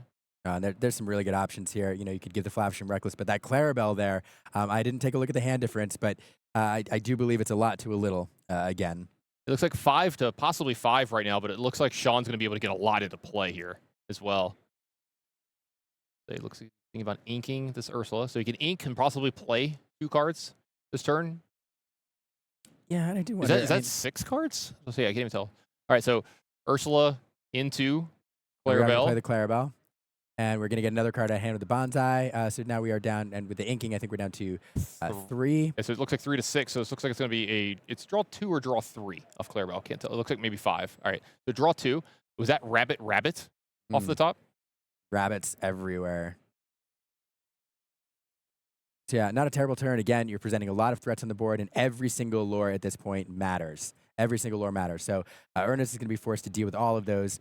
At this point, even a board wipe, Be Prepared becomes palatable. Well, I think that might have been Be Prepared off the top, by the way. It just matters exactly how he wants to line up everything here. The Clarabelle is a problem. He has a baby Sisu that could take care of the Pegasus, but no, it was another Maleficent. I apologize. So, yeah, I mean, one of the Be Prepared would be interesting here. Having Maleficent on board, if he did top joke that, would he be able to sing the Be Prepared and then allow Ernest to rebuild his board immediately? Yeah, I think what we're going to be doing here, though, is going to be a Maleficent, take down the Clarabelle, ink another card, baby Sisu down the Pegasus, leave 1 character back for Sean. This character does quest for 2, but now we're starting to get there. If you're Ernest, this is 4 characters questing. That's a total of 5 here as well. He's starting to bridge the gap even more. It's now 10 to 13. We're back over to Sean's side. Now, he does have multiple rabbits. I think he has 3 of them, along with that spell book and a Tiberius. And was that a Cove off the top as well? Not the card you want to see here. Probably a good ink material, but interesting. Well, it does some work manipulating your strength to make you not susceptible to cards like Sisu. But you know, so with the spellbook in hand, consider Sean at 1 more lore. Almost, if we can get to 19 lore now, the spellbook close things out. So the Rourke is going to be probably a very impactful card here because it's going to do 2 things. One, it's going to force one of Ernest's characters to challenge rather than quest this turn, and you could use that either in the Flavisham and item draw engine, but with no items on board, perhaps use that into a Maleficent, which is a 2-lore character. But then critically, it will knock Ernest down a lore for each one of Sean's characters that is banished. And so if Ernest does do some removal or board wipe later on, it'll knock him just a little bit further from victory. And this game is likely to finish, I think, you know, 1 or 2. It's going to be a 1 or 2. It's going to be close. It's going to be a photo finish here. Lyle Tiberius Rourke, one of the more unique cards in all of Lorcana. I do believe Sean's going to start out with that. Looks like, all right, so what's he going to give Reckless? Looks like it's going to be the Maleficent. Yep, forcing it into the challenge. One of the better questers for Ernest. It makes a lot of sense. Here we go. Looks like the spellbook's going to come into play as well. All right, start getting that lore. Activate the spellbook. Up to 16. Sean doing a very good job of getting himself as close to victory here as possible and then slowing down his opponent as well. Looks like the Cove is going to get developed. We're going to move, I guess, Tiberius over to the Cove. And then pass back over to Ernest. What does Ernest have for us off the top here? Looks like so look at that. I said the Cove wasn't a great job, but look what it just did here. That big Sisu is a removal option for that Rourke at 2 strength, but the Cove giving +1 strength and +1 willpower with no ice block on the board now can't remove that Rourke. Yeah, absolutely great stuff from Sean here, finding every little small edge he can to possibly squeak out this 2-0. Put himself firmly into day 2. Yep, so that is Reckless. Yeah, and Rourke, I mean, you want to remove it anyway because it's an annoying card. But 2, it's 1 lore. Every character that Sean can get to stick is I mean, great here because what that represents now is with the spellbook's lore and Rourke being able to quest next turn, that is a goat bounce away from winning the game. And so with enough card draw, Sean, if he hasn't found the goat and the bounce yet, and I haven't been looking at his hand so much, I've been super interested in Ernest's, that represents. Yeah, absolutely. Getting really, really close to the game here. A bunch of rabbits in the hands here as well. We talk about there's so much ink on Sean's side of the board. I think we're at 9, so possibly 10 the next turn, that these rabbits can draw tons of extra cards as well. We'll send the Maui to the inkwell. And again, the impact of that cove. So, you know, it's one of those things. It's like, oh, I don't think it's really going to be. It's late. It's a late game, maybe not great, and then we see how impactful it can be. So 2 extra cards here. John Furness, does he find a way to kill? Another get rid of Sisu. Tiberius. Another Sisu. His deck's taunting him, so it looks like he's going to go ahead and attack down the cove. So look, now we can actually Sisu here. Yep. So this is going to go ahead and take care of Tiberius now. There it is. So now another character that could have been questing has to challenge into the Bonsai. Yep. Nice, solid turn here from Ernest. He's going to be able to quest up for 2, 3. Also put us up at 14, 15, 16. Is that 17? This turn here as well. Now Sean's at a spot where, yeah, I was supposed to say we can't quest with that. So definitely only 14, I believe. Yeah, but this will be decided by a few lore. So I believe we went up to 17 with the spellbook, correct? I think so, possibly. I'm not sure on the exact thing. We're either at 16 or 17 from Sean. There are a couple top decks here. So Sean, you know, we talked about the goat bounce. I think we have enough lore at this point to play the goat, bounce the goat with a snake, and play the goat again. Does he have a snake in his hand already? I don't know. I think his hand is triple rabbit and something else. But even then, playing a goat bounce, or are we still at 16? All right, those friends from the other side. Okay, so we're going to start out with friends. Draw 2. Elsa, there's a goat. All right, Merlin, goat. Play the goat. Yep. We don't have a bounce. We do have the spellbook.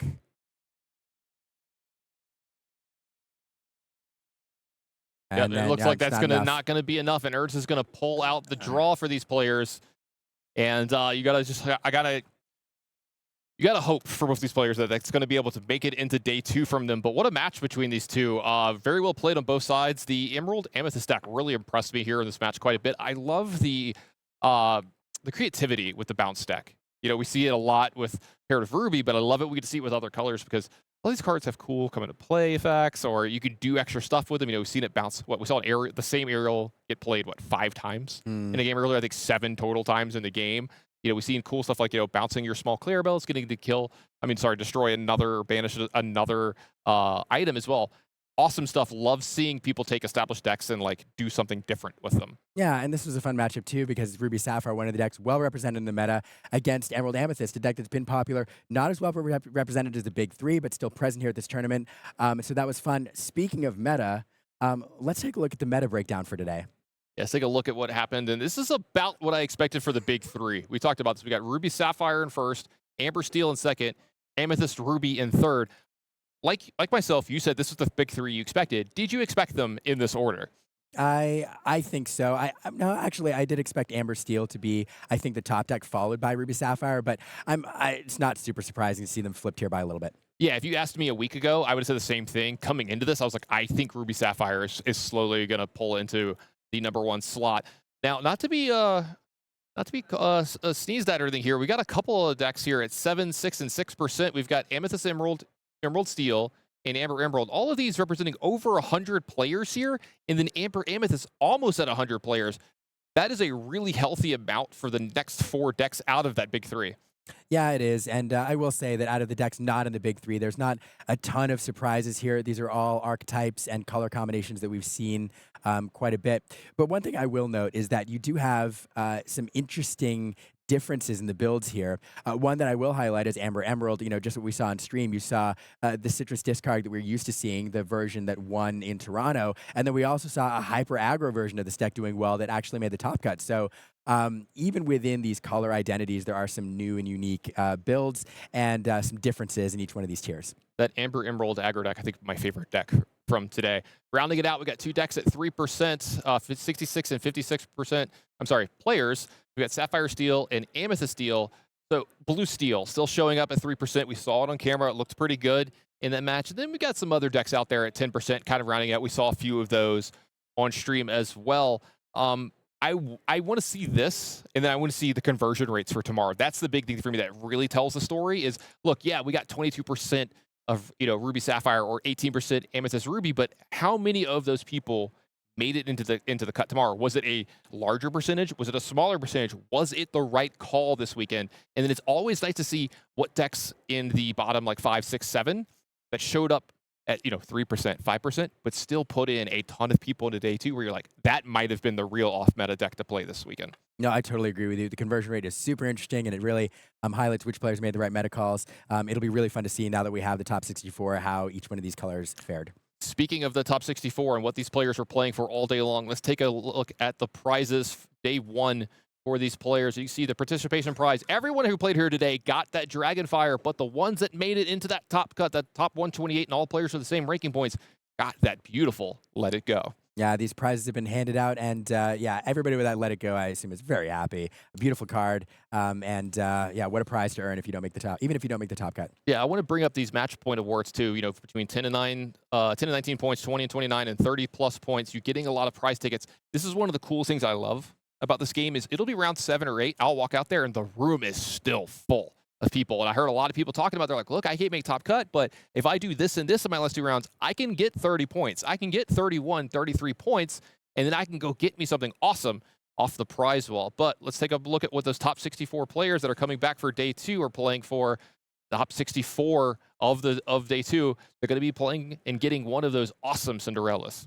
Yeah, now these Cinderellas, we already know who's going to get them. It's everybody who made the top cut. And in round 1, even if you don't make it, into the finals or you get the invitation, you're playing for that beautiful Cinderella. If you win round 1 tomorrow, you get that. I'm sorry, Rapunzel. And then if you win again, you get that invite into the North American Championship and that Rapunzel playmat. And yeah, I've heard a lot of people talking about this all weekend long. I think that's the #1 goal for people, especially obviously if you're not qualified yet. I think Zach Bevins is going to be our #1 seed tomorrow. He's been qualified, I think, 6 times over. It sounds like, he's just been doing well at every one of these events. But he's really saying that he wants to get this. He wants to get in the top 8, wants to get a golden Mickey. But like I said, very first thing for a lot of people, they want to make sure that they get to go to Disneyland. After that, when they get into the top 8, what are they playing for in that round of 16? They're playing for one of these. Yeah, the Golden Mickey match. I mean, that's always fun. The top 16 get the invitation, but then there's a lot on the line in the next round, too, because the winner gets this amazing card. It's 1 of 500, and it's just gorgeous in person. So you make top 16. You get that weight off your shoulder. You're like, I'm qualified. I'm going to Disneyland. You're like, oh, but wait, now you're playing one of the most important matches of your career. You're playing for a Golden Mickey.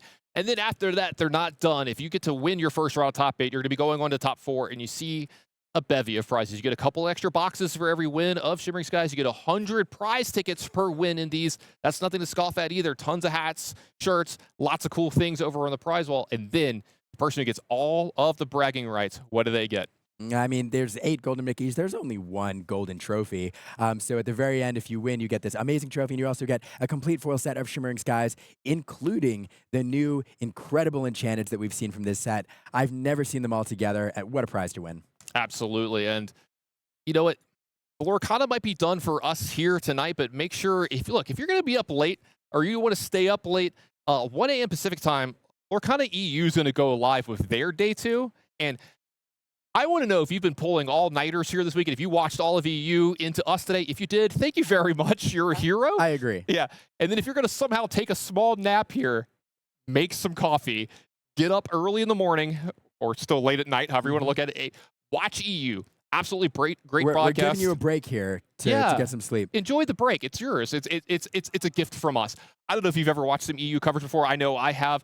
Absolutely love the casters over there. Love the crew. Love what all they do. Great work there. Can't wait to maybe work with some of those guys one day. Maybe get in the same room as them. Maybe at the World Championships. Might be fun in Orlando.